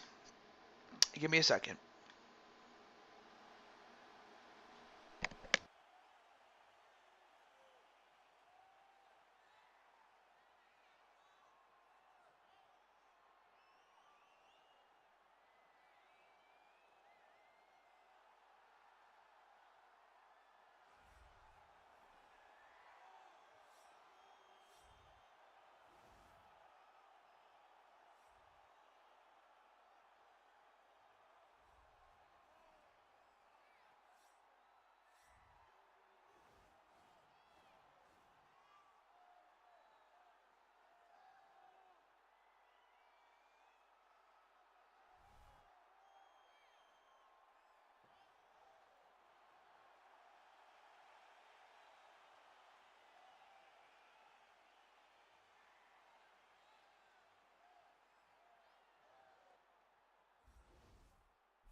Ladies and gentlemen, this is the main event of the evening. And when the action begins, our referee in charge of the Octagon, Herb T. And now, this is the moment UFC fans around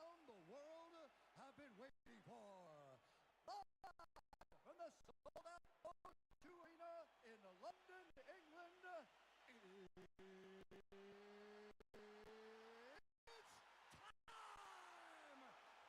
rounds for the undisputed UFC Bantamweight Championship of the world. Introducing first, fighting out of the blue corner. This woman is a kickboxer, making her professional debut here tonight. She stands 5 feet 7 inches tall, in at 135 pounds.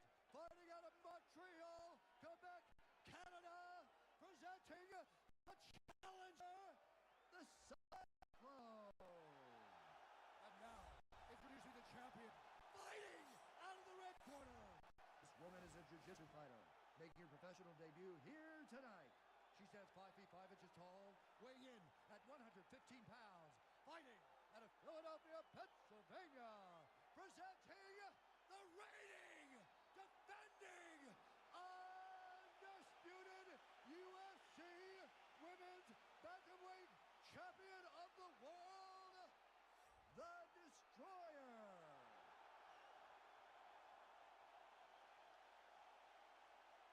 All right, this is for the championship. You can give me your instructions in the dressing room. Protect yourself at all times. Follow my instructions. We will have a clean fight. Touch gloves. Let's make it fun.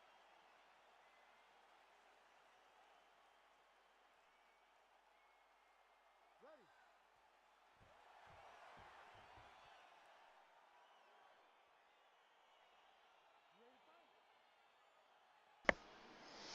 All right, so I'm back, and man, I definitely needed that water bad, but I feel better.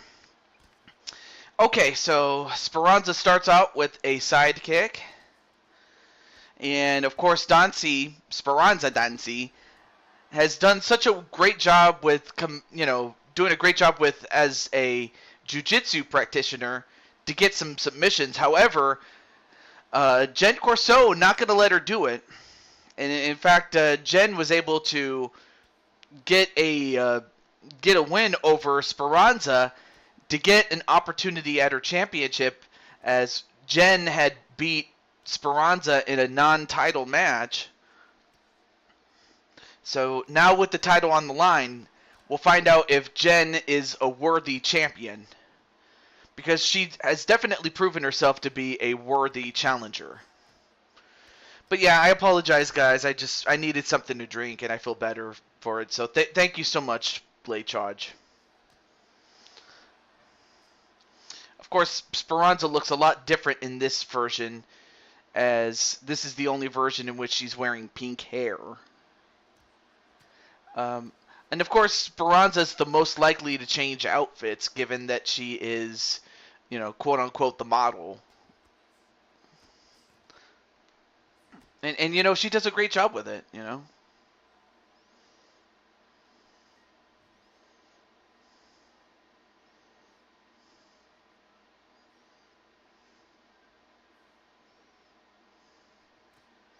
Anyway, nice spinning kick.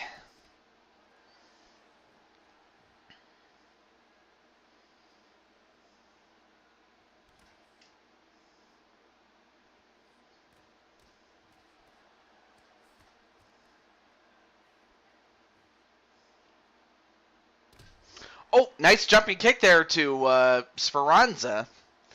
But yeah, guys, I apologize. And whoa! Oh, okay. Did you guys not see that? When Jen Corso went for a high kick, a spinning high kick, uh, Speranza just punched her in the butt. I've never seen that before. So yeah, Speranza just punched somebody in the butt. I've never seen that. Oh, well, Speranza just got a kick to the face, though.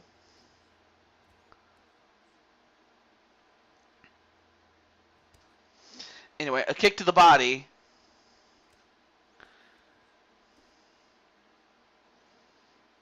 A butt punch.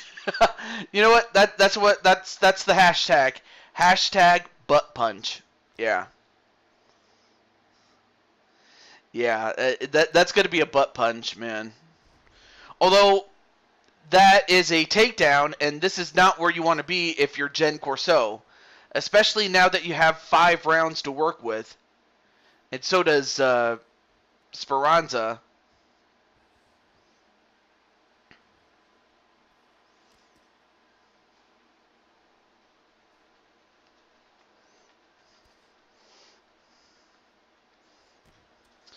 Although Jen doing a great job with mixing up her punches and kicks, but also mixing up her attacks in general. Ooh! Okay, so a big boot that knocks her down, and thankfully that follow through didn't land on Speranza while she was grounded.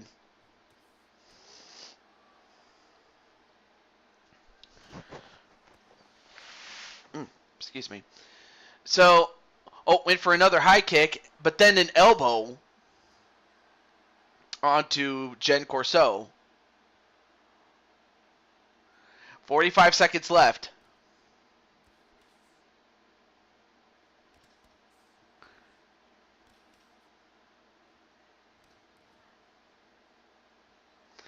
All right.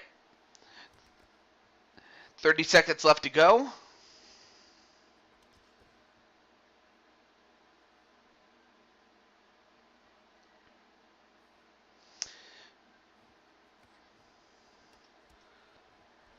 And now the Amari roll, and Speranza has beaten a number of women with this move. However, there's only 5 seconds left to go, so I don't think she'd be able to get a tap out anytime soon. But that's the end of the round, though.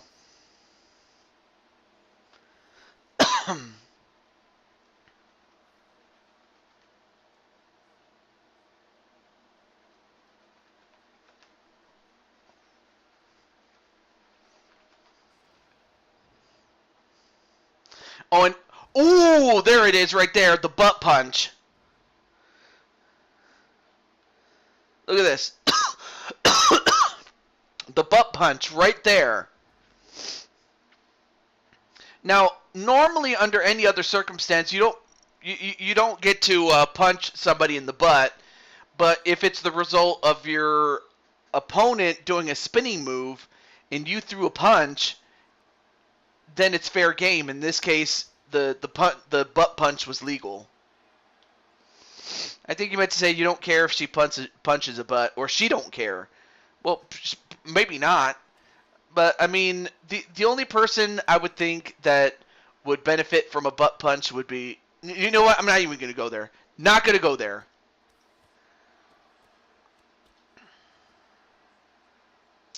Anyway, Speranza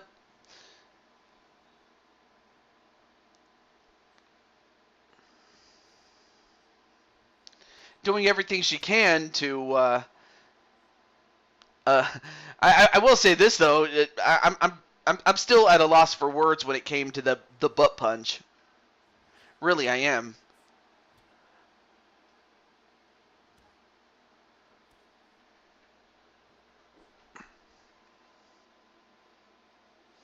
All right, 61 to 47.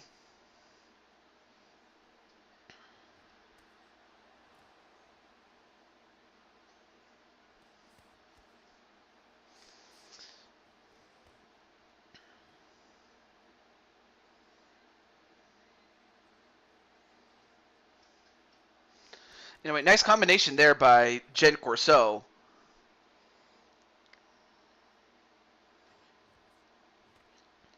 But yeah, after this, we will then have our finale for the men's number 1 contender tournament. And it will come down to Captain Danger and Peter Griffin.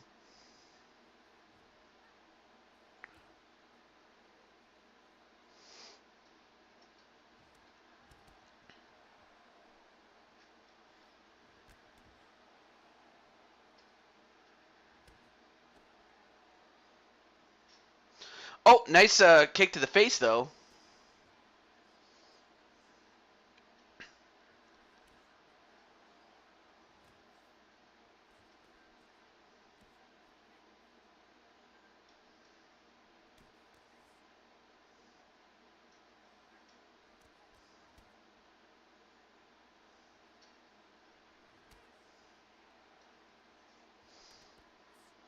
All right, so half the round is already done. Oh, then a kick to the leg that knocks down Corso. So yeah, all these knockdowns that Speranza gets is helping your score some points on the judges. Anyway.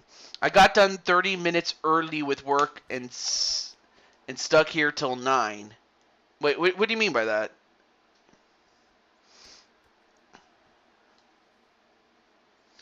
Or is it that you got the job done, but they still insist on having you stay until 9?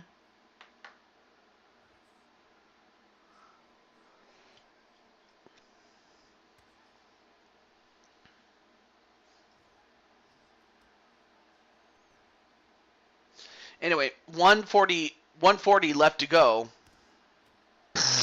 Hold on. Had to spit away. All right, much better. All right, so a minute 30 left to go. And this is a closely contested fight. And oh, and a jumping kick! A jumping kick, and now both women are on the ground, and now we're going to find out if Jen Corso can swim with the sharks, because that's exactly what Speranza is on the ground, a shark. Wait. Speranza shark doo doo doo doo doo doo. Speranza shark doo doo doo doo doo doo. Speranza shark doo doo doo doo doo doo doo doo doo. I had to do it anyway. I got done early, but I have to be her. Oh, I think you meant to say here. Yeah, it's one of those jobs. I hate it too. You know, just like you get most of your work done with like within 30 minutes, but you still have to stay. I mean, I get it. You have to do it, but it's like, I'm sorry. But I mean, but I totally understand where they're coming from. You know, they don't want just people ditching unless they have a perfectly good reason for it. Oh, a new song to get stuck in my head. I'm very sorry about that, Blade Charge. But speaking of Blade Charge, you can definitely check out his channel. And oh, wait a minute, another Amari roll, but again, too late. 3, 2, 1. And we're going to go to a third round.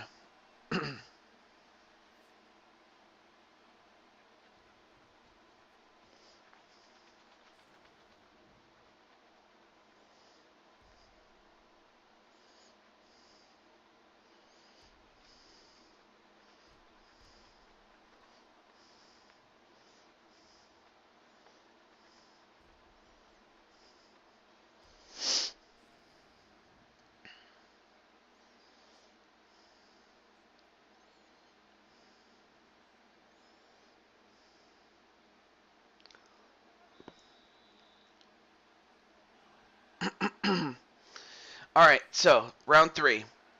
Nice counter punch to go with the. Oh, but then Speranza, responds with a kick of her own and almost got another butt punch to her credit.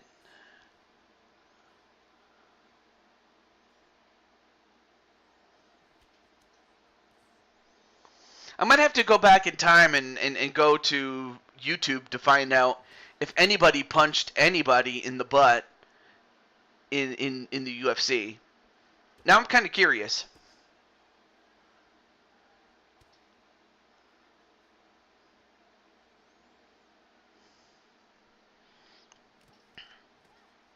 But so far, as far as Speranza is concerned, this is the toughest fight that Speranza has had in a long, long time. As Speranza, for the most part, has had a bunch of easy fights. Well, easy in the sense of she would get him down and she would submit him. But Jen is proving to be a force and proving to be a tough out. But right now, Jen is putting the pressure on Speranza. But no, I'm not going to do that. That was unserendipity, I will say that. But not zippity doo dah, zippity. I'm sorry, I had to do it. Oh, goes for a takedown, but rolled over was Jen Corso.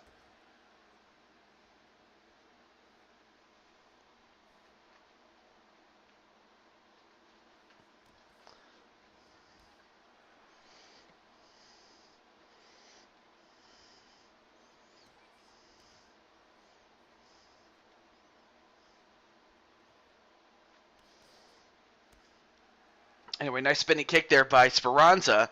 But yeah, Speranza is wearing a crimson mask, but also has blood on her tights. And then a kick to the body.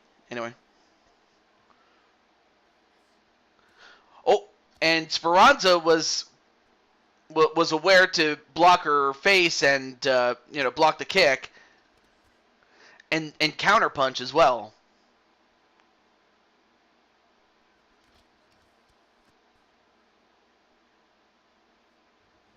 Oh, now goes for the Amari roll again. This time in a much more advantageous position. But yeah, Speranza has put away a lot of women with this move.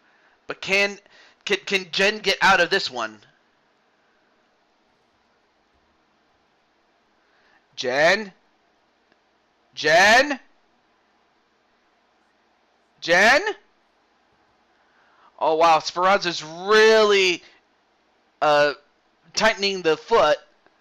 And she has to tap out, but if you saw, her foot was getting twisted like a pretzel, and if she hadn't tapped out, she would have possibly lost a foot, but thankfully she didn't. But instead, Speranza, despite getting beaten up, is still willing to do a dance.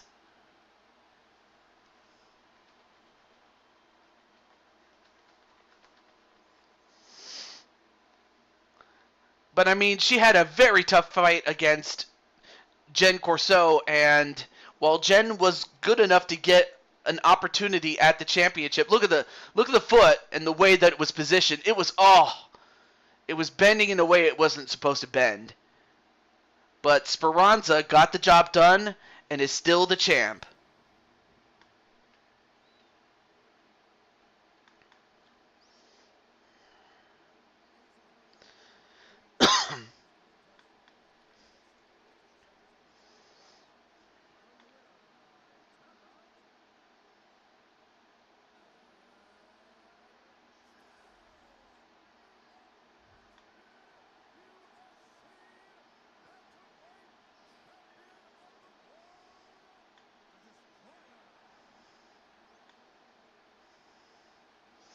Okay.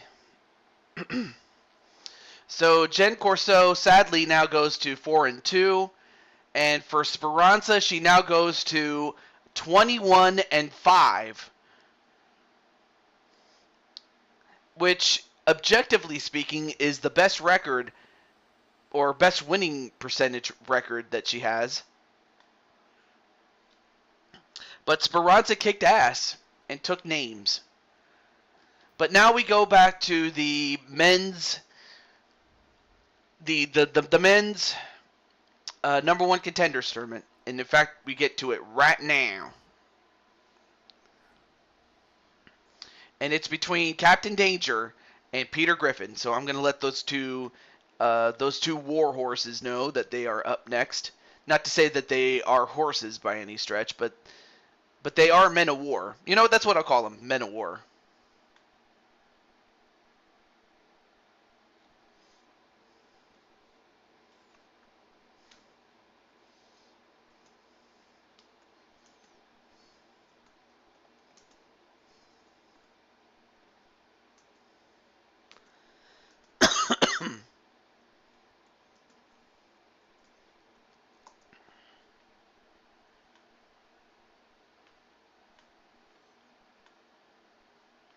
Yep, good fight indeed. All right, let me get Mr. Peter Griffin now.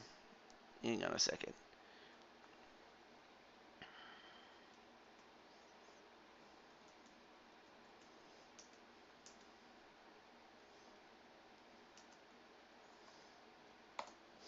Okay.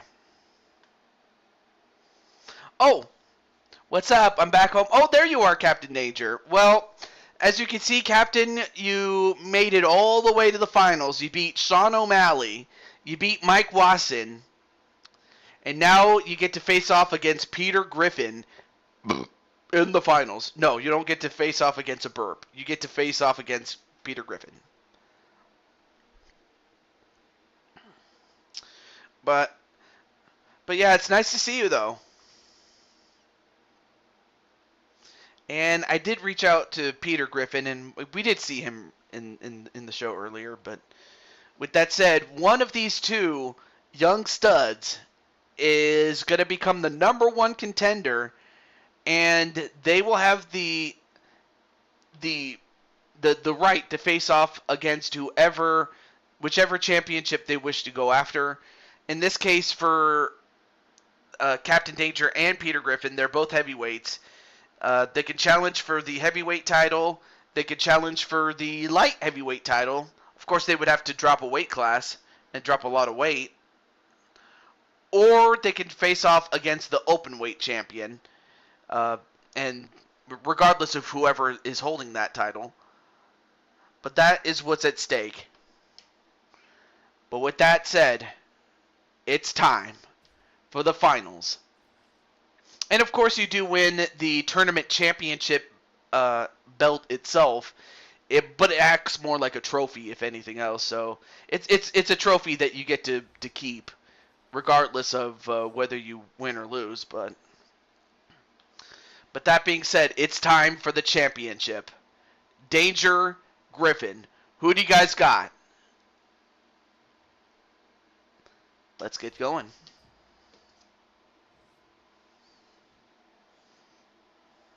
So anyway, how was everything while you were gone there, Captain? Or uh, do I even ask what you did like while you were gone?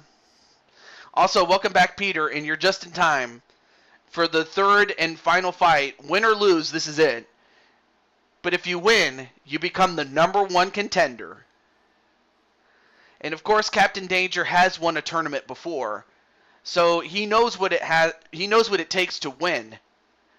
And Peter had been to the finals once before, and he knows what it's like to fall short. The question is Captain Danger going to use his experience to win, or is Peter Griffin going to use his experience to win instead of lose? Anyway, I had a second Thanksgiving dinner and visited family. Oh, okay. See, I know that some people who have multiple families had to go to dinner several times over. But thankfully, I, even though I do have an extended family, um, I, I wanted to, but I did say hello to all the family members I wouldn't be able to get to because, we all live in different places, and I have family in Texas and I have family in Arizona, so it's not like I could visit every single one of them. I would love to. But you got to meet old family members you hadn't seen in years. Oh, that's wonderful. So anyway, Captain Danger is younger, but the height, the weight, and the reach go to Peter Griffin.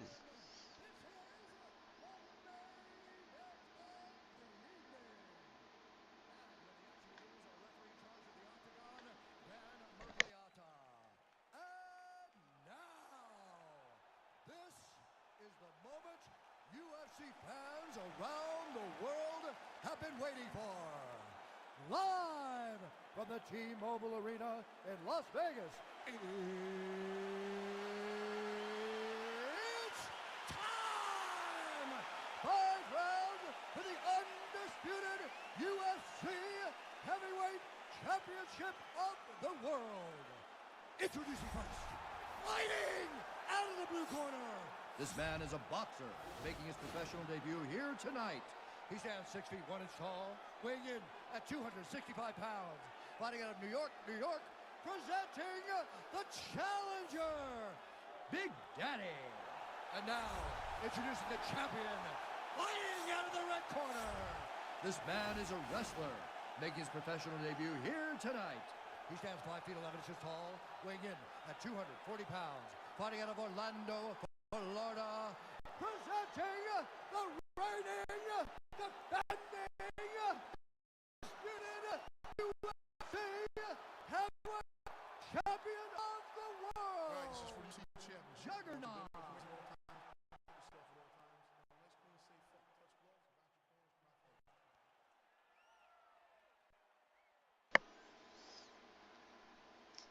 Okay. All right, we're back, and I wanted to share that intro with you guys. But the winner becomes the number one contender. All right, game underway. Now, as far as Captain Danger is concerned, I mean, he had round two victories, whereas Peter Griffin has had 2 round 1 victories. So I have to think that Peter is the fresher of the two. But you've heard the expression, you never know what a cornered beast might do. So you have to think that Captain Danger is going to have to go Super Saiyan, Superman. Go to Cyborg Land or something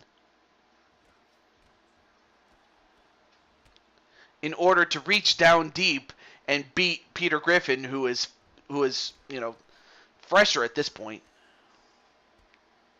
And then Peter says, "Good luck, Danger." Yeah. Of course, one thing that Danger will have in his favor is that he'll have the speed, which is something he usually never has. Because he faces off against smaller opponents, but he's facing off against a large man, and he'll have to use his speed in order to overcome the power that is Peter Griffin.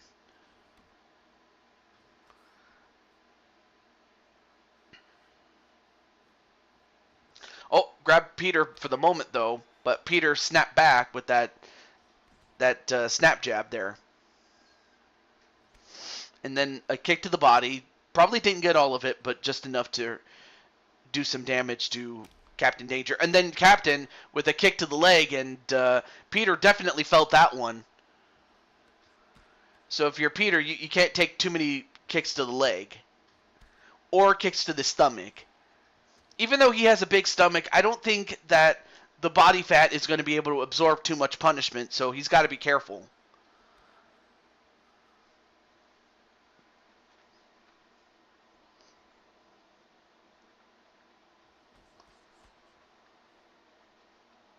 Ooh! Left himself open, did Captain Danger, and he paid for that.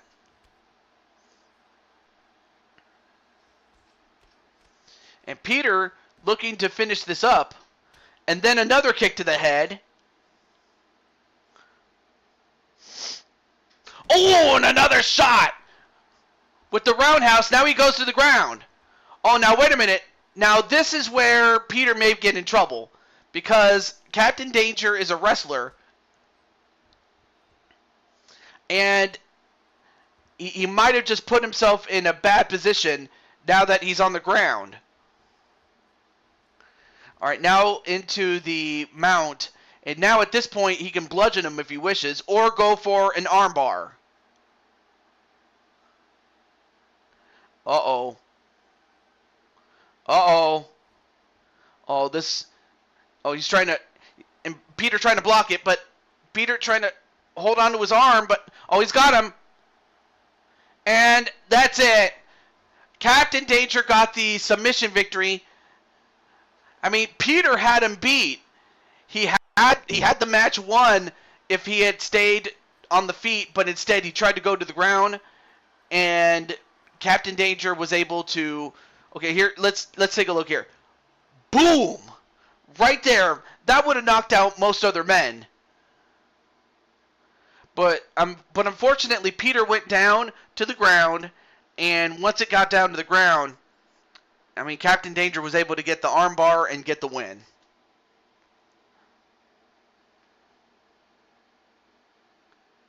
So Captain Danger now is up to 25-21. 25 wins, 21 losses. Peter is unfortunately at 5 wins, 4 losses, but he has nothing to be ashamed of.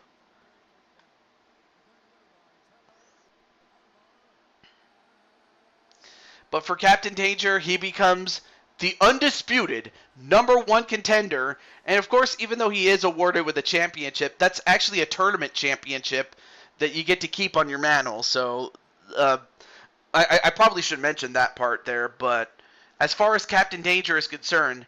Now, I will say this, though, Captain. Believe it or not, you were challenged by Atticus, who currently is the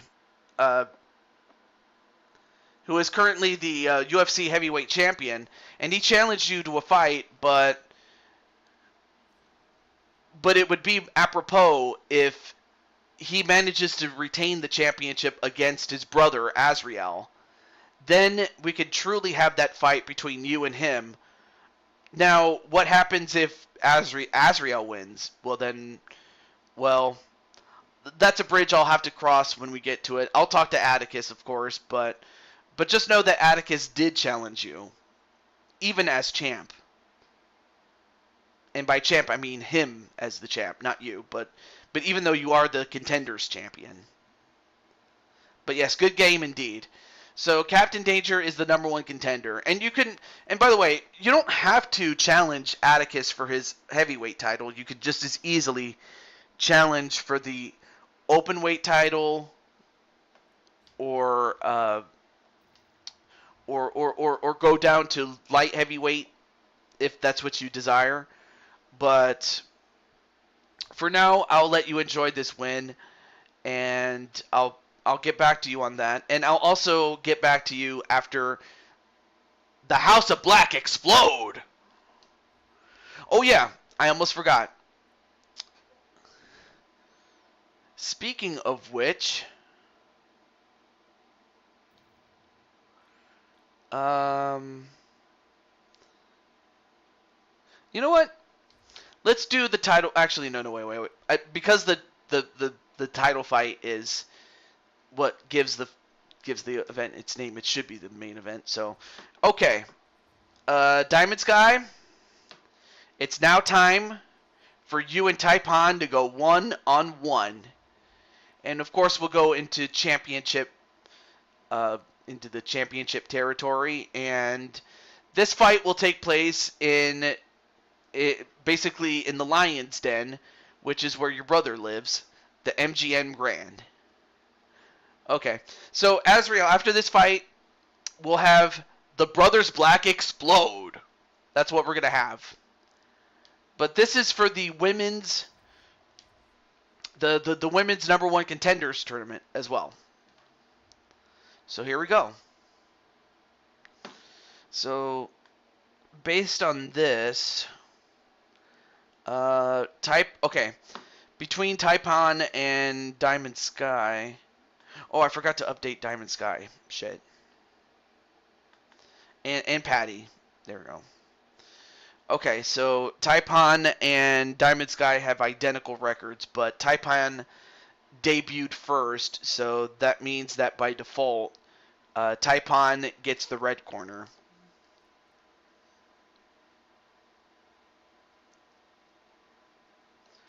So Taipan and Diamond Sky. So it's a balanced fighter against a jiu-jitsu practitioner. So, not a problem. AJ's here, okay. TJ, read my comment. I don't mind, but whoever wins, I will fight them. Azrael or Atticus. Oh, okay. Well, we'll see what happens then. So in other words, you're going after the UFC heavyweight championship. I get it. Okay. So I don't know if Oz is still in the chat, but at least I know that he was here. And I know AJ is here. You know what? Speaking of AJ, let me ask him something.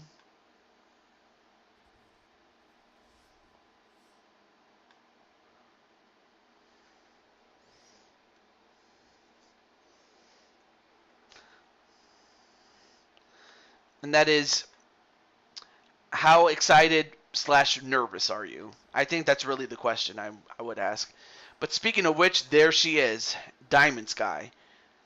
And unlike the men's tournament, she and Taipan did get healing items. So Patty was able to use her magic to help Diamond Sky become 100%. And likewise, I imagine that Taipan was able to recover herself, and she did.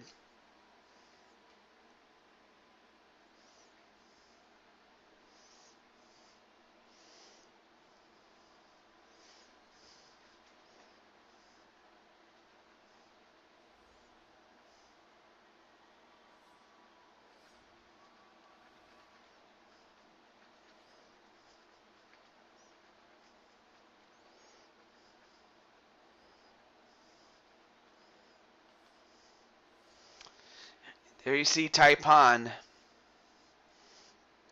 from her native Australia.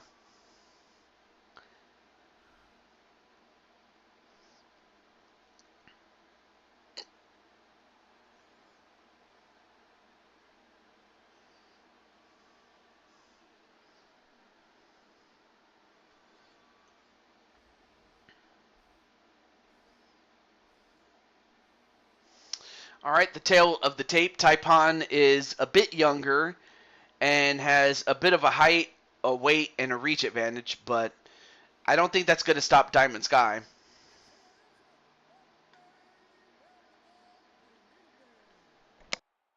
begins, our referee in charge of the Octagon, Dan Mergliotta. And now, this is the moment UFC fans around the world have been waiting for. Live from the MGM Grand Garden Arena in Las Vegas. It's time! 5 rounds for the undisputed UFC Bantamweight Championship of the World. Introducing first, fighting out of the blue corner. This woman is a jiu-jitsu fighter, making her professional debut here tonight.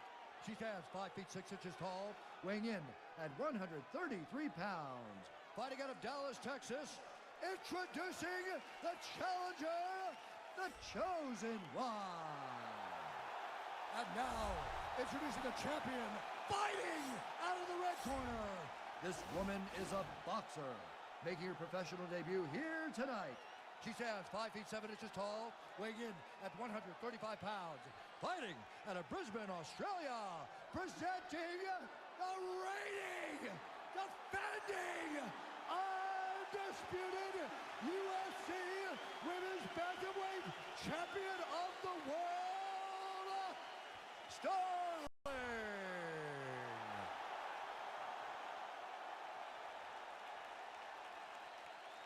This is for the UFC Championship. I want you to obey my commands at all times. At all times. I want a safe fight. Tough gloves, back at your corners, come out fighting.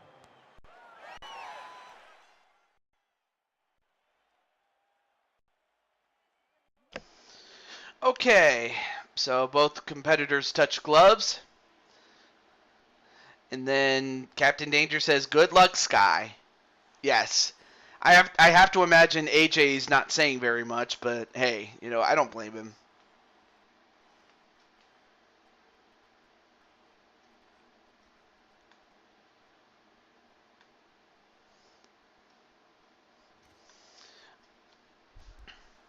So as far as Diamond Sky and Taipan, like Taipan is a balanced fighter, and Diamond Sky, of course, is a jiu-jitsu practitioner. So her best bet is to try to get the fight to the ground. And for Taipan, her best bet is to not get to the ground, not be on the ground.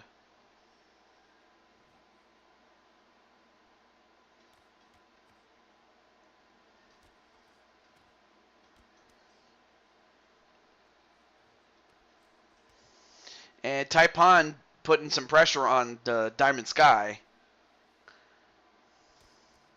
I mean, of course, both these ladies won via decision, so they had the same amount of rounds and time, so it's going to be an even fight between these two. It really will just come down to who's going to have the attrition to go 5 rounds, if it even gets to 5 rounds, or it might just end right now. All right, now in the full guard is is Diamond Light, or Diamond Sky, excuse me. I almost said Diamond Light. But now the fight's back on the feet again.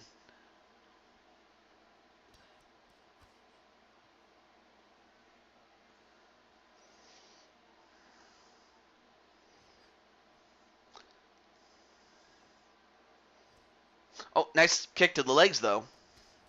And then Diamond Sky's like, inner focus!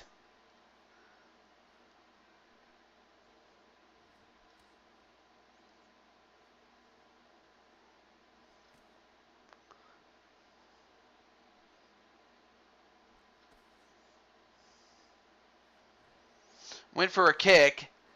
One thing that Diamond Sky has to do is not just throw strikes and they miss. You gotta make them count. And then AJ's like, you got this, sis. Calm down. Stay calm and focus.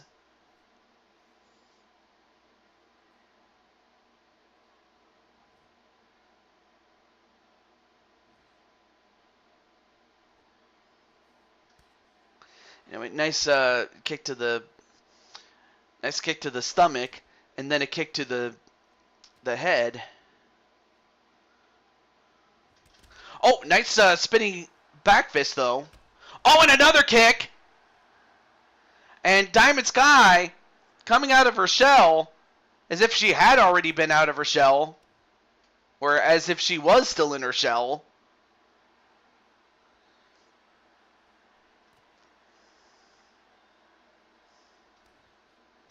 Oh my goodness, it's over!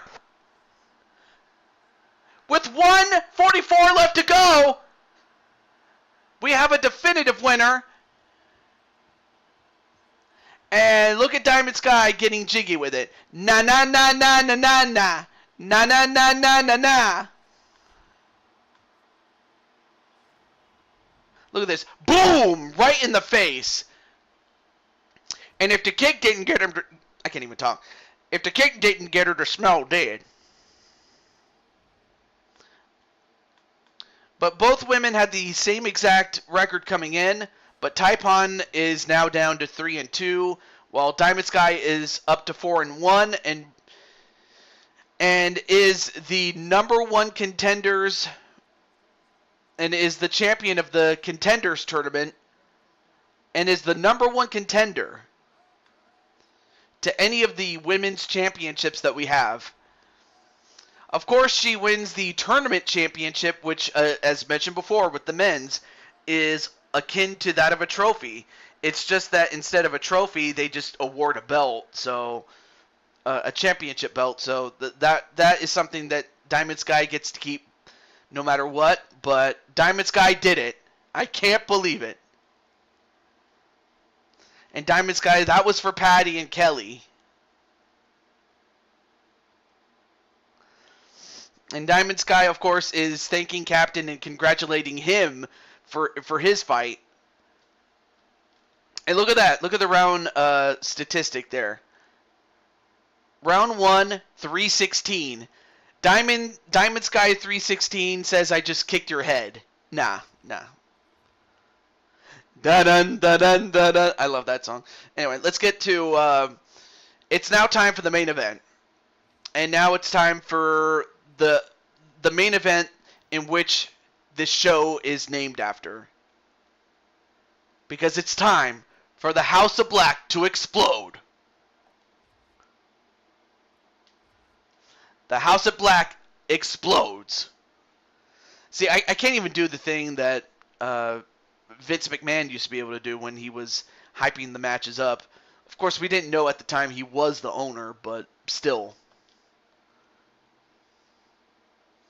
The Mega Powers explode! Like, I was trying to go with that, but see, I couldn't do it. But now it's time for Black versus Black. And I'm not talking about the hue, I'm not talking about the tone, I'm not talking about the color. That actually is their last name. Do not make fun of it. But it's now time for the House of Black to explode. Okay. And, alright, so Atticus is here, but what about Azrael? And really, though, this is a fight that I mean, Atticus wanted to face off against Joker, but instead Joker lost to Azrael, and instead it became the Brothers Black, or the House of Black, explode.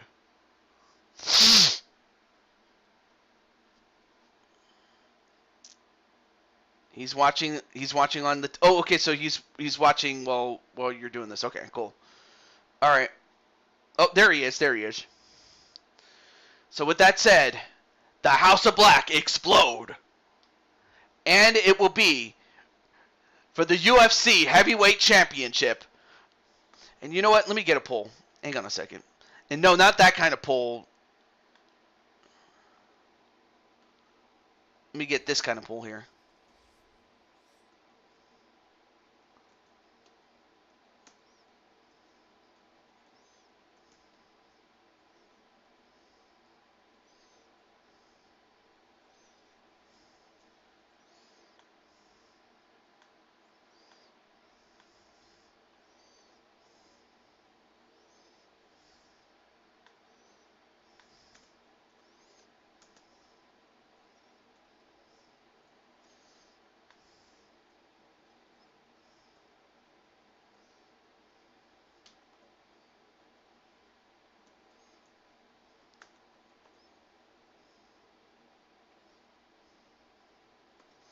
There we go. Okay, here we go. But yeah, like Diamond Sky, I really was not accepting that. I'm still in shock. I gave it my all, and it shows. It shows, and I don't think Taipon expected what happened. It really, I don't think she did. But now here we are. So now we go back to London. And here's the challenger and a former champion. And not to mention, this is the same man who ended the longest ever reign on both Fire Pro and on this series, the UFC, when he ended the UFC Heavyweight Championship reign of Feck, which lasted for 3 years and a month. But this time, can he do it against his own brother? Anyway, whoever uses most tasers for the win, I don't think that'll happen. When am I going to ever get UFC 5, TJ? Well, I have to get a PS5 first and foremost, and then, but then there's also the prospect of the fact that it's rated M for mature, which is fine for most of the audience except for those who are too young to watch it. So, you know, of course that presents its own problems, really. But I also would like to get more information on that. But really the only thing that's really keeping me from doing it is simply the fact that I don't have a PS5. It's about as simple as that. Now, Atticus is younger and has the height and the reach, but the weight goes to Azrael. But let's find out which member of the House of Black is going to survive. Anyway, my hometown for Omaha, Nebraska. Oh, okay. I forgot about that, and I keep forgetting to do that, so I'll have to fix that now.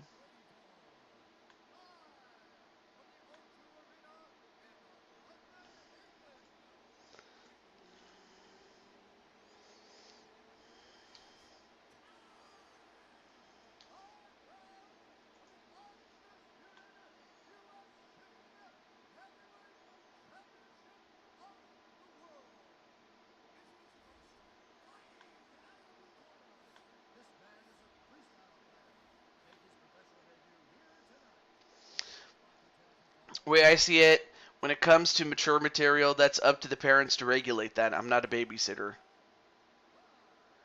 PS4 can play on PS5. Well, I know that. Now, the thing is, I know that when playing on the PS5, you can play PS4 games on it.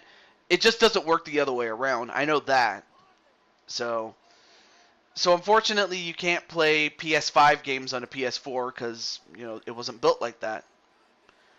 Because yeah, you can play PS2 and you can play PS3 games here, but not PS5 though, sadly.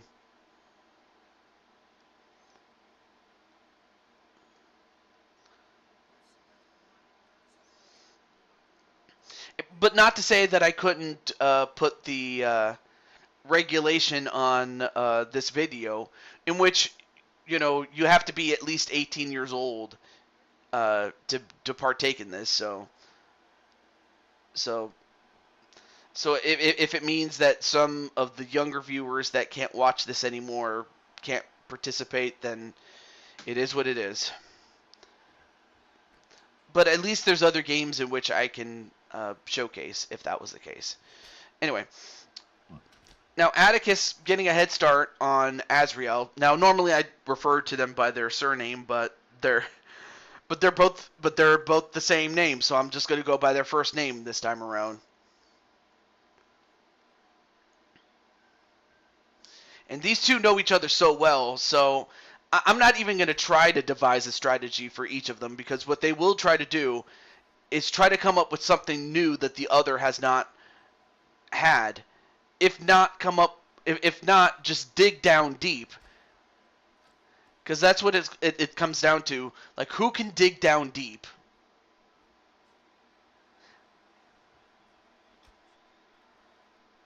Okay.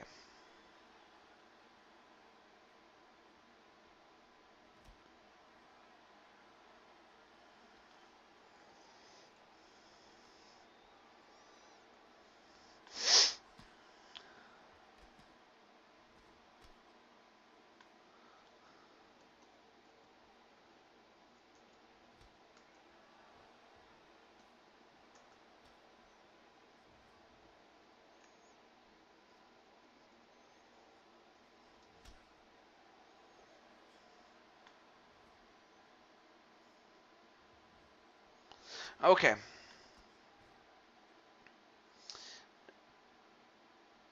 All right. Sorry about that. I was just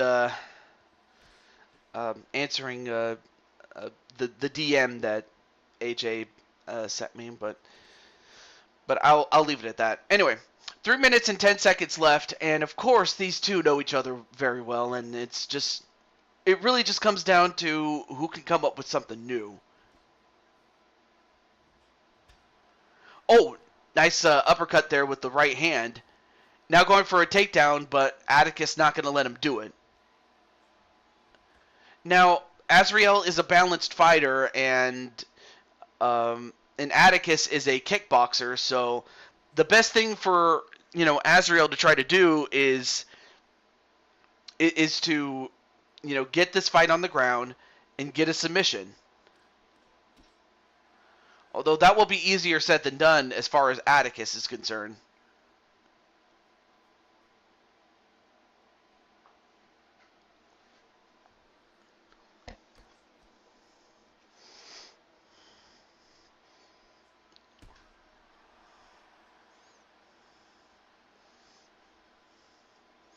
But yeah, I'm still as shocked, really, as far as you know.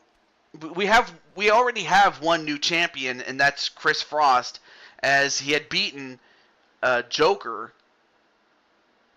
and the other two champions were able to successfully defend. Not to mention the fact that we crowned tournament champions in Captain Danger and AJ, or rather AJ's sister, Diamond Sky.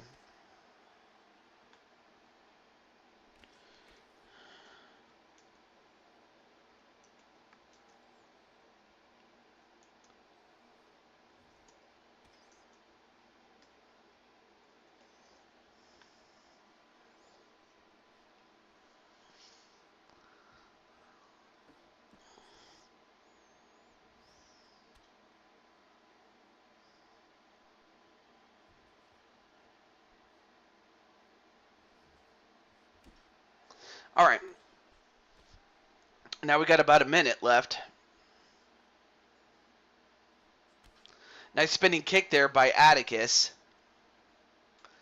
But I did hear the news about what happened with a good friend of ours, and um, it just kind of puts in perspective that, you know, we're all human, and it's only a matter of time before we have to face off. Wait a minute! A couple of kicks right to Atticus, and Azrael trying to finish it off, but anyway, what I was trying to say was, we had a friend of ours. He mentioned that he had something going on, and that he's going to focus on his health, and and as his friend, and I would imagine the friends of his would echo the same sentiment of, get well, and feel better. Anyway, that's the end of the first round. So before Azrael could even put the shoulder triangle, we go to the second round.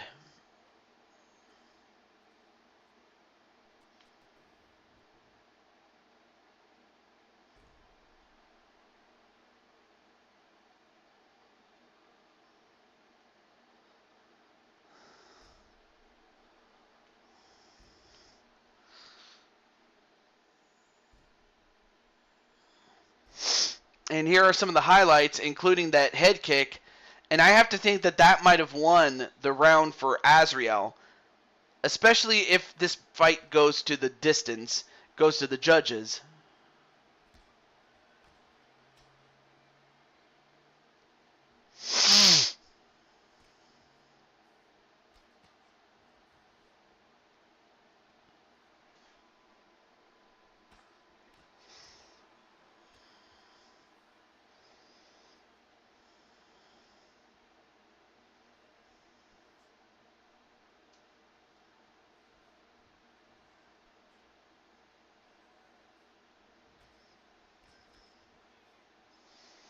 All right, so Azrael trying to block and plan out his movements. I mean, his brother does have a slight reach advantage, and a couple of punches and kicks, and then another one, and down goes Atticus, but Azrael putting the pressure on him. Of course, they're being that Azrael is the older brother, he would know. And he would know how to put the pressure on, the younger brother. So the younger brother has to know what the older brother can do. Of course, that should be rudimentary at this point.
Sorry about that. I'm just answering a DM.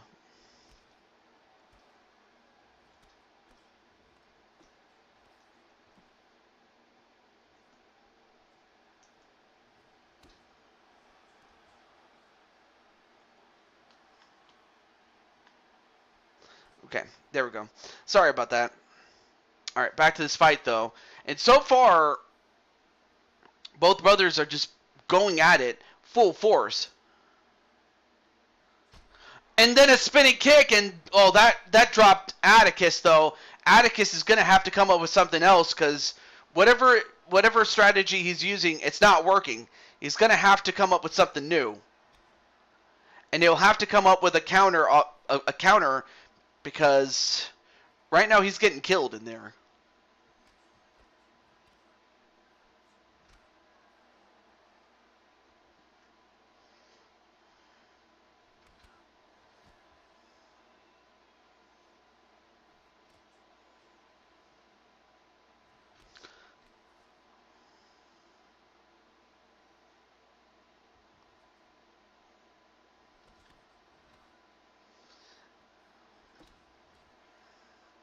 And both guys just swinging away.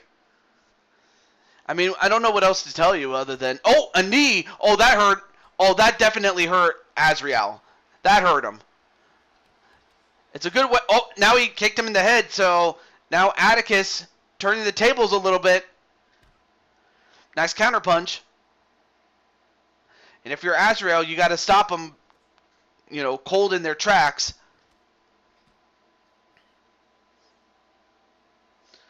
But on the other hand, they know each other very well. So I have to think that one mistake can end this.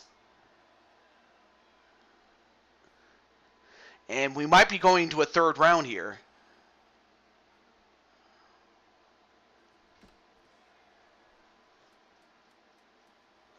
I told you that this fight was going to be a war and that we would try to kill each other for the title.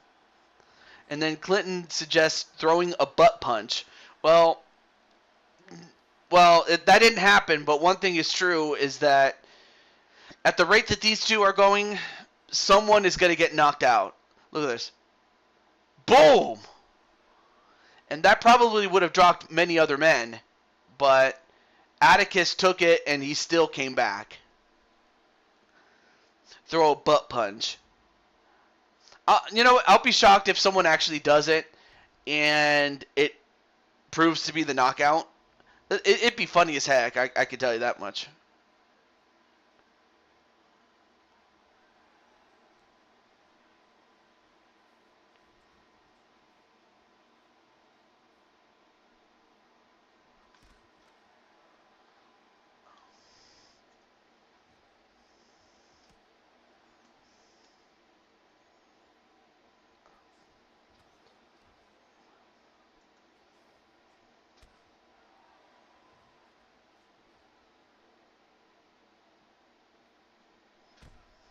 Oh, and a spinning kick right to Atticus. Excuse me.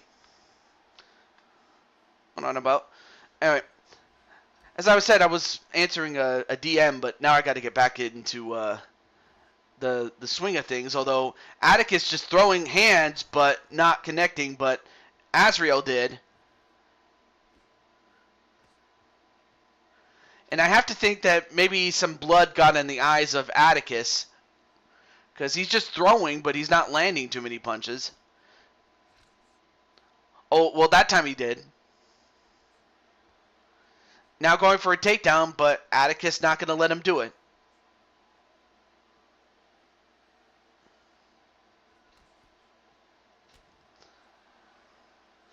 And you know what? Someone might just get hurt, although it could be Azrael instead.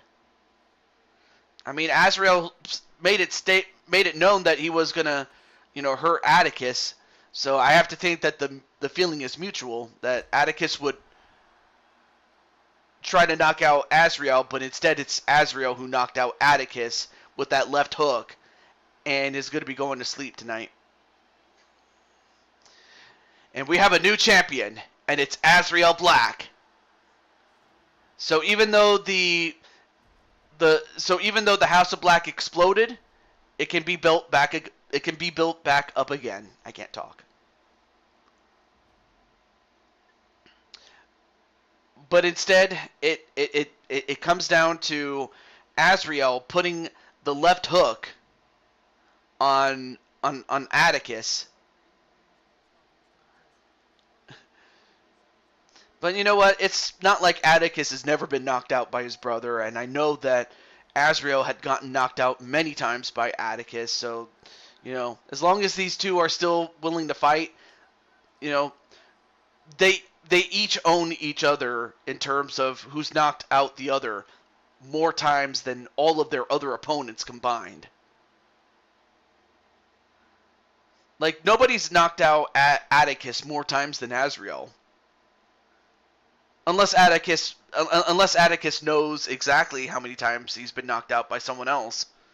And vice versa for Azrael. But Azrael got the job done. So it looks like it's going to be Captain Danger and Azrael instead of Atticus and Captain Danger. So we have 2 new champions,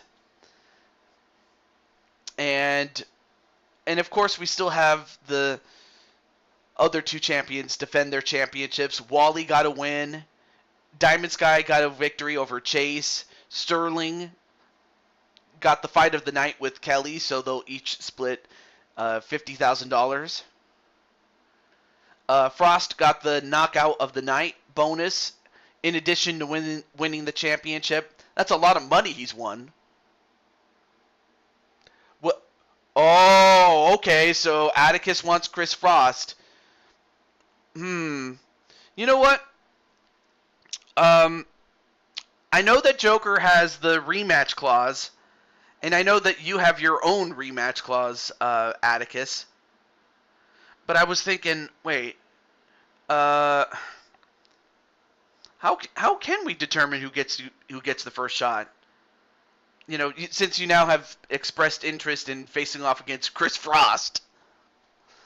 So I'll have to talk to Joker and I'll have to think of another idea in terms of who gets the first shot. Oh yeah, let me close the poll. Hold on.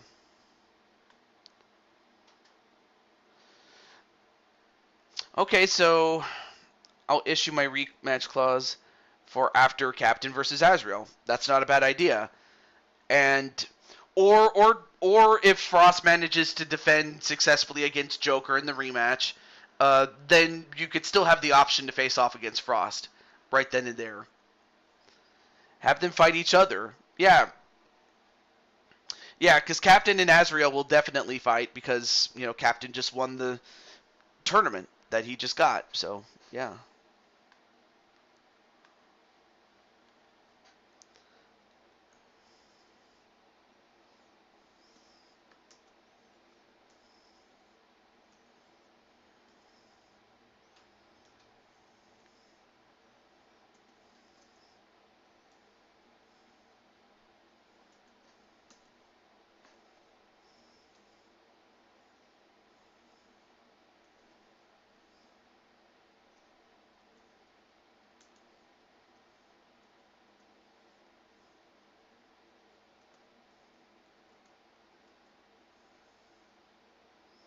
Okay. I'll just... Oh, sorry. I was answering a question for... Anyway. Sorry. Anyway, Diamond Sky says, DJs, since I won the thing, what does the number one... Oh, that's right. As Clinton just pointed out, you get to pick the championship to fight for. Okay. So let me exit out here. Let me exit out here. So hang on a second. So you get to fight for... I'm going to go to fight now really quickly. And the situation is this. I'll go over here. So the women have 3 weight classes that are officially recognized by the UFC. The current weight class that you're in is bantamweight, which is the largest weight class that you can be in. The second largest or second smallest, depending on how you look at it, is flyweight, and the smallest is strawweight. Plus, we also have an open weight championship. So, simply put, you pick one of those weight classes, and if you just so happen to go for the strawweight or the flyweight, then I will change your weight class accordingly. Of course, if you stick with bantamweight or go for the open weight, you can stay where you are. It's not a problem. So that's what you get, Diamond Sky. So you can just tell me what championship you want to go for, and we'll make that official.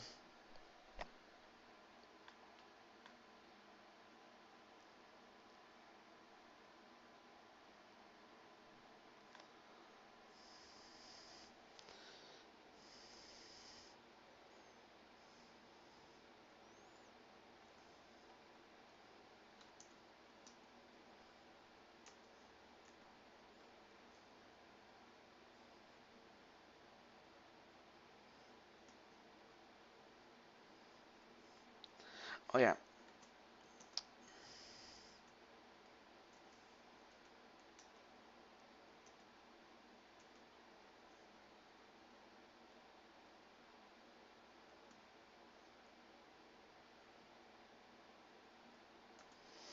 Sorry, I'm just answering a DM really quickly.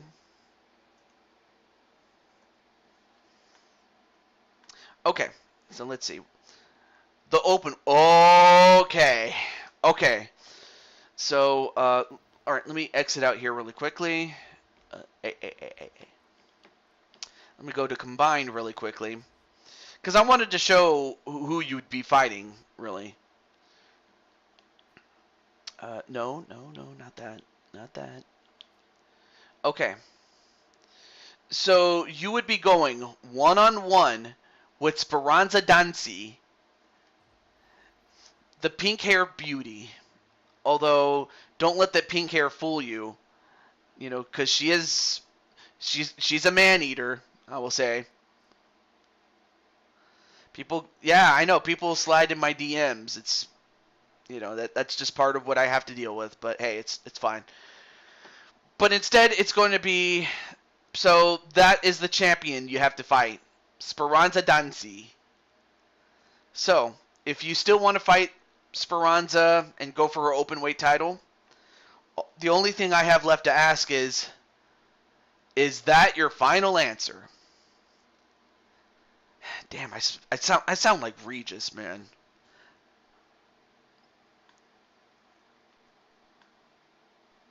Of course, I don't even have his voice, so what can I say? But yeah. So for Diamond Sky, that is who you have to fight for the open weight championship.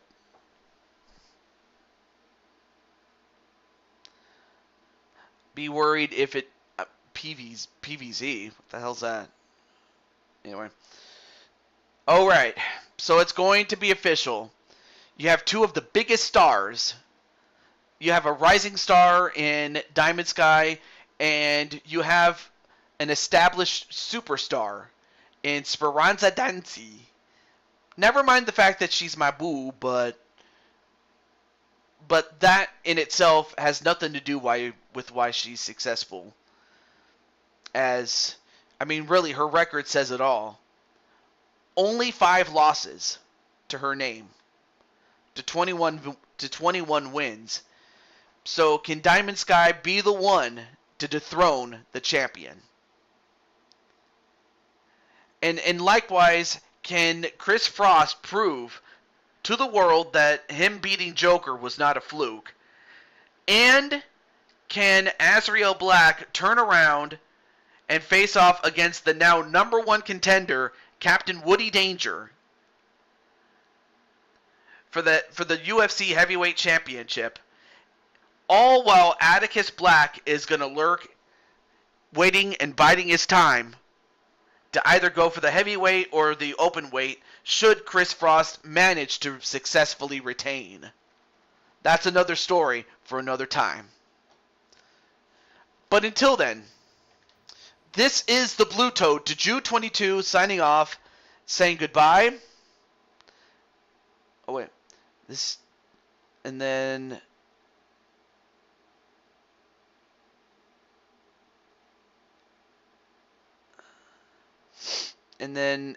oh, you know what? I know what you're talking about, Atticus, and I didn't want to say it because I know it's personal and whatnot.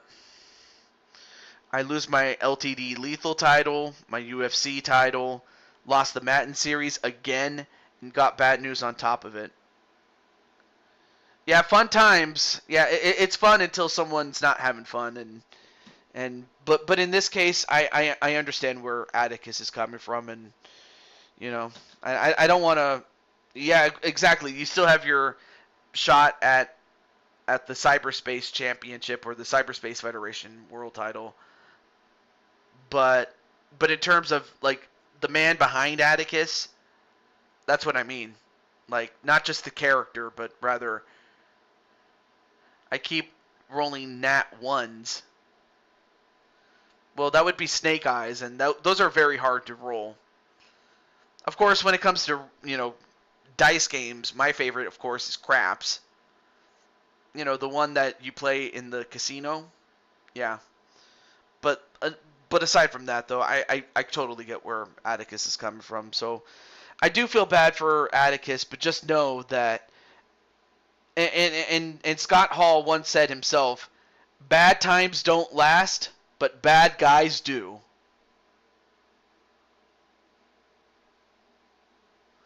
No, that comment hit at bad timing, dumb YouTube timing. Yeah, it always is dumb timing, I know. That's why I had to cover for you, because I knew you didn't mean to say that you're having fun times at Atticus's expense, because I know you're not. You were just having fun with what I was doing, and yeah, I could totally see it. But I know that it was not for Atticus, though. But yes. But I do wish nothing but the best for Atticus, and, or rather the man behind Atticus, and also everybody else who came in, and also Azrael Black and the man behind him, and Diamond Sky and the person behind Diamond Sky, and everybody involved. So I leave you with a very, very nice feeling. I hope it feels well. Here we go.